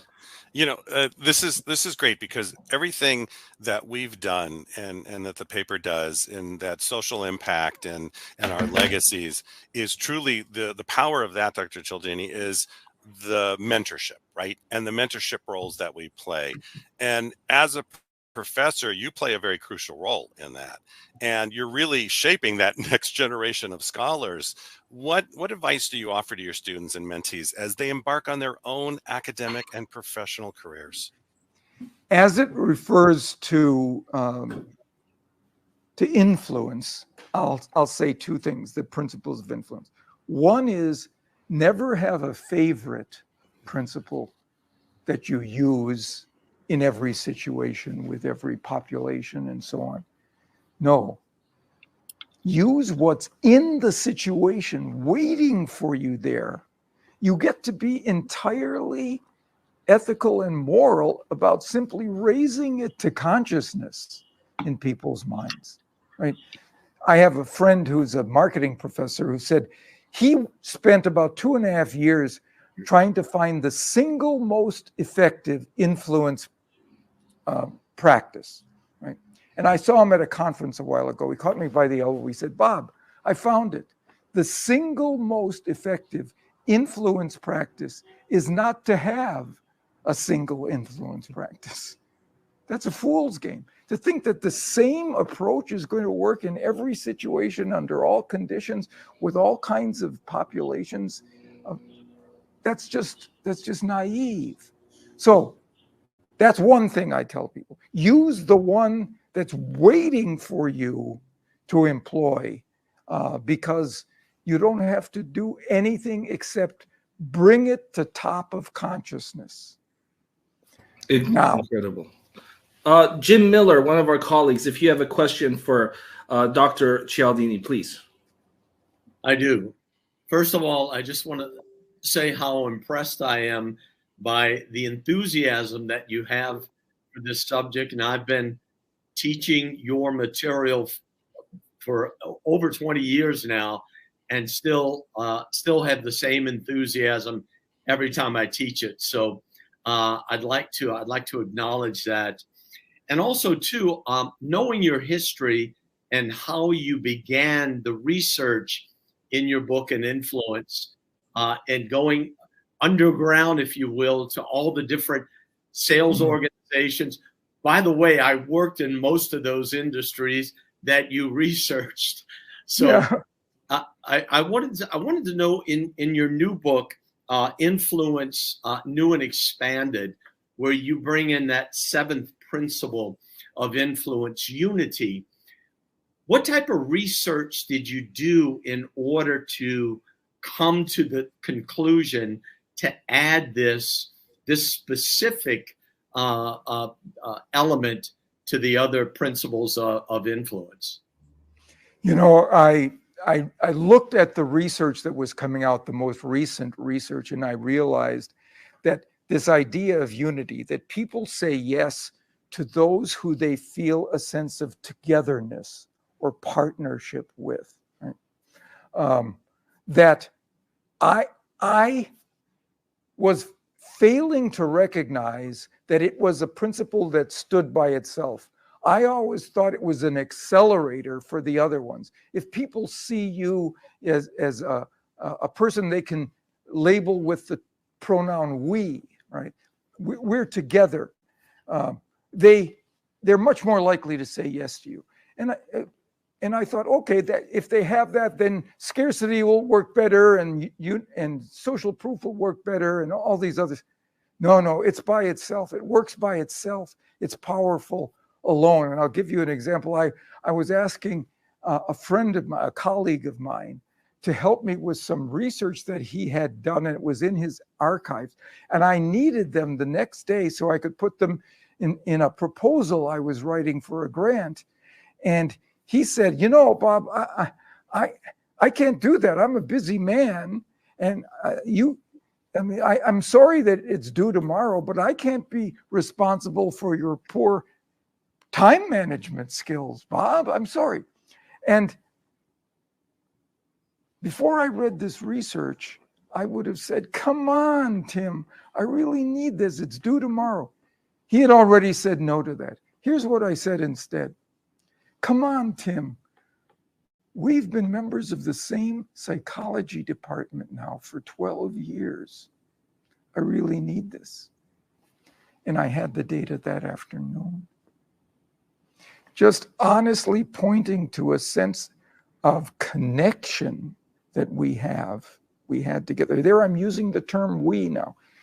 It's that sense of partnership, right?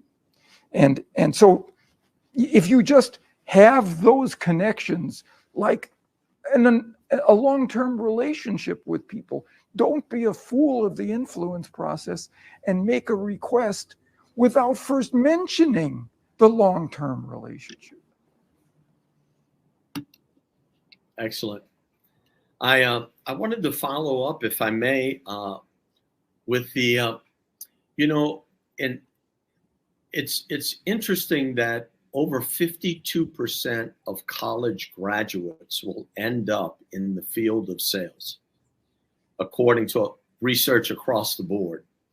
With over 4,000 universities, there's only about 40 that actually teach anything about sales or influence. And as important a body of work as this is, in the shaping of humanity from the ancient Greeks all the way to now, present day.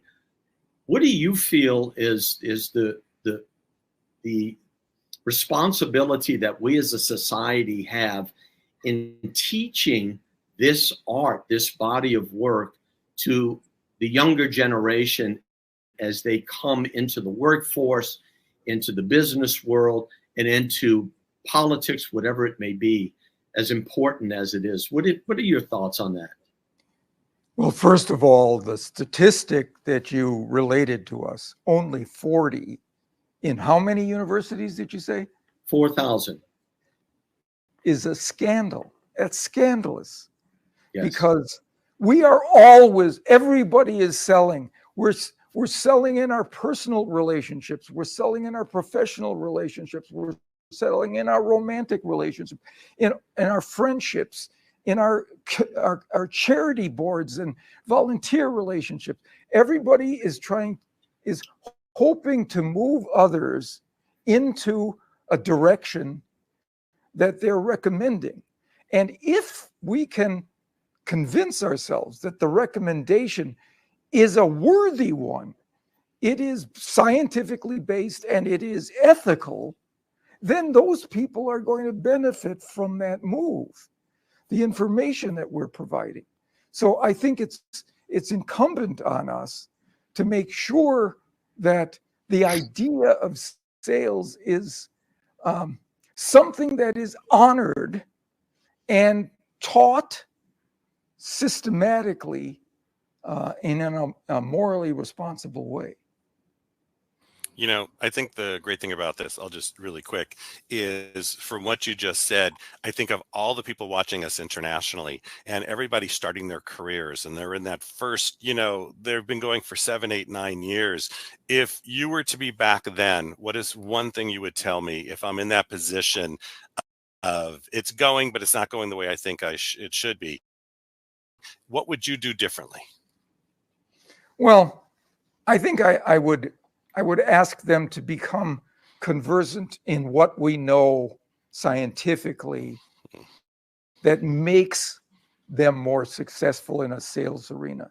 You know, you get a lot of books and programs that just talk about anecdotes and war stories of one sort or another, or hunches or speculations.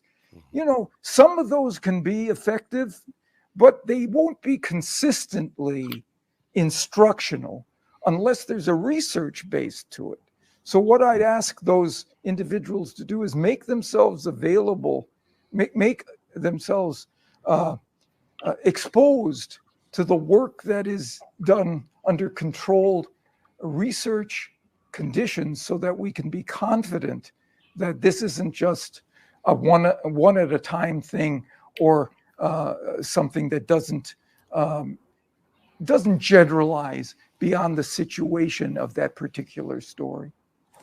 Incredible. And I want to thank my colleagues, Michael Silvers, Alicia, Jim Miller. Thank you so much, Jim. And of course, Ava Manuel behind the scenes. We want to be respectful of Dr. Cialdini's time.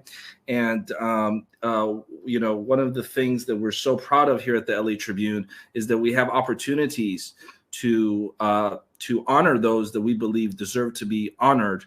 And today we had the pleasure of being able to honor Dr. Robert Cialdini with a Lifetime Achievement Award. And if there's anyone that deserves such an award, I believe it's Dr. Cialdini. I wanted to personally thank you, Dr. Cialdini, for being so generous with your time, with your likeness, with your support.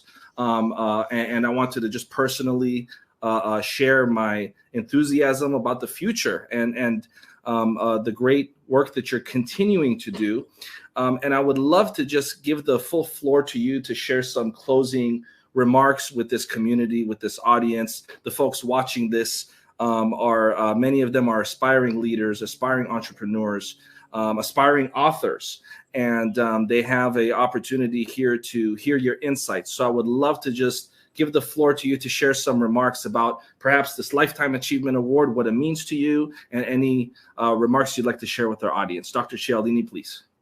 Well, certainly it's a great honor. And as I said earlier, I love the fact that our values are aligned, the part about integrity and trustworthiness and so on, is something that I think we share, and I'm gratified that you have seen to give me this honor. But I'll tell you one thing that I'm looking forward to now that we're doing a lot of in our own work and our own programs. Besides talking about the importance of applying this information, not just knowing about it, and the importance of the ethics and the importance of the research, there's one other component I think everybody going forward needs to recognize, and that is we have to tell people about the efficiencies in doing this.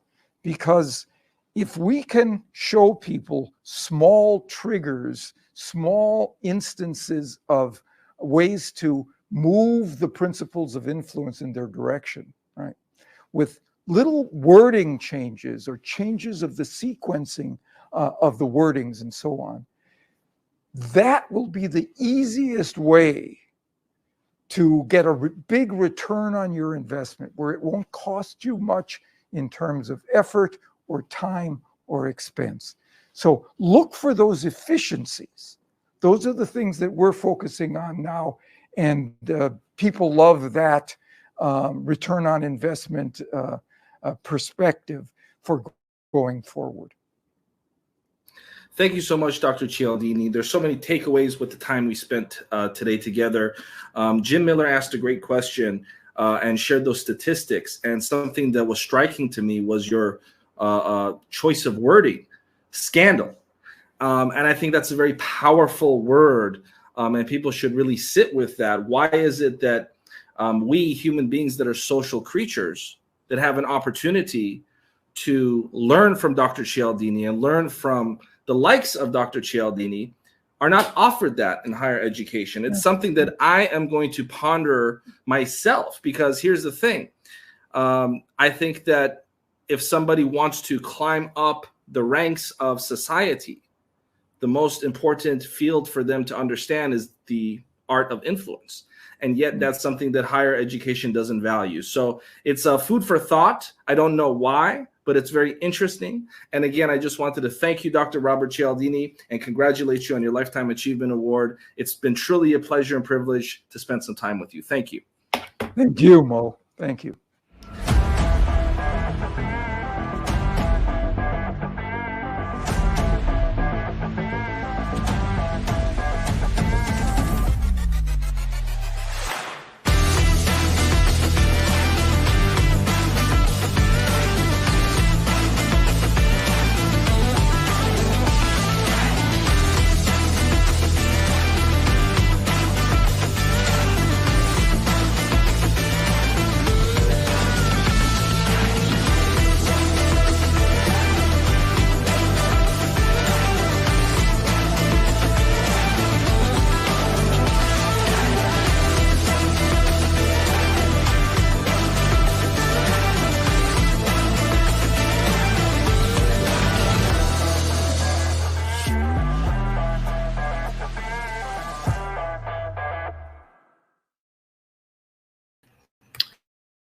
Wow.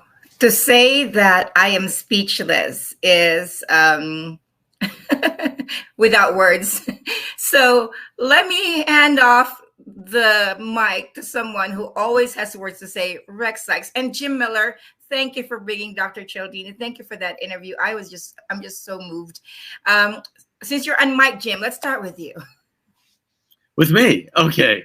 Well, I truly am enriched by the graciousness, the intellect, and also too, of course, by the body that we're of work that we're talking about, influence, something that I've studied for over 35 years, from majoring in the ancient Greek art of philosophy, and then moving from there and doing research that Dr. Cialdini has used in the writing of his books.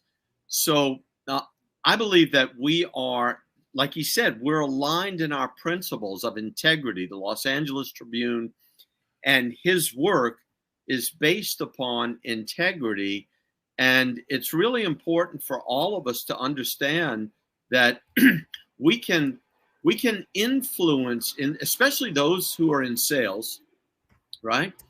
That we can influence our clients, our prospects, most effectively by being in integrity. And I'm telling you, I have tried every single way that is possible when it comes to sales or persuasion, and taking the route of integrity, intelligent integrity, meaning that you actually have studied the body of work, because it is an extraordinary body of work, right? Harvard University has an entire program on negotiations that's based on influence. And anyway, well, Jim, I am going to take this opportunity to have you announce a book that's in line with this that you're actually writing, but 30 seconds or less. Tell us about your book that's coming up. Well, I'm currently writing a book called The Death of Sales, The Elevation of the Art of Influence, because I truly believe, and I'm sure we all can believe, that the old strategies of sales were effective in their day when people didn't have access to the internet or to comparative shopping or even the study of all the books that are written now on the. So the old strategies of sales, I believe, are no longer effective. As a matter of fact, many of them are counterproductive. And well, just to support that, Jim, this morning in our conversation with Sharon Lecter, one of the highlights of the conversation are people nowadays are more intuitive, like we're intuitively tuned. And so for sure, it requires a new level and new style of sales. So with that, let me pass it on to Rex. I want to honor that we've got an upcoming panel that I want you to stay for, invite, tag people. Christina Giandali is bringing a panel, and Christina is an expert when it comes to bringing people together, highlighting experts, creating stages. So you don't want to miss that. But with this, Rex, tell me your thoughts. You're muted. And you're muted. The magic mute mic. The magic mute mic. One of the most important things you can do in any communication event is to prepare the soil, to pre-frame. I'm so glad that he finally got around to writing persuasion, because everything you do is based on what you do before you do it, and how you set that climate with other people. And so many people, so many salespeople on how do I close? What's the last technique? What can I do? And here's where they miss. You can have a toolbox, but not understand how to use any of it, or you can tinker.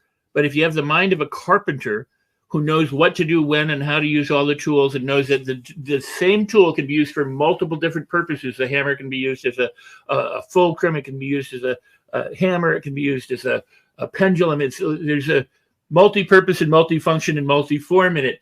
To know that there's an orchestra and all the different elements and instruments and players play, but somebody coordinates it together. So what Dr. Cialdini did is go, look, there's some techniques and there's some tools and there's some bits, but if you understand the overarching principles to how to use them, you are more like the master chef, not the cook. You're more like the coach, not just the individual player. You're more like the movie director and who assembles all of the elements because they understand the art of filmmaking. So if you understand the art of persuasion and influence, you can tie everything together.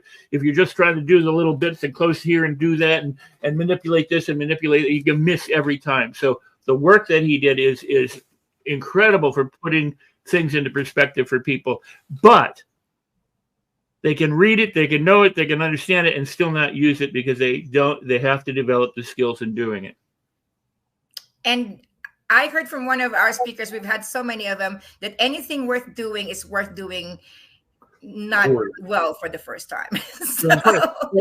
You know, there's an important thing in concept is that people do things and they go, crap, I'm no good, I'm no good. I'm like, who died and made you God, right? Why should you be judging your first efforts or your very, beginning efforts? Just give yourself some time and some space and practice and realize You start out bad or poor or whatever, and you get better as you go along. So good. Thank you, Rex. And Alicia, what are your thoughts on that powerful interview? It was such a powerful interview discussion. What Dr. Robert Cialdini shared was that never have a favorite principle. Like, always understand the situation that you're in, the context of the situation that you're in, and learn the principles so you can figure out when and how to apply them, not feeling like you have to go down a checklist to check them off, but really understanding the key principles so that you can apply them in a way that's the most effective. So, and how he talked about ethical influence, just a powerful conversation. So I know we have our panel that we want to bring up next, but just want to say congratulations again to Dr. Robert Cialdini for being the recipient of the the Lifetime Achievement Award from the Los Angeles Tribune. Absolutely. And that's absolutely a dream. It's our dream to be able to honor the giants whose shoulders we stand on. And so thank you for making that happen, Jim Miller. And with that, I am so excited. Throughout this event, we always said that the synchronicity is unbelievable. And, a lot of things we haven't planned, but they just beautifully just stitched well together. And so with that, I'm excited for the next panel that we're bringing, Jim Miller. We're going to take ourselves out and we're going to bring Christina first with you, but go ahead and introduce Christina Jandali. Thank you, co-hosts. Well, I'm going to Christina Jandali and I have a very very good relationship together, and working first of all through the art of influence, and also too in the art of building the businesses, the entrepreneurial opportunity that individuals come to her with, and her ability to get across strategies and very deep understandings of how to become a successful entrepreneur, a successful leadership in doing something, are probably some of the most effective skill sets that I've ever seen taught in this arena. So it's my pleasure to bring Christina and her panel on, have her introduce herself, and also to her company, Deliver Your Genius, which again is a genius of a name of a company, but it's certainly appropriate for what Christina and her team do. Wow, thank you so much, Jim. This has been amazing. I've been loving watching Dr. Cialdini. I've been a study of his work. I've got his book, and it's just fabulous to be here. I'm excited to share today. My name is Christina Jandali. As Jim was saying, I'm the founder of deliveryourgenius.com, and we're an online education coaching company that helps coaches, course creators, and online experts to start, grow, and scale their business so they can put more cash in their pockets and in their bank accounts and find more freedom in their life by monetizing their expertise through leadership, leading a movement, leading a stand in their life. So that's a little bit about my company after starting it from scratch, from while on maternity leave to building a 7-figure company in just 5 years. And having the opportunity to have the privilege of working with people like Jim and really having I love this conversation. Like, we're talking about leadership here, Jim, today. And so I'm really looking forward to diving into the panel. Oh, wonderful. So let's bring your panel on. Let's do it. All right. Here we go.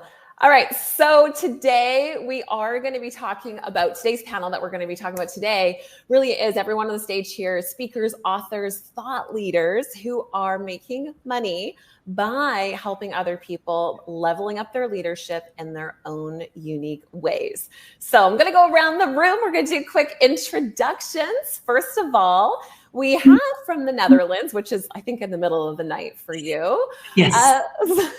Zareta Groenhart. She is a single mom who runs a multiple 7-figure business, and she's just working 24 hours a week. So she's a TV presenter that turned online entrepreneur. She's the founder of Video Business School. She's the host of Zareta Podcast. She's the author of the Why Girl book. She appears regularly in the media, and she's gone from being a complete workaholic to really combining practical and spiritual sides for things to really bring her business together. But she really she's a support for storytelling, helping people bring their stories to life, visibility expert through Video Business School. So welcome, Zaretta. Great to have you here. Thank you. It's such an honor all the way from the Netherlands to be part of this beautiful experience. And I'm loving every second of it. Thank you. Yes. Okay. And next up, we're going to go quickly through introductions. We've got lots to talk about with you guys today that we want to share with you and expertise. Next, we have Katja Reve, and she is all about, so she started her first business, by the way. It's like, we love to hear all these great success stories. And she started her first business that was a complete flop. She went from failed business to the White House and now consulting for Fortune 500 companies and their leadership teams through her methodology of winning is never accidental. She started her first business, had over a dozen employees. She had to close the doors because the profit just wasn't there. She went on to go to college at 41 years old. Right? Never say it's too late, but 41 years old going to college, she hired a coach to figure out where the heck she went wrong when things didn't go as planned. And now after uncovering that, she's learned how she can help others not go through the mistakes that she made. She speaks on stages. She's been working with corporations, their leadership teams, Fortune 500 companies, well-known brands that you would recognize across the board. And she's also a faculty, part of the faculty at Deliver Your Genius. Welcome, Katja. Hi, thank you so much for having me here. I'm so excited about being here and sharing tips and yeah. So good. Okay, next up we have Christian Deloretta. He went from being a painstakingly shy, introverted teenager to building a 30-year career. His client roster includes multiple billionaire clients. He is a sought-after spiritual teacher. He's a coach. He's an award-winning, critically acclaimed author. And he hosts transformational retreats across the globe, and he combines the mind, psychological, and spiritual teachings that have proven to create lasting change. And he is one of the leading voices in the breathwork community. Welcome, Christian. Hey, Christina. So happy to be here. Thanks for having me part of this amazing panel. Yes. Okay. And last but not least, we have Carrie Stanley. She is a former healthcare director that was overseeing over 70 different employees and then got stuck in the question, what's next? What's beyond the success of just the material success? She's an inspirational speaker. She's a global adventure enthusiast. She went from being in one of those on the floor moments of the brink of foreclosure and became the founder of Grace on Fire, a movement that is helping high-achieving women find fulfillment in their lives through aliveness and adventure. She facilitates spiritual adventure retreats across the globe for these women, and she's moving them from the question of now what, what's next, in that chapter of their life to living an extraordinary season in their life. Marathon runner and also performance coach with Deliver Your Genius. Welcome, Carrie. Thank you so much. It's such an honor to be here, and I'm really excited about our conversation today. Yes. So, you know, as when I was speaking with Jim coming on for this panel today, I'm talking about leadership. It's a big conversation. There's so much to be shared. And so I was really sitting there thinking, what does leadership mean? So I'd love to go around the room. We'll go around in the same order, keep it simple. Zaretta, if you'd like to kick us off with what does leadership mean to you? Yes. I think for me, and this is what I'm trying to, the standard I'm trying to uphold myself to, is I feel like leadership is the opportunity, also the possibility to bring in new perspectives and to inspire and maybe also stimulate new behavior. First, trying it on yourself, walking the talk, and then trying to inspire and help others, create new perspectives. That's how I look at leadership. Yes. Katja, how about you? Well, for me, it's lead her ship.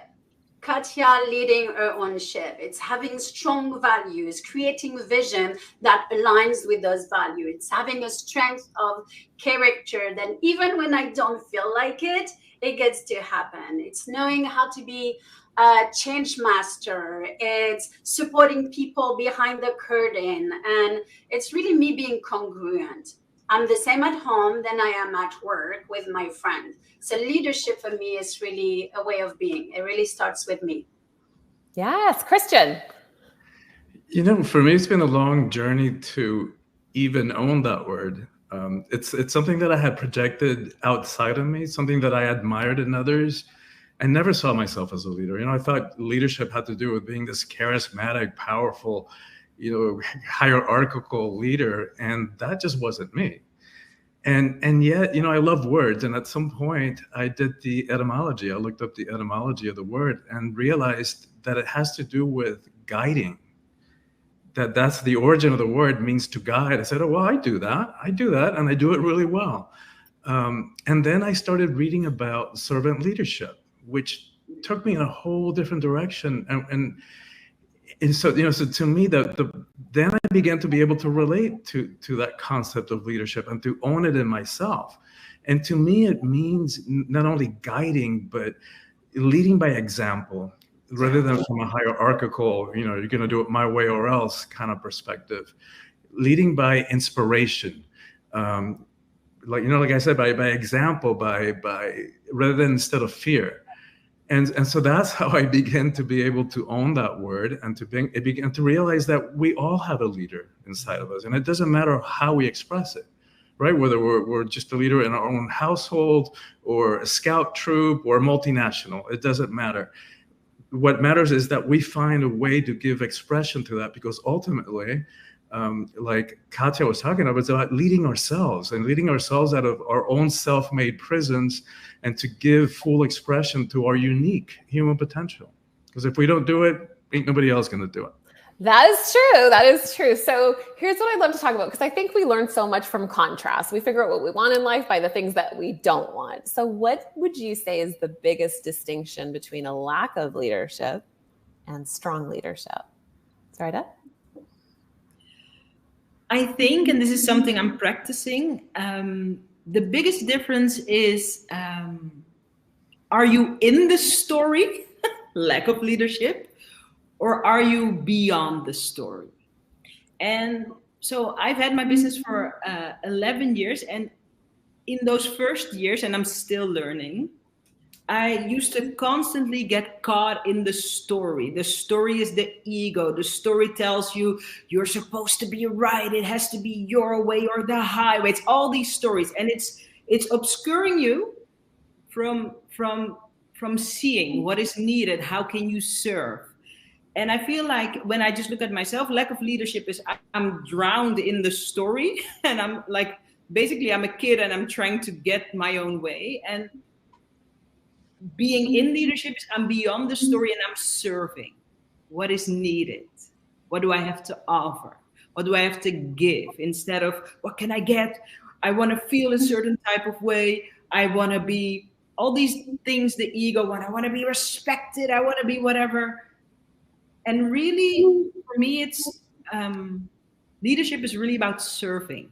And that's very much and very often beyond your own preference. And I think that's an interesting way of like practicing. Like, can you be beyond your preference and just really look into like what is needed to serve in the situation? So yes, focusing out. How about you, Katya? What about you? What do you think the biggest distinction is between lack of leadership and strong leadership? So for me, the biggest distinction between the lack and the strong is one is focusing inward and the other one is focusing outward. Here's what I mean. The lack of leadership, for me, it's people who are focused on themselves, inward, what they want, why they're doing this, what can they get, me. When the strong leader, who the success comes for every member of their team, and that's their prime objective. It's championship team. It's celebrating other success. So relating to what Christian said earlier, it's serving. I think that's the biggest distinction. One is in, and the other one is out. I think we're catching a theme here. I love this. Yes, Christian, how about you? You know, what popped to mind when you asked that question about I guess what I would say unhealthy leadership is my last boss, my last job, over 30 years ago when I worked for somebody else, for a corporation. And man, she was like the boss from hell.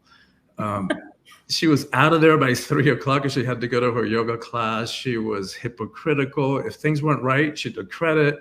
If they went wrong, she blamed everybody else.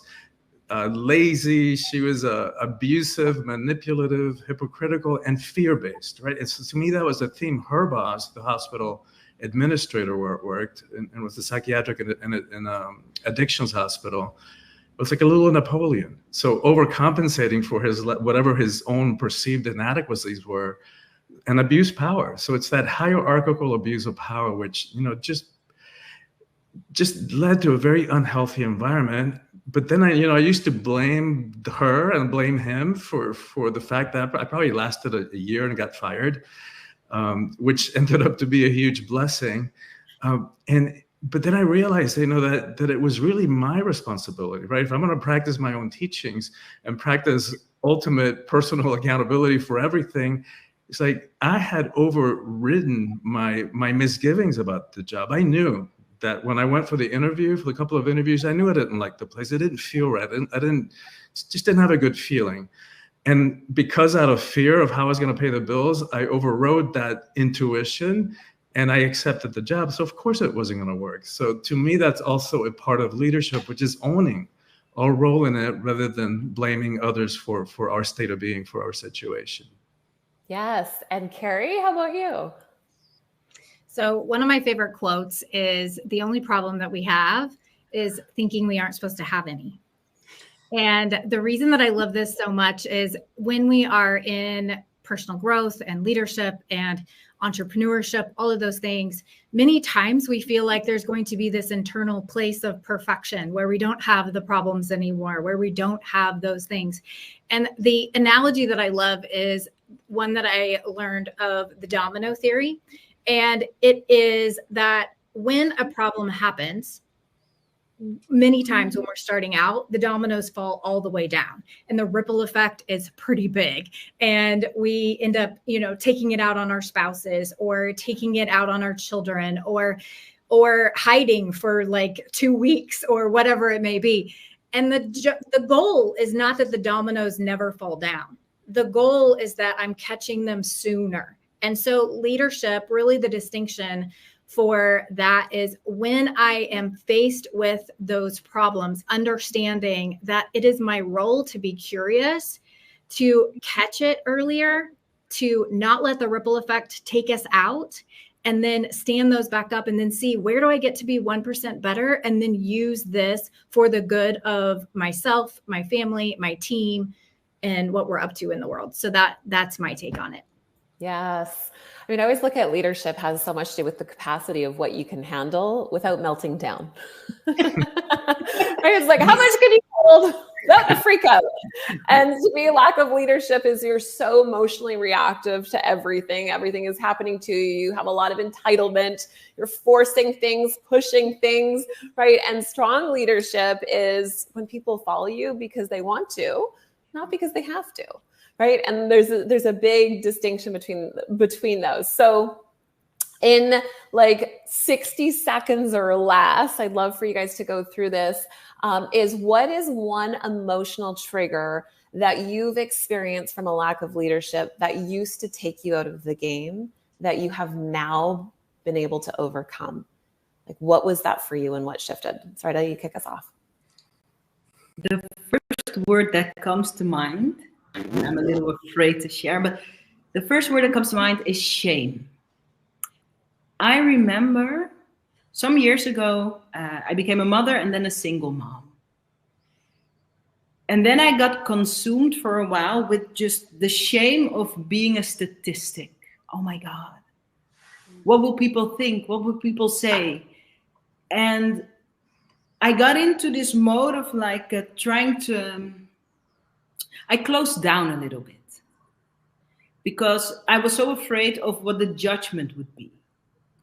And then I went to the US to do a business training with a well-known entrepreneur, and I shared my shame. I stood up and I said, listen, I'm in this room full of great entrepreneurs from all across the world, but I'm not happy at all. I feel shame because I'm so afraid. I was in my story. I'm so afraid that everyone is looking at me.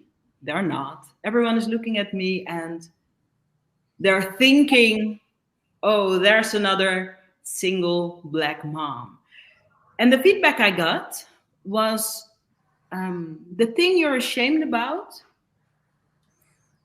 could also be like great inspiration to others. You have a thriving business. You are creative. You're doing what you love. Bring it in. Own it instead of pushing it away, instead of trying to hide it or yourself. Bring it in. And for me, a big thing changed, not only in my business, but also in my life, when I started owning more of my story. Also, especially the parts that I had self-judgment about, I had fear about that other people would judge me for. And when I started like experiencing, by expressing more truth, basically, that all these parts of me that I didn't like so much were also very valid parts. And when I started expressing them, they were turning out to be some of my biggest like power. So from shame into expression for self-acceptance, I'm sorry. And to do this in the business realm, just not only with your friends and at home, but just to like take a stance, like in the business realm, in your visibility, was for me the biggest game changer. And it's also what I teach my clients. Follow your shame. Everybody's like, follow your passion. Yes, but also follow some of your shame. There's interesting stuff there. Like there was said before, like be curious. Like there's interesting stuff there. And I also believe that if you dare to follow some of your shame, express it, bring it into like ownership, there's also healing. I believe business should be healing also profitable, but also healing. Bring in more of your truth, let it heal you. So for me, that was the biggest shift. Yes. You know what we resist, we persist, right? The things that we don't want people to know about is always the things that we're trying to protect. So I love your share on that. I think it's such a valuable opportunity. And, you know, we think leadership is about leading yourself. It's about leading a movement. It's about inspiring others into action. It's about turning your pain and your past into your purpose. It's about it's not about hiding your shortcomings, but it's about using them as that fuel to grow and to evolve and to expand, and using your knowledge, your experience, and your vulnerability as power. So we are at a wrap for our time for this panel. Thank you so much for coming on and for joining us today. I know that one of the things that I was talking about is, I know many of the people that are tuning in today as well are keen and interested in thinking about, maybe there is a passion project you've been thinking about. Maybe you have considered starting a business. Maybe you have been looking at, maybe you've already started and you're thinking about where do you get to go and generate more of those clients. So I would love to give you the opportunity to jump over to deliveryourgenius.com. There is a daily marketing schedule on there that can walk you through some of the things that you can do to start monetizing your knowledge and be bringing clients in the door. But I just want to say I'm so deeply honored. What a wonderful panel today. Thank you so much, everybody, for sharing. And again, you can go to deliveryourgenius.com. You're muted, Jim. Thank you for everything. It was brilliant and very authentically intellectual and inspirational. All of you are just wonderful people, and we're glad that you came here and you gave your stories, you gave your perspectives. And Christina, thank you so much. Thanks for the folks over at Deliver Your Genius. You have a great I just team. wanted to say that there are so many transformational nuggets that you all shared for such a short amount of time. And I just wanted to acknowledge the leaders that you are stepping up, and using your voice to inspire. There's so much inspiration in the chat. If you go back in the chat later on and respond to them, like people were really inspired by your share. So thank you so much. But Christina, in your leadership and being on time, you're actually 8 minutes ahead of time. So let's use your time to be able to have an interview just with you and Jim. How about that? Sure, absolutely. I'd love to. I'm like, Jim and I were talking. So I'm like, I think we're done at 4:30. The next person comes at 4:40. I know our schedule's a little complicated. So we're going to step back and just allow you this time so that you're not like half announcing what you do. So here we go. Very good. Very good. Well, Christina, again, thank you to your panel. One of the things that I want to just ask you about, now I'm frozen, women in the role of leadership, and particularly women leading themselves into being entrepreneurs, being, leaving whatever it is that has them tied to something that is not providing for them or is not satisfying. I mean, what would you do? What would you say to inspire women to take the leap and to pursue their dreams when it comes to entrepreneurship? Yeah, that's a great question. And I think that sometimes we have, sometimes as women, we have more sort of expectations, different expectations, societal expectations from how we get to show up, or who gets to be the breadwinner in a family, or who gets to. So I think one of the experiences that happens is that we start, oftentimes some people are born entrepreneurs. Like they are forever unemployable. They can never get hired anywhere. Like they are just through and through entrepreneurs. However, there's other people who actually were great employees, who did really well and who were successful, but they had this like urge or this desire for something bigger and something greater that they wanted to explore. And they didn't know what it was, and wondering, well, who am I to be doing this? And do I know enough yet? There's actually a book called I think it's Confidence Code, talks about how men will throw their hat in the ring for something and be maybe like 5% ready, whereas women, they need to feel like they're like 95%, all the boxes checked before they jump. And so I think when you're thinking about diving into entrepreneurship, is really just honoring the calling, honoring the moment where you feel inspired, honoring the moment where you feel excited, honoring the moment where you feel like you have a message or something bigger to do or be or to have. And I know that for myself, when my daughter was born, I was working in corporate and I wanted her to live her best life and live all the dreams. And then I thought, well, how am I supposed to expect of her to create that and live that life if I'm her mom and I'm not doing that myself? And even though I felt like I had all the boxes checked, and it took me 2 years to get started though. So I get it, but it's trust the calling and go for it. Jump. You're ready before you are ready. You're ready before you're ready. Yes. We don't know this, right? We want to feel ready, but trying to feel ready oftentimes will keep us in procrastination, keep us in doubt and fear. So what do you say to that? What do you say to people who are at that point and just can't cross the line? What would you say, Christine? So we all have these reasons, right? I will do this when. I will do this thing when the stars are aligned. I will do this thing when my kids grow up. But there's always a but when. And so the question is like, how long are you willing to wait? How long are you willing to wait? Are you going to wait 6 months, a year, 1 year, 2 years, 3 years, 5 years, 10 years, and still say you're waiting, still waiting for that perfect moment, still waiting to feel ready? It's not about being ready. It's a matter of getting started. And that's probably the scariest piece, because it's about taking that leap and trusting that the net's going to appear, that you're going to be caught, and that you'll figure it out. But we only get clarity when we take that first step. So it's looking. Yeah. I was just going to say, do you think it's beneficial for someone when they're ready to enter into their own leadership and take that leap? Do you think it's better if they do it with a coach? Oh, 100%, hands down. Oh my goodness. Hands down. We are not meant to figure this out on our own. And there's just so much information out there.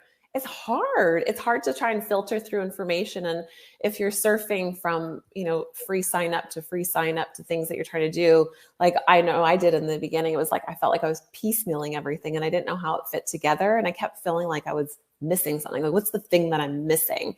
And having a coach, having a mentor, having someone in your corner that guides you, that can see your blind spots, that can tell you what to watch out for, all the hurdles along the way, is going to not only compress your timeline, but it's actually going to have you enjoy the process just a little bit more. That's a benefit. Enjoying the ride. Exactly, because it is a ride. for sure. Who was your inspiration? What leader in this world do you look to and go, yeah, this is someone who inspired me, someone who really I can look to and point to as my inspiration? Who would that be? Yes, well, it's actually someone that we both know, but it was Tony Robbins. And I know that when I was scouring the internet, I was on maternity leave, and I signed up for some free training. It was talking about how he was walking through how he provides breakthroughs for his clients, like from his events, and it was walking through the process and the thinking behind it. I was just so fascinated to understand like how you could create that change, evoke that change and breakthrough in other people. And I was obsessed. I was watching all the videos and signing up, and I was working in finance at the time, and I figured, well, it'll help me be skilled in finance. But after I signed up for his coaching certification, I knew that this is what I was meant to be doing in the world. I got you. Okay. Well, Christina, thank you so much. Rex, did you have something you wanted to? I just wanted to say you did a fabulous job, Christina. Thank you so much. You a marvelous panel, and we're ready for our next guest. So I want to thank you both and all the other panelists who were here. It was a wonderful time. Thank you, Christina. Thanks for having me. You're welcome.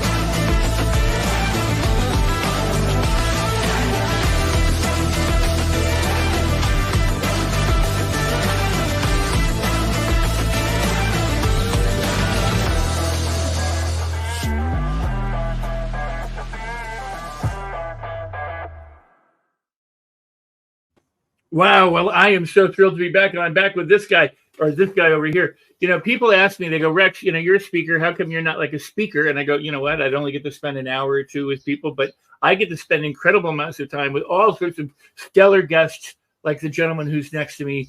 He's known as, I'm gonna mess this up, but he's like a relationship guru, like Dr. Relationship.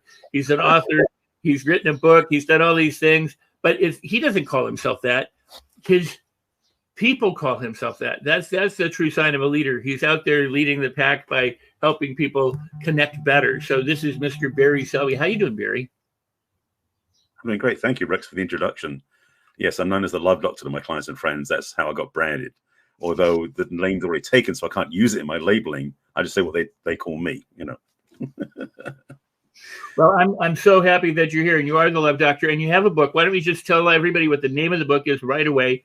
And it's it is 50 Ways to Love Your Lover. I got the title because Paul Simon wrote a song that was the antithesis of my book before I wrote it.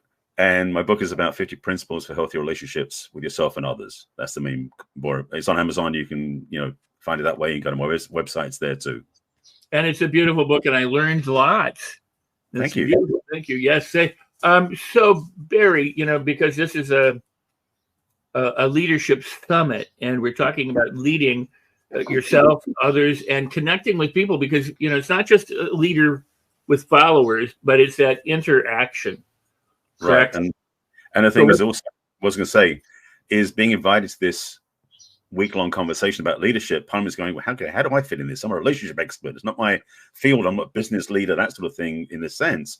But what I already got clearly is it's sort of downloaded to me is that we are leading our own lives, obviously. You lead a good life, you lead a healthy life. That's kind of mindset. But also we lead our own way of being in the world. And I've been doing this work for the last 12, 13 years, and I've been in the personal development field for 40 years.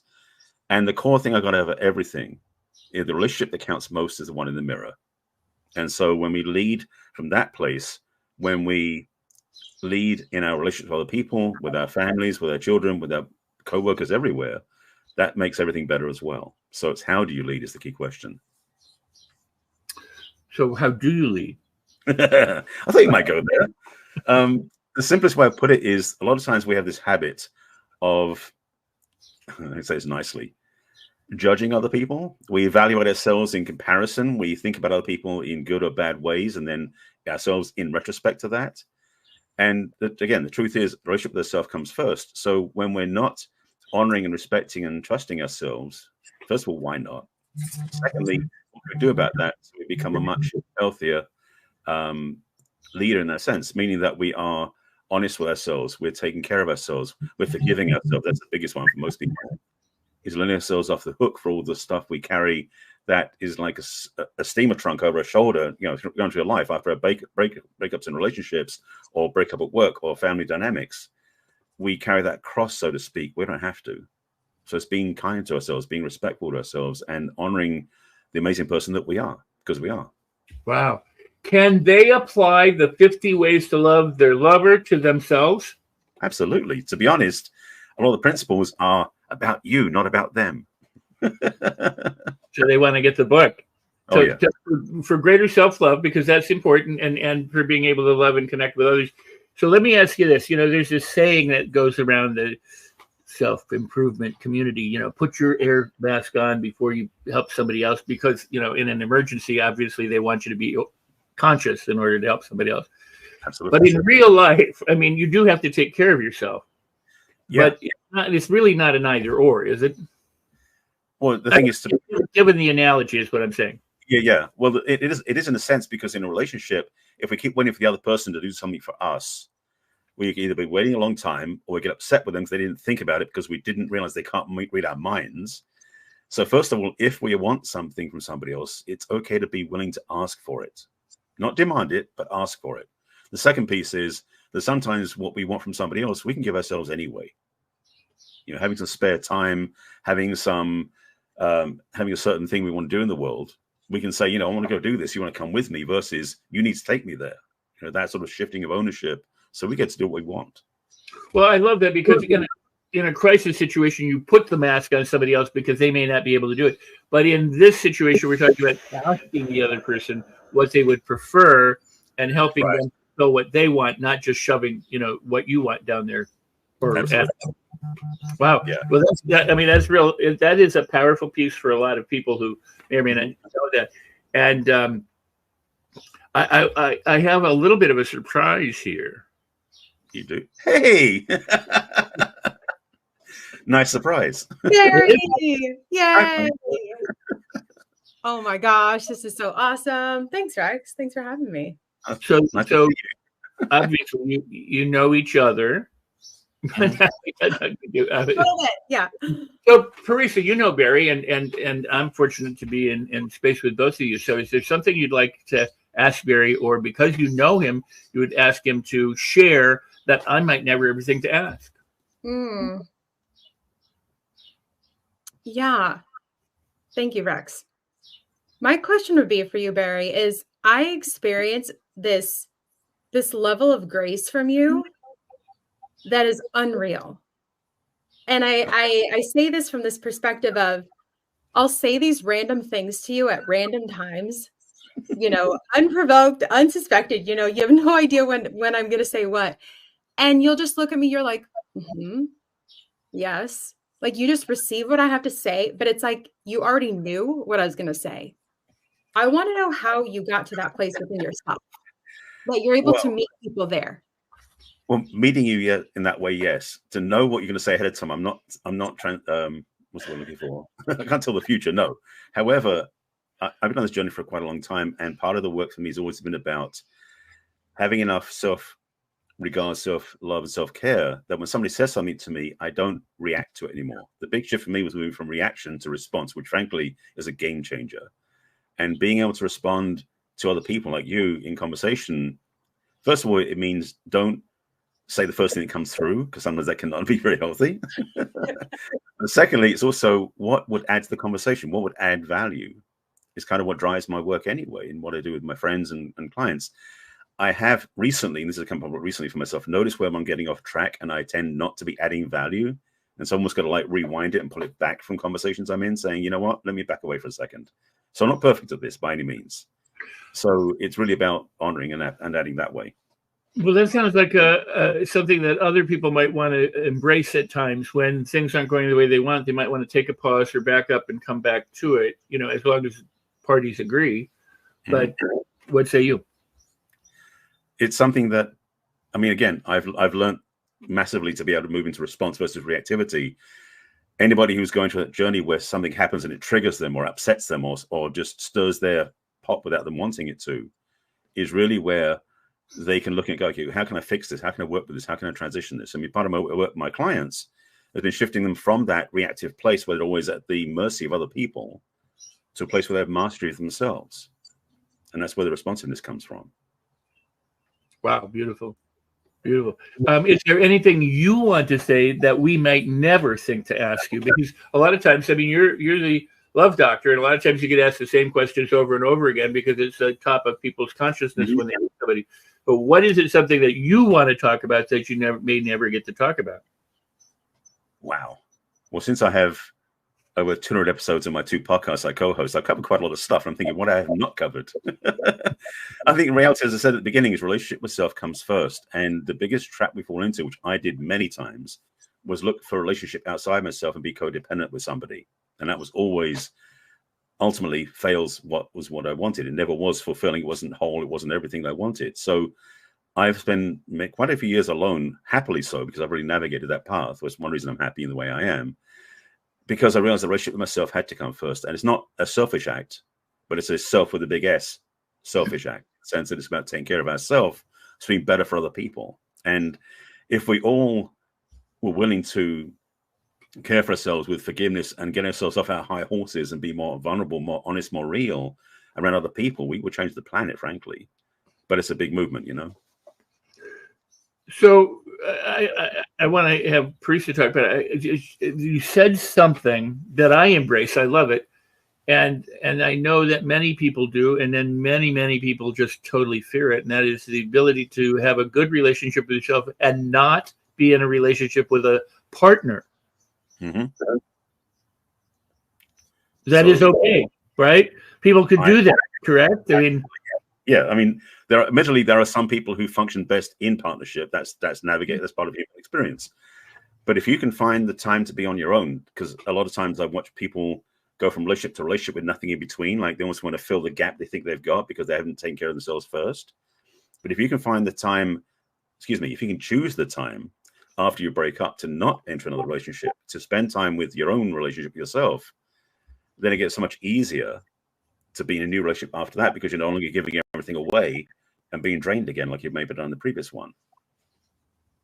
Good. Parisa? Without sharing any of my history and on this large broadcast, I completely agree with Barry. It's I've really after I got divorced, I let that be the prominent focus of my journey, is really enjoying being on my own and not lonely, not alone, just on my own, and really discovering things that I hadn't yet discovered, and really creating a new meaning for things. And I feel like I've become a master at that. There you go. Beautiful. Well, I want to ask then: is it possible for somebody to live with another person and not do violent damage to each other? Is it possible? Well, I mean, maybe I shouldn't use the word violent because that's not what I meant. But the idea that people get together and then they find out they don't like each other, but people can get together and find out that they like and love and appreciate each other even more. So, what is the process? I suppose picking the right person first would be. Well, I mean, you tell me. Actually, being first is being the right person. I'll say that. Then picking the right person, meaning that you pick somebody who you can grow with. The challenge is that most of us are driven by external reference points, whether it's like chemistry or looks or those sort of things, which are transitory. So if you want to find someone to be in a long-term relationship with, you know they're going to change, first of all. And secondly, you're going to change. So you got to be willing to meet somebody and say, this is who I am now, but you want to walk this path together in a way that grows both of us. Because really, if you want to be in a healthy relationship, at least in my languaging, you can be growing together. If you're not growing, you're basically, one of my teachers says, if you're not growing, you're dying, basically.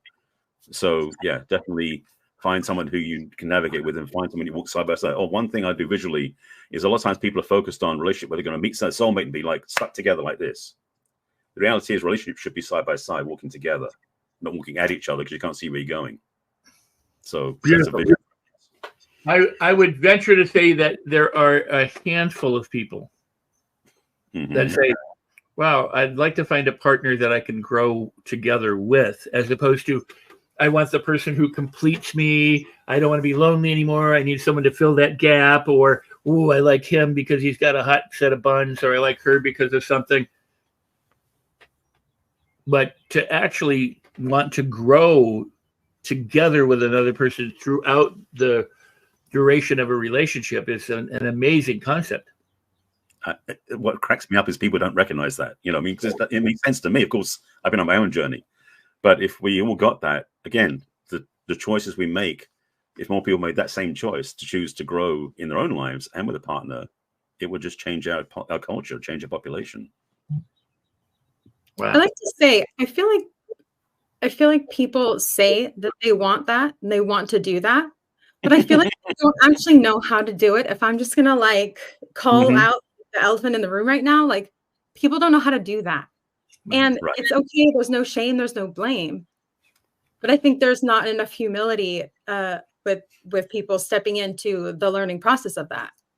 That's the thing, is when you're growing, it's like that's when your ego oftentimes gets tested or gets demolished. So to be in a relationship does not mean you're going to be perfect all the time. Some people, they think they want to have it together, and it's like they don't want their partner to experience them farting or something, that crazy idea. But the truth is, relationship is about all of this stuff, all of the journey. In the traditional values, it's like, till death do us part, richer and poorer. Well, most people can't get what that means. And I don't mean it literally, but the idea of that you're going to go through ups and downs and you go through transitions and changes. Going through a relationship when maybe a parent passes away, how do you relate to your partner then? Do you shut down? Do you become more accommodating to your partner? How do you do that? So these are growth opportunities that every relationship offers us. Beautiful. I mean, it's counterintuitive, it would seem, but it's actually intuitive. But for most people, because of how we're brought up in our societies and what we seek to try and fulfill, it would seem like, whoa, that's impossible. But it's not. And you're proof of that. You're demonstrating, and you counsel, coach, and help people connect in that way. But I think Paris's point is well taken. Most people do not know how to do that. Now, you said something about ego and the ability to be humble. Do you think that people need to be willing to be wrong? Accept their mistakes and say, "Oh my God, I can't believe I did that." Please forgive me, as opposed to the blame game that a lot of people play. Absolutely. I talk about self-forgiveness as part of my work because it's the cornerstone of being free. I love Richard Bach's book, Running from Safety, where he talks about how when you discover that when you're in a prison cell, that you have the key to the door that you lock yourself in because you're not willing to let go, not willing to get off your own high horse. You're not willing to forgive yourself to be free. And so forgiveness, I talk about self-forgiveness because reality is somebody else can't forgive you. Because they can say, I forgive you, but you're still carrying the judgments inside. So you've got to be willing to forgive yourself, same as they need to be willing to forgive themselves as well. Because that's where the real thriving is. It's not about forgive them, they don't know what they do, quoting somebody from the Bible. Is really about forgiving yourself, because that's the only place you can forgive. Because forgiveness is about the judgment, not the action. The action is done, it's happened. But by being vulnerable, by being humble and being, yes, we're going to say, you know what, I screwed up, I'm so sorry, is a starting point, not the ending point, but it's a starting point. Because you don't get out of jail free card by saying I'm sorry. There's still going to be reparation. There's still going to be work to do in a relationship, of course.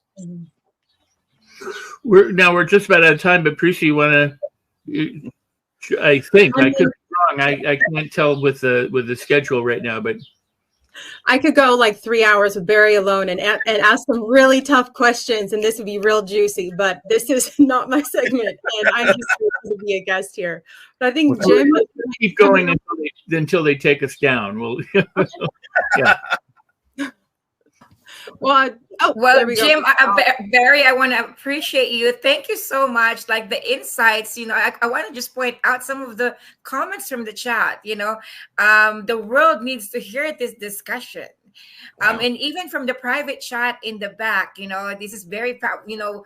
Jim Miller, one of our own teammates and co-host, says, wow, this is powerful information. So I just wanted to really give you the feedback that what you're sharing has really been very, very impactful. And we thank you for coming on the Los Angeles Tribune and giving your value. When people want to reach out to you, what's the best way for them to connect with you, Barry?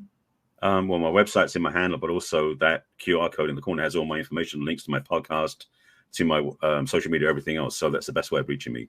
Just scan it. So awesome. And with this, Rex, I'm going to give you the floor to transition to your next speaker. Thank you, Barry. Thank you. And what I'd like to point out, Barry, before you leave and before Parisa and Ava leave, is the notion that we've talked about leadership without really using that word. We've talked about the integrity and the principles of being able to interact more lovingly and kind and with integrity with another person. And I really appreciate and respect that about you. So thank you for being here. We'll have you back because I can see that people want more time with you, like Teresa did.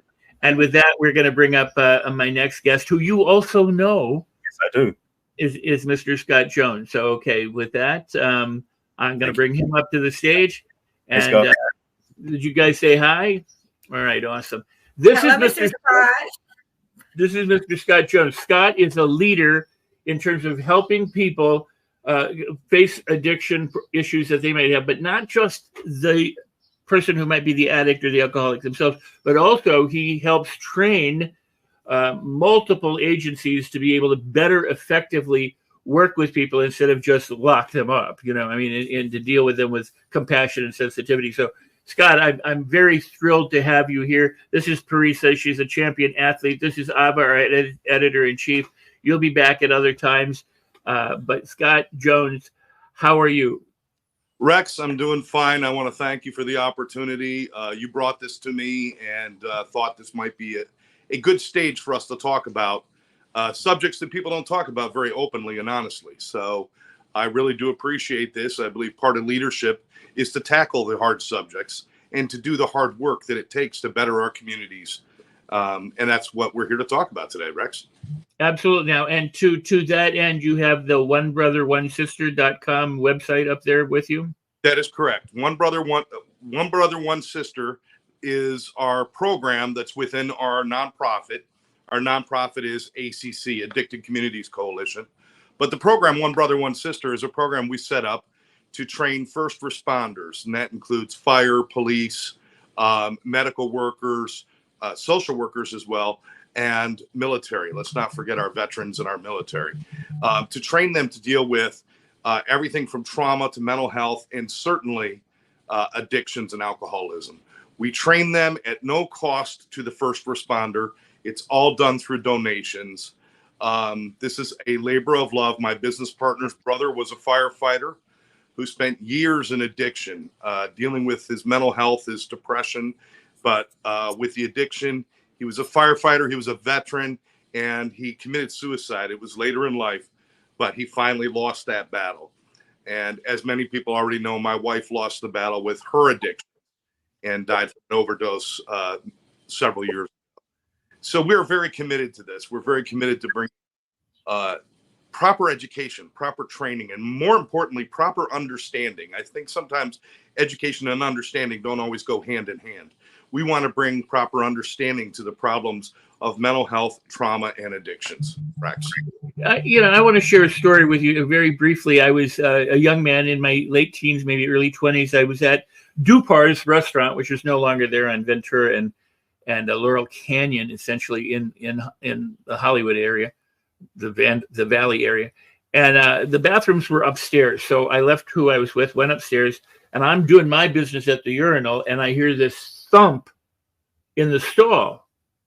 And I'm like, what the heck was that? And so I'm finished, and this guy started to fall forward onto the floor. So he's now hanging down, his arms and everything. So I run downstairs. I get the manager. I go, somebody's in the stall, and needs help. So we both go up there. And as the guy slumped forward, as the manager came in and was standing there, a bottle fell out, a pint bottle, a fifth bottle, fell out and hit the floor. And the guy goes, F him, he's a drunk. And I'm like, what? And he's like, and he left. And I'm like, how heartless is that? This guy obviously has an issue. Went downstairs and called 911. I mean, we didn't know what else to do at the time. And so they, sent an ambulance and did whatever they did. But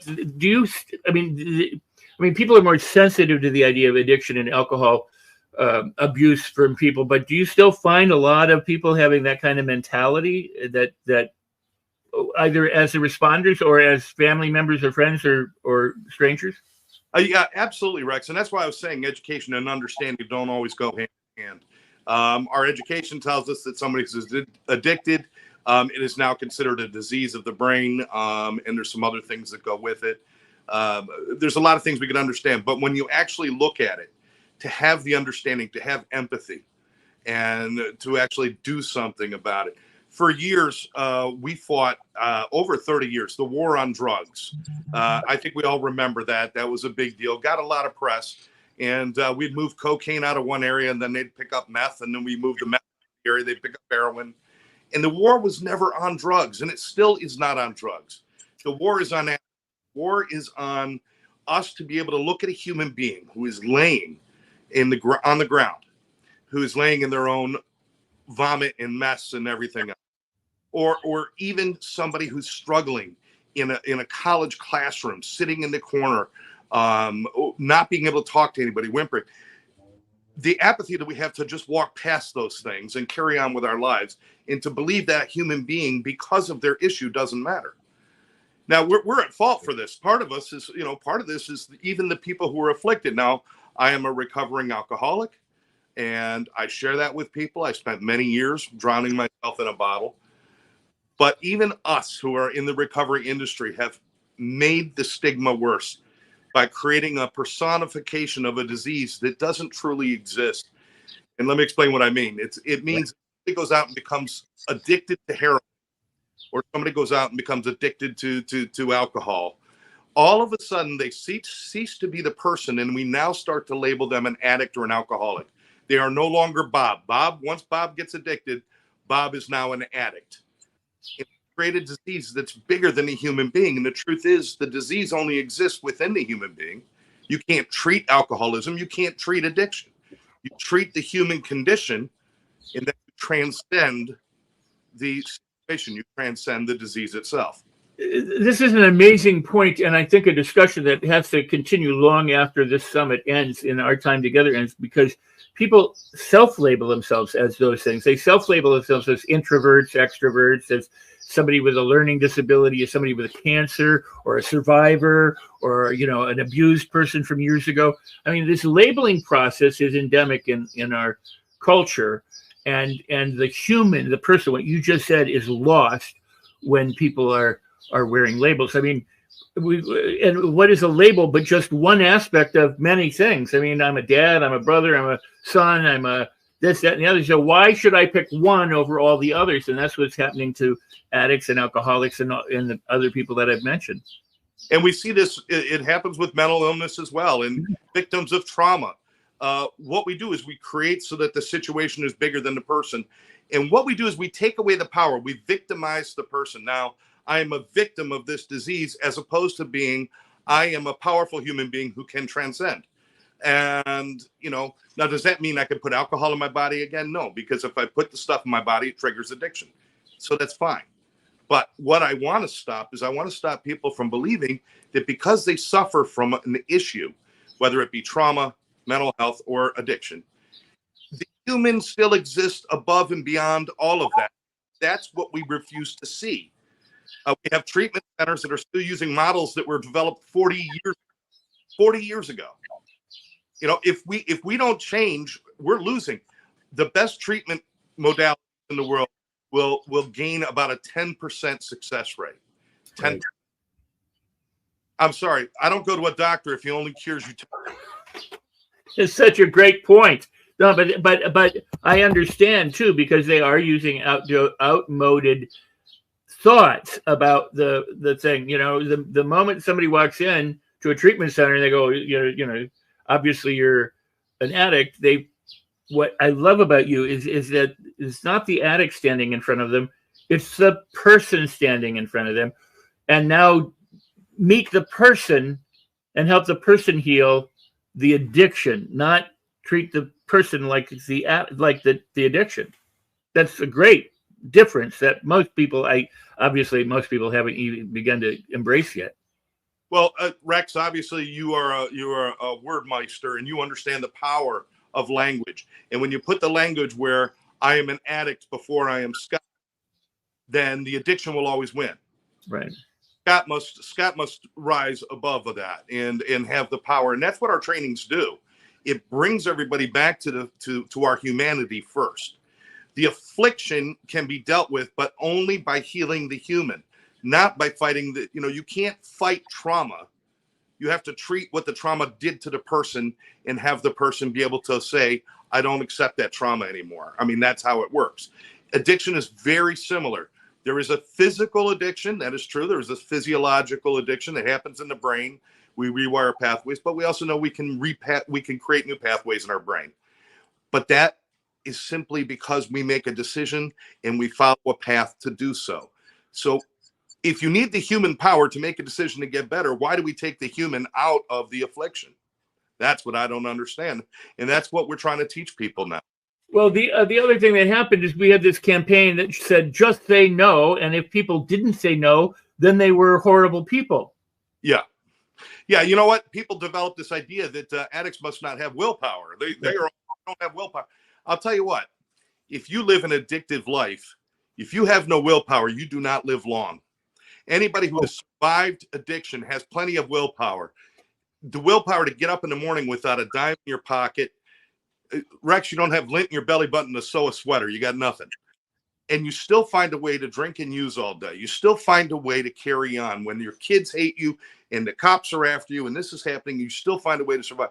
That takes extreme willpower. What we don't have is goal and direction. And once we can find goal and direction and buy into that goal and direction for ourselves, nothing can stop us. Nothing can stop. And it is the same way with people now, when we get into serious mental health disorders, that becomes a different animal, but it still starts with connecting with the human being. You're not connecting with schizoaffective disorder. You're not connecting with anxiety. You're connecting with Bob or Scott or John or Mary or Tim or whoever it is. That's who you're connecting with, you know. And this is why I'm so important that it comes to this leadership conference here, because part of leadership is to take care of your neighbor, your community. Leadership is not walking over others. Leadership is picking people up as you go along your way. And you know, I've always said that no one stands taller than when they kneel down to help somebody, and that's really where the message wants to be today, Rex. Well, that's just very, very powerful, and it's wonderful. So, okay, the elephant in the room, you know, we hear about AA and the idea of I'm an addict, I'm an alcoholic, or I believe in a higher power, or, you know, so I turn myself over. I at one time thought that was all very stupid years and years and years ago, and that it was silly to give away your power in that regard. I've since come to understand that not everybody thinks of it that way. Some people find the power inside themselves by saying my higher power is me, or my higher power is God, or whatever it might be. But it's a choice that they're making to seek that goal and direction to live their lives productively, as opposed to succumbing to whatever else they might otherwise, you know, do. So there, when you say willpower, it's really amazing what you said about the willpower to get up when you're haven't any money and live that way. But they also are exhibiting incredible fortitude to stay the course. Yes. Absolutely. And, you know, and there's programs that'll tell you need to higher power. It's got to have a spiritual intervention. And I will say that works if it works for you, and if it doesn't work for you, it doesn't have to work that way. Right. What I will tell you is that no matter what religion, what spirit, what spiritual identity you have, what higher power you choose, every morning when you wake up, it is a human decision. I follow the good path or the bad path. Do I do that? So grab a higher power, but understand that higher power doesn't come down and just take everything. You have to participate. And how can you do that if you're still a victim? You must empower yourself. Empower yourself to make changes in your life with guidance, with help, of course. But that's how things get done. And what we need is just more people just recognizing the human who's laying on the street in front of them. Rex, I watch people walk over people in the gutter so they can get a good seat in church. Yes, no, very true. Well, I mean, just look at the homeless situation. People blame the homeless. They say, well, they live in tents and they live in filth and they're a problem and they do all these work. Instead of saying, wow, we have people who don't have any home to go to and they're living in squalor and crap because, you know, and maybe they have mental illness or they're addicted, but let's help them instead of like just make fun of them or avoid them or step over them on their way to church. Absolutely. Absolutely. And I want to share this with everybody out there as well. There's another side to this coin too. The people who have been through despair or depression or any mental health disorder, people who have suffered traumas, people who have suffered through substance abuse disorder, alcohol use disorder, or any of those, they've seen the dark side. They've seen the darkness not only in their own souls, but they've seen the darkness in their fellow man. Because when you're laying there and people walk over you, that's a darkness that you see.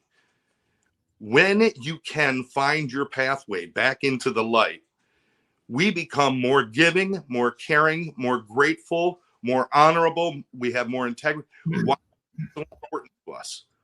You know, there's a lot of people out there that have never seen a cloudy day, and they can bitch and moan all they want about their lives and their taxes and their problems at work and their that.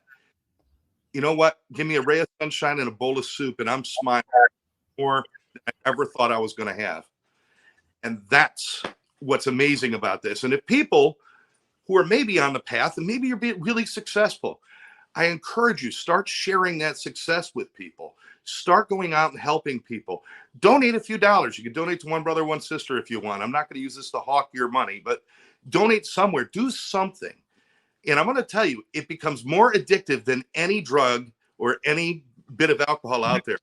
The idea of watching a miracle happen in another human being and you being a part of that, there's nothing like it in the world. And we'd be blessed to be a part of that. And I ask everybody to try to do that. You know, you really want to lead your community, take one person out of the gutter, and that's the start. Wow, that is so powerful. But what you said of people lying on the gutter and people stepping over them, seeing the dark side of humanity, seeing how people do not care for where they're at and will refuse to help or disparage them in the process. And then they get up and they turn around and help somebody else because they've been in the worst possible place ever. And so they know what it means to help another person. Absolutely. Wow. I mean, that is beautiful. Absolutely. You know, if you want to watch a story about a guy who went through high school, went through college, played football, married the prom queen, got his CPA degree, and he works for H&R Block, bought us a nice house. That's not a movie anybody's going to watch. But if you want to watch a movie about a kid who was his life, everything was perfect until he tore his knee playing football, and they put him on oxys. And then when season ended, somehow, wow, the prescription run out. And now he's out buying oxys from somebody else. And then he's buying heroin because it's cheaper than oxys. And then he's starting to think he's getting this and that. Next thing you know, he's doing fentanyl. And he ends up in the gutter and he loses his family, loses everything he has. His dignity, his pride, everything out the window. And then one person one day said something or reached out a hand, lifted him up, and he raised up. He went back to coach those football teams because he didn't want them doing drugs. And on his weekends, he's out feeding the homeless because he knows what it's like. That's the movie people want to watch. And that's what we can have in this world. You know, and it takes this program, the whole program, which is what, 7 days long. Yeah. And in 7 days, we're looking at losing somewhere around 1,800 people to addiction. 1,800 people will die during this 7 days. You know, and how do we make a difference? It's like the starfish story. Start with one. Grab one person. Find one family member or one person in your community who needs something. Buy them that cup of coffee. Spend some time. You just part of a miracle, and that's amazing. But now tell them the starfish story. They may not know about the starfish on the beach. There's all these starfish washed up on the beach. I'm sure you've all heard it, but you know, I suggest you print this off and hang it in your office or hang it in your bedroom. Put it somewhere where you get to look at it every day and understand the importance. All these starfish wash up on the beach, and the starfish can't just get up and, you know, grab their beach umbrella and make their way back to the water. They're laying on the sand dying. And there's one guy going around and he's picking up one starfish, carrying it over and tossing it in the water. Then he goes back. There's thousands and thousands of starfish. And somebody sees him doing this. He says, "Why are you doing this? Look at all these starfish. You can't possibly make a difference." And the guy picked up a starfish. He looked at it. He says, "I can make a difference for this one." And he went and he put it in the water. That's all we have to do. You know, it's not always going to work. It's a battle that we're always going to struggle with. I know that. I understand. We're humans. But we should be doing better than 10%. You know, there's too many people out there dying. And every person that you see that you turn your gaze away from, I want you to think about that is somebody's brother, sister, somebody's husband's wife, somebody's mother or father, or God bless somebody's son or daughter. That is somebody to something. It is somebody to someone. Don't ever discount it just because it's dirty. You know, you could crush a $20 bill. You could throw it in the mud. You could do all that. You pick it up. It's still worth $20. But a human being gets a little beat up and we figure they're not worth anything. Come on. You know, it's not about the addiction. It's not about that. It's about the apathy. It's about us not stopping and doing something right. Start dedicating. Get your kids involved too, by the way. Families that go out and do this stuff together, it's an amazing, amazing thing to have an understanding of the world that doesn't start with, "I don't mess with those people." We don't want that. You know, you've touched on so many things, but if I had to narrow it down, it would be care and lead by example. I mean, I'm not minimizing, but I mean. Absolutely. Lead by example. Go out of your way for 5 minutes. Do something for someone else. What you'll find is it feeds you a whole lot more than you ever thought it would. But just do something for somebody else. And if you don't know what to do, call a treatment facility, call a doctor or a therapist. If it's a mental health disorder, call 988. Great, a great service that they've started. If you don't know what to do, or you can get a hold of us at onebrother1sister.com. Absolutely. Just going to ask that. Is that the only way they should get a hold of you, or is there other places that they might want to reach out to? Well, that's the best way to get a hold of us. onebrother1sister.com. It's got our emails. It's got our phone numbers. Everything's on there, and people can reach out to us. If somebody wants you to speak somewhere or help or be involved with something, that's where they reach you, is from One Brother, One Sister? That's where they would reach us. Or if you would like your company or your organization or your group to have a training so that we can actually go into more detail, we do 8-hour trainings that are very intensive. And when you walk away, I promise you'll have a better understanding about what's going on. And, you know, that's pretty much it. I appreciate, Rex, I appreciate you doing what you do. And sharing the information that you've learned over your life with people. And also, more importantly, you listen still. And that is a rarity, my friend. And I appreciate you for that. And I appreciate you listening to my story. And we've been doing this for a while together. Well, and I appreciate you, and you listen and you see and you observe and you go where you're needed. And that's really great. I want to introduce you to Mo Rock. He's the CEO of the Los Angeles Tribune. He's here on the platform with us. And I do not want to take away from this powerful moment, but I would feel really bad if I don't point out that all that artwork behind you, you do artwork. Yeah, that's my paintings and my rock and roll lifestyle there. Awesome. So Mo, meet Scott. Scott, meet Mo. Welcome, Scott. Welcome to the platform. And what a great segment. And certainly lots of important subject matters were discussed, and subject matters that are affecting American society in a very profound way.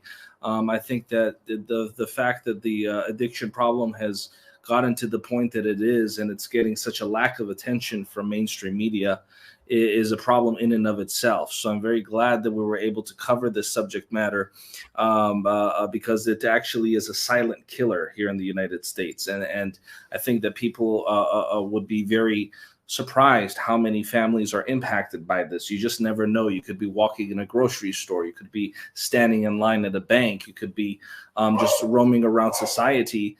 And this is an issue that impacts far too many people in our country. So I'm really happy that we were able to highlight it. And with that, Rex, Scott, thank you for the segment. We're going to take a quick 1-minute break and we'll be right back. Thank you, Mo.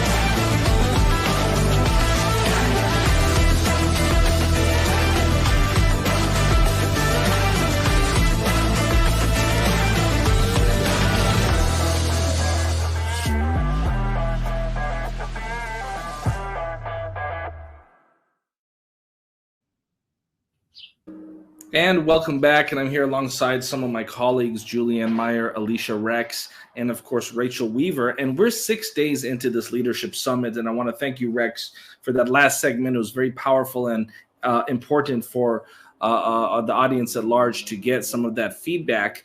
But we want to kick it off with a check-in. We call these daily check-ins, where we take a quick moment in between segments to check in with the facilitators, with the co-hosts, co-producers, as well as co-creators of the Los Angeles Tribune Leadership Week. So we're going to just check in with Rachel Weaver and see what her thoughts are. Rachel Weaver, please.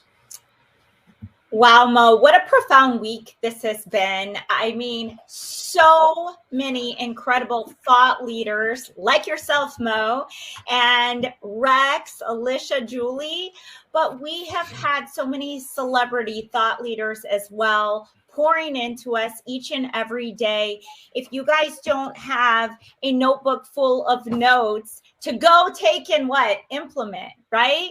So make sure that you're putting the word implement in the chat if you are taking massive action to put into place the things that you have learned, because this is $100,000 worth of value that you guys have received. At least, okay, I'm going to say it's even more. Yeah. Even more, because I know I've invested far more than 100,000 Yes. in my learning and my mentorship in the last year and a half. So if you're not taking this information that the Los Angeles Tribune has given to you, you're missing out. I'm so grateful and humbled to be here, Mo. I'm going to Thank you, Rachel. Well, here's the question. Should this information that we have been curating alongside the help of all of the thought leaders that have joined us, should this information be withheld from people that at this particular present moment in time maybe cannot write a check for over $100,000? Well, here's the answer. No. After 6 days of this event, are we feeling tired? No. No.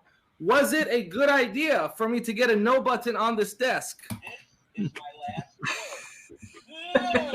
And so we're pumped up, folks. We're excited because we still have a long way to go here as we're in the tail end of this Leadership Week. And we will be making an announcement right now, as a matter of fact, that you ask and so we delivered. And so we're actually adding a shorter day 8 bonus date, which is going to feature the likes of Jeffrey Gitomer and some other incredible thought leaders that we're going to announce briefly. So if you wanted some more, you got some more. Are we ready to end the Leadership Week?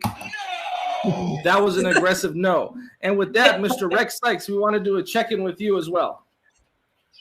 Well, it's been amazing. I agree with Rachel, and I'm sure everybody does, is well over the amount of money that she even began to cite, to be able to spend time and to listen and learn to meet essentially these different people, known and unknown, and to be affected. But there's something else that I want to point out, that if people take this and then share this, they like it, they share it, they subscribe, they do all the things that we know we're supposed to do in social media, but you actually share it. I mean, consider that it's on the internet. I mean, everything lasts forever on the internet. There's no going away.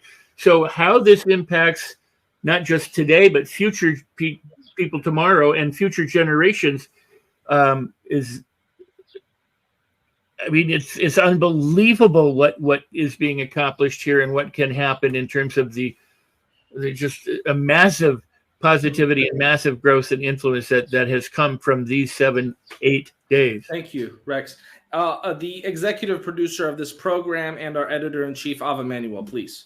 Oh, Mo, thank you so much. Why am I not surprised that we have day 8? You know, the abundance of experts, leaders that surround the Los Angeles Tribune is just really phenomenal. When we said we were going to do 3 days, we made it 5. When we said we were going to do 4, we made it 6. Now that we said we're going to do 7, we're going to make it 8. And for now, Mo is saying it's shorter day. Watch it change. So I'm just saying. Back to you, Mo. Alicia. I mean, the gems that have been shared, and I love that Ava used the word abundance just now, because the abundance of thoughts, abundance of perspective, and abundance of learning, everyone should have access to the insights that so many of these leaders across industries, technology, venture capital, mindset coaching, development, authors. There have been so many speakers across so many different industries that have an abundance of perspectives, and this is knowledge that shouldn't be that people should have the ability to learn more and hear from these leaders. So excited that we are going into day 8, but there's so much knowledge to be shared even today. And we encourage individuals to share with us your thoughts on, you know, what sessions impacted you. Ask your questions. They're being brought up on the screens, and share gems that you've learned with your community, because that's what it's about. It's about all of us coming together collectively to learn, to enhance our consciousness, and to figure out how we can contribute back to our communities based on the knowledge that we've gleaned from Leadership Week. Thank you for that, Alicia. You know, sometimes when I listen to Alicia speak, I have to, sometimes I wish I had a tape recorder, because she's so articulate and she speaks in such a more advanced way than my comprehension. But I appreciate it, Alicia, because you are an instrumental part of the work that we're doing here. And even for simple-minded folks like myself, I find myself smarter every time I have an opportunity to speak with you. So I appreciate that. And with that being said, we also want to thank you for your connection with Guy Kawasaki. It was, in fact, Alicia that met Guy Kawasaki at an event in Southern California, and Guy Kawasaki spoke so highly of you, Alicia. You clearly know how to leave an impression. I guess he mentioned something about the clouds moving and the sun shining through. So we certainly appreciate one of our secret weapons here at the LA Tribune, Alicia Magnus Lewis. And Julianne Meyer. Thank you, Mo. You know, I'm just so blown away with how much knowledge has been presented here. And as you mentioned, it's for free. But the thing is we've also mentioned is it takes action. So we really do need to take that additional step on our own to move forward and really absorb what we're learning here. And it's just absolutely mind-blowing what the Los Angeles Tribune is doing for news, for media, for everyone out there, because we are combating that negativity with this positivity so we can help ourselves and help the people around us. Because when we make a good choice for ourselves, we help 4 people out. That is yes. The fact. So it's a healthy ripple effect of knowledge and power. So just by sharing your experience and sharing this with other people, you are changing the world literally. Thank you. And her resonance parts the clouds in the sky. I think that's what Guy said about you, Alicia. And here we have a comment in the virtual auditorium. The Los Angeles Tribune has been so generous to bring so many thought leaders together and share their knowledge and wisdom.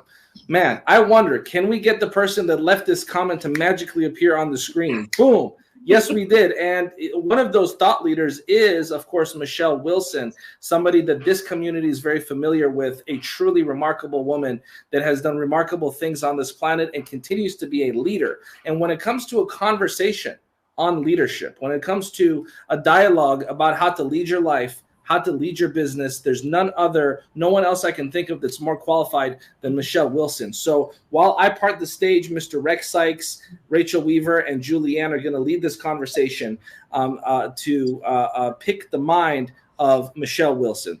Rachel Weaver, please take it away. Thank you so much, Mo. Pleasure to meet you, Rachel. And hi, Rex.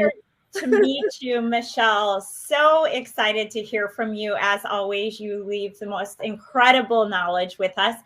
So can you tell us what was one profound driving factor that catapulted you into the person that you've transformed into today? Because you are making marks across the world. So if you could give one piece of advice to us from what you've already experienced and gone through, what would that be? Wow, there's so many, but the one that's really profound for me that drove me to my passion is about 15 years ago when my youngest son, who was 6 years old, was rushed to the hospital, and our life changed in a moment when he was diagnosed with a rare medical condition. And as a single mom, I was the breadwinner, and I had to make a decision whether or not to stay in the hospital with him while they were diagnosing him and treating him, or go back to work. And I chose to stay in the hospital with my son, which means I wasn't able to go to work. So I started a business from his hospital room. And through that journey, I really learned what perseverance is, empathy, being totally present for my son, but yet being able to live a life and, start a business that I love. So I just, just through God's grace, someone talked about grace earlier today, and the grace of just not giving up. So that's really what's propelled me in the direction I am today. I love that so much. Something that I would love to ask you, Michelle, is this. Earlier today, we were talking a lot about faith and how that is such an important factor in success. And when you were sitting there scared, you had to have been petrified, not knowing what's going to happen next, and those moments of doubt and wondering about the deservability and all of the things. How did you get yourself out of that fear cycle and back into faith? It was definitely, as you said, it was faith through God. I remember when the doctors came to me and said that, in order for my son to thrive in life, they're going to have to take his colon. They wanted to remove his colon. And I was thinking, of course, in the physical me, his life is going to be over and change. But I really had to trust God in that moment. First, I think I called my mom. She didn't answer. My dad, he didn't answer. And to get some advice, but I had to go to God and get advice from him because they didn't answer. So it was really trusting him that he is a faithful God and that everything was going to be okay. So for me, it was that moment that I didn't want to make that decision because I thought, I'm making a decision for my son. But when I trusted God, he has truly guided me. And that's been my guiding force, throughout my life, but definitely the last 15 years. I've always had to go to God when it comes to those moments of when I didn't know what to do. There's this saying that I love too, and it's that scared money doesn't make money. And, for you to be able to create a business in one of the hardest times and all brand new, I just want to commend you for that, because that does take a lot of faith and a lot of courage to keep moving forward in the unknown. Absolutely. There was times when, we talked about mentors on the leadership call today, and I've had a lot of mentors and coaches, but there was also a lot of times I felt very alone and very isolated because we were in the hospital the first year for like 5 months straight, and not knowing. I had, sponsors, and I had a lot of mentors, but not really understanding what I was going through. And so, it was really through God's faith that, he wasn't going to give me more than I could handle. And so just really understanding that and being able to lean on him. So that has definitely been a lighthouse for me through this journey, is just really trusting in him and all the opportunities. A lot of times I don't, there's so many opportunities. I'm so thankful and grateful, and not really knowing what's at the other end of the opportunity, but just saying yes and just showing up.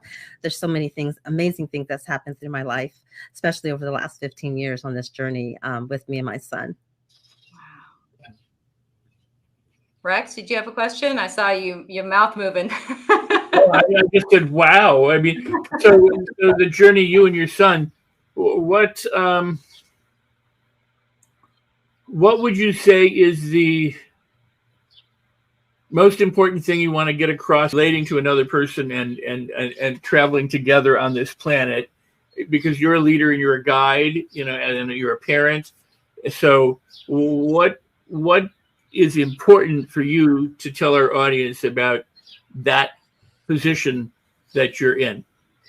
Because yeah, definitely, especially when being a mom or even being a dad and a caregiver to someone else, just knowing that we all have dreams, not to give up on their dreams. You can be there 100% for your loved one, but you can also be there for yourself. So it's really, understanding that you don't have to give up your life to take care of someone else. You can actually create and co-create a life together. And that's what I have been able to do. It's not easy, but it can be done. Wow. Okay. I'm so glad that you mentioned it's not easy, because I think a lot of people think that once they have this brilliant idea or something, that all of a sudden it's going to get easier, or they get to a certain spot and it's suddenly going to get easier. Usually it doesn't. Usually there's a new set of issues that you're learning to grow through and who you're becoming. And I'm just curious, is there something that you now would tell you then that you wish you would have known then? Absolutely. One, embrace, challenges, and also know that a lot of times confusion does come clarity. So instead of being fearful, I embrace confusion. I embrace, risk more and just loving it more than as opposed to be fearful, because I understand, going back to faith, that God's going to bring me through. I wish I would have understood that sooner, because I worried a lot. And I think, worry is a stress that we don't need. But just understanding the process, that it is a process, and it's okay to feel confused when you're trying something new, but know that I always like to, you can always just ask. There's so many people that are willing to help you along your journey. It's just ask, ASK. Absolutely. And we're going to have somebody join the conversation here as we wrap up this incredible panel. We want to have another special edition, and we see those flowers behind you, Michelle, and they look so beautiful. And we thought, well, it would be appropriate to also bring another set of flowers right next to you. And Renee Dutton, I want to welcome you to the Los Angeles Tribune Leadership Week. And I'm so excited that my colleagues and I can pick the minds of Michelle and Renee to close out the incredible day one. We opened up with Sharon Lecter. Of course, along our journey today, you heard from Dr. Robert Cialdini. But one thing we celebrate here at the LA Tribune is women's empowerment. And that's why opening up with Sharon Lecter and ending the day with Michelle and Renee and celebrating those three thought leaders that are making a positive difference is so important to us. And with that, Renee is somebody also very special who her mission is very similar to the mission of the LA Tribune. She's all about spreading positive news and positivity. And so we know you had some technical hiccups in the background. We're glad you're here with us. Renee, let's give you the stage for you to share a little bit of your mission here on the planet that's for some of our audience that maybe this is the first time hearing from you. Please, Renee. Thank you. Important to keep a positive attitude even when the camera's not working and everything's going wrong, right? So I'm just glad I made it on here. Mo, yes, it's an honor to be here. It's always a joy to join you in your mission. I remember when we met and we realized we had the exact same mission.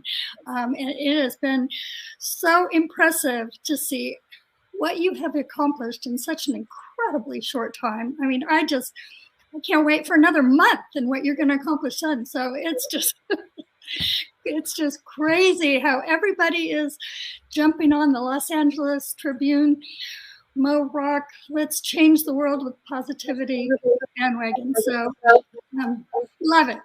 And yes, that is my mission. I have a blog called The Positivity Report, and I post only positive stories, write only positive things. And then my book, The Sunshine Effect, is about connecting with others and showing that there can be a positive outcome no matter what you're going through. And just on the leadership thing, I know I'm kind of late to the party, but I just want to say that I think it's so important for leaders to be vulnerable and to not always bring their best face, to not always, just to be real. And I think that's how you connect with people. And everybody's struggling right now. There are just so many fearful, unhappy people. And I believe that leaders have a responsibility to show their vulnerable, uncomfortable selves, even when they don't feel like it, because people are watching, and if they realize, yeah, you have problems too, you can't get your camera on, or something bigger than that, then they may feel more comfortable showing who they really are. I love that so much. It's one of my favorite things to talk about, is being able to be vulnerable as a strength versus something that's considered a weakness, especially in a leadership position. Because when we can do that, then we give permission to everybody around us to also be human as well. And I'm just curious, when you are in those moments of vulnerability and you're feeling maybe not so positive, how do you switch back and sort of pattern interrupt that and get back into your positive mind frame? Well, first of all, if I'm feeling panicky, I just breathe. If you slow the breath down, it slows everything down. I realize that there is a lesson in absolutely everything, and this too shall pass, and nothing is really a big deal. I love that. I love that. Rex, I'm sorry. Go ahead. No, I was just going to say, if the question is, if you won't do it, who will? And if you're not thinking positive, what's the alternative? So what do you, Renee, say to those people? Oh, positive thinking. Oh, it's just a rosy tinted glasses. It's Pollyanna. It's, it's just too much of a good thing. There's toxic positivity. Yeah. Well, I show them all the science behind it. I show them the science and how it actually changes your brain through neuroplasticity, and how what you practice, that's who you become. A common thread between both Michelle and Renee, and if you've read Renee's book, and if you've heard Michelle speak on our platform, or read any of her articles that she writes for the Los Angeles Tribune as one of our journalists, that both of them have had to overcome challenges and overcome big challenges, and both of them overcome and also use that use the challenges in life to set an example for others. And in closing here, because we have to wrap up this panel, in closing, we want to give the floor to each of you to share a message on grit, because I think that both of you have really exemplified a grit in your leadership skills in your life, with all that you have had to overcome and continue to do to inspire the world. So we're going to give each of you the closing floor to share your final message on grit and resilience, starting with Michelle, please. So thank you so much, Mo. And for me, grit means emotional courage. It's really about having the capacity to respond to life events, and it's all about responding in a positive way. And for me, it's just always being grateful and thankful and looking for the lesson in the challenge. And so over the years, I've really, as I said earlier, just embraced challenges as a way, our brain is trying to figure out, the solution. And so for me, it's just having that emotional the emotional courage to go on when you feel like you're not able to go on. So thank you so much for having me today. And it's always an honor and a pleasure to be here. Thank you so much, Michelle. Renee, closing statements, please. So for me, grit has become, I'm going to just say it's a knowing. I've been through so many near-death experiences, so many things that I realize I'm supposed to be here. And it just gets easier when the more you're challenged with, the better you get at dealing with it. And the more you know that you are supposed to be here. Because if I wasn't supposed to be here, I wouldn't be here. So the resilience, it does get stronger. You learn skills, you learn how to calm down the body, because a lot of times it's the body talking. And even though it's going to be okay. Your body is all out of whack. So I've loved learning all the tools to work with the body to help calm down if you're feeling sad or anxious. And I love sharing those with people. And if I had not had my experiences, I would not have learned those tools. So I'm truly grateful. Thank you so much, Renee Michelle. Alva, do we have a quick? Yes, someone that wants to make absolutely. a As quick we're comment and to ask closing, a question to our guests? thank you, Mo. Well, as we're talking about challenge and grit, we have one perfect person to add to this conversation. It's Laura Ibarra. Laura, welcome. And we'd love to give you the opportunity to share, like a minute, like everyone else. I know that Michelle is happy to see you. And Renee, thank you. I am so excited, that you're here. Laura, share us your thoughts about resilience, grit, challenges, name it all. Thank you, Ava. I'm so happy and grateful to join you guys and to be able to speak to you.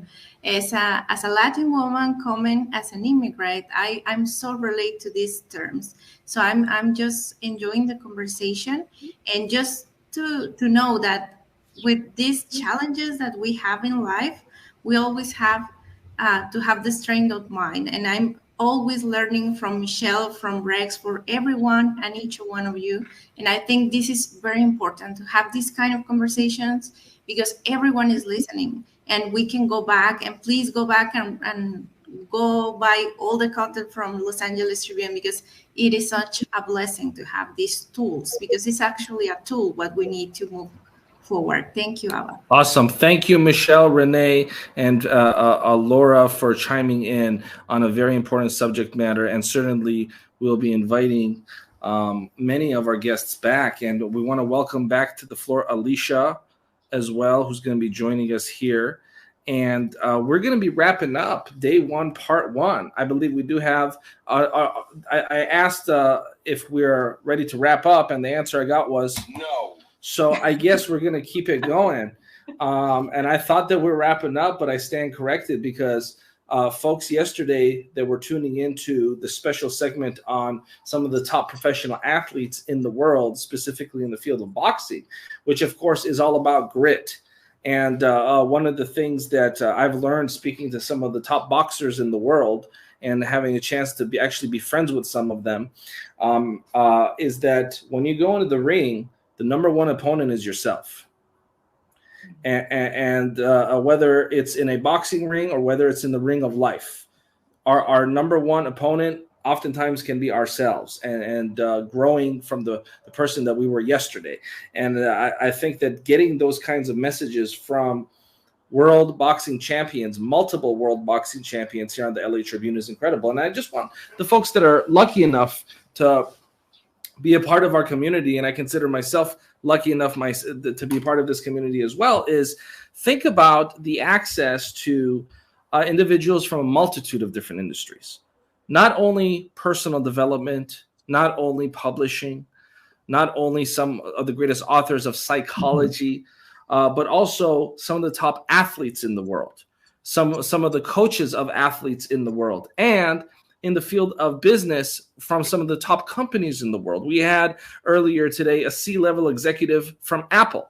Many people credit that gentleman who we spoke to and the information that he shared as the reason that Apple actually turned around. You see, in the late 90s, there was a time where Apple was not such a hot product in the market. In fact, Guy was sharing with us that Michael Dell of Dell publicly said it's time for Apple to close shop.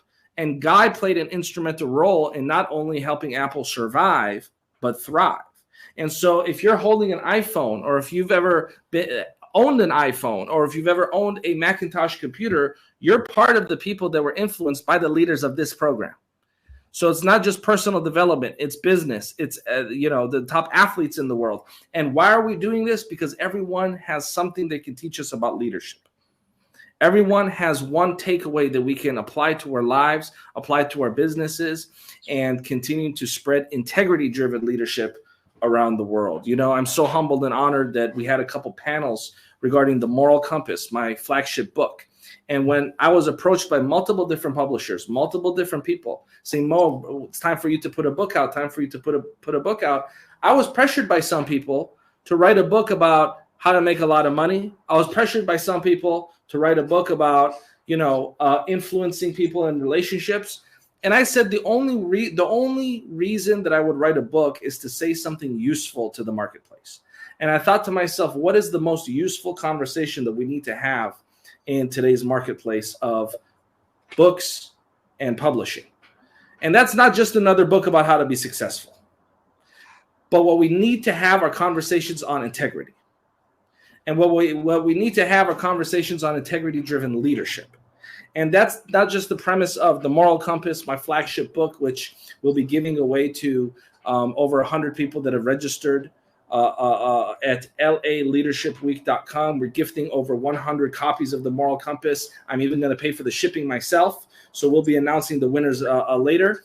And the conversation that we've had now over 6 days. Now, the question I have for the folks watching, as well as my colleagues here on the panel, is, are we ready to wrap up this conversation? No. No. We still have a part 2. We still have a day 7, and we still have a bonus day 8.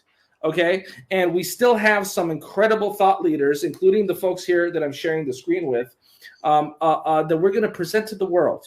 And we're going to continue doing this. And Rex, you made such a stellar point earlier that there's the replay. In fact, I think our day 1 of this program has already surpassed 200,000 people that have watched it and participated, and that's just the first day. And so I'm humbled and honored to be here. And Miss Parisa Rose says never. And put a no in the chat if you think that we should keep it going. Put a no in the chat. And my NLP coach Rex is probably thinking, don't use the word no, use the word yes. I know how you NLPers think. And with that being said, to wrap up day 1, part 1. Let's go to one of my colleagues and one of our business partners here at the LA Tribune, Miss Rachel Weaver. Please, floor is yours. Wow. What a profound day of so much energy. And you guys, I'm really excited. I don't know, Ava might want to be the one to announce it, but we are making waves on social media, but by the number of people watching us. So I want to encourage each and every one of you who is tuning in to share this with others, because we didn't get to 200,000 views without adding value. So you're going to be gifting this value to someone else if you share this, and make sure they know to register for tomorrow and our bonus day and all the Los Angeles Tribune events moving forward. So I'm grateful to be here and have learned so much. The takeaway I want to encourage people to make is to implement. Thanks so much, Mo. Julianne Meyer, please. Thank you, Mo. The word that I want to say is no. No, I'm not ready for it to be over. Absolutely not. I am more energized than I was this morning when I woke up because of all the amazing speakers that have been on the stage today. I can hardly wait for tonight. It's going to be epic. I mean, whenever I think it can't get better, it does. So no is my answer. No ending. Alicia Magnus Lewis. Let's keep the conversation. And by the way, Alicia, not to interrupt, can we take a moment to appreciate Alicia's name? You know, there are some people that have a name like, for example, Mark Victor Hansen. It just has a rhythm to it. Alicia Magnus Lewis. It's a beautiful name. Alicia, please. Thank you very much, Mo. I'm blessed to have both my mother and my father's last name in my last name, and it means a lot to me. I mean, the abundance of gems shared. I said this earlier, but I think it shows that there is such a hunger for the experience of having conversations like this, right? You know, I know you mentioned we've had over 200,000 views just on day 1. We've had almost 500,000 views this week of individuals that are tuning in to hear and be a part of these leadership conversations, because they matter. As Mo mentioned, integrity-driven leadership matters. And what I love about LA leadership thus far in this week is that there is always a why behind what people do, right? They don't just do something, but there's a why. They have an experience. They have a life journey that has led them to the place they're at. And we saw that with this last conversation that we had with Michelle and Renee. So just love that community from all around the world is joining us for LA Leadership Week. and to join in this party. No, let's keep it going. You know, day 7, day 8, we're continuing.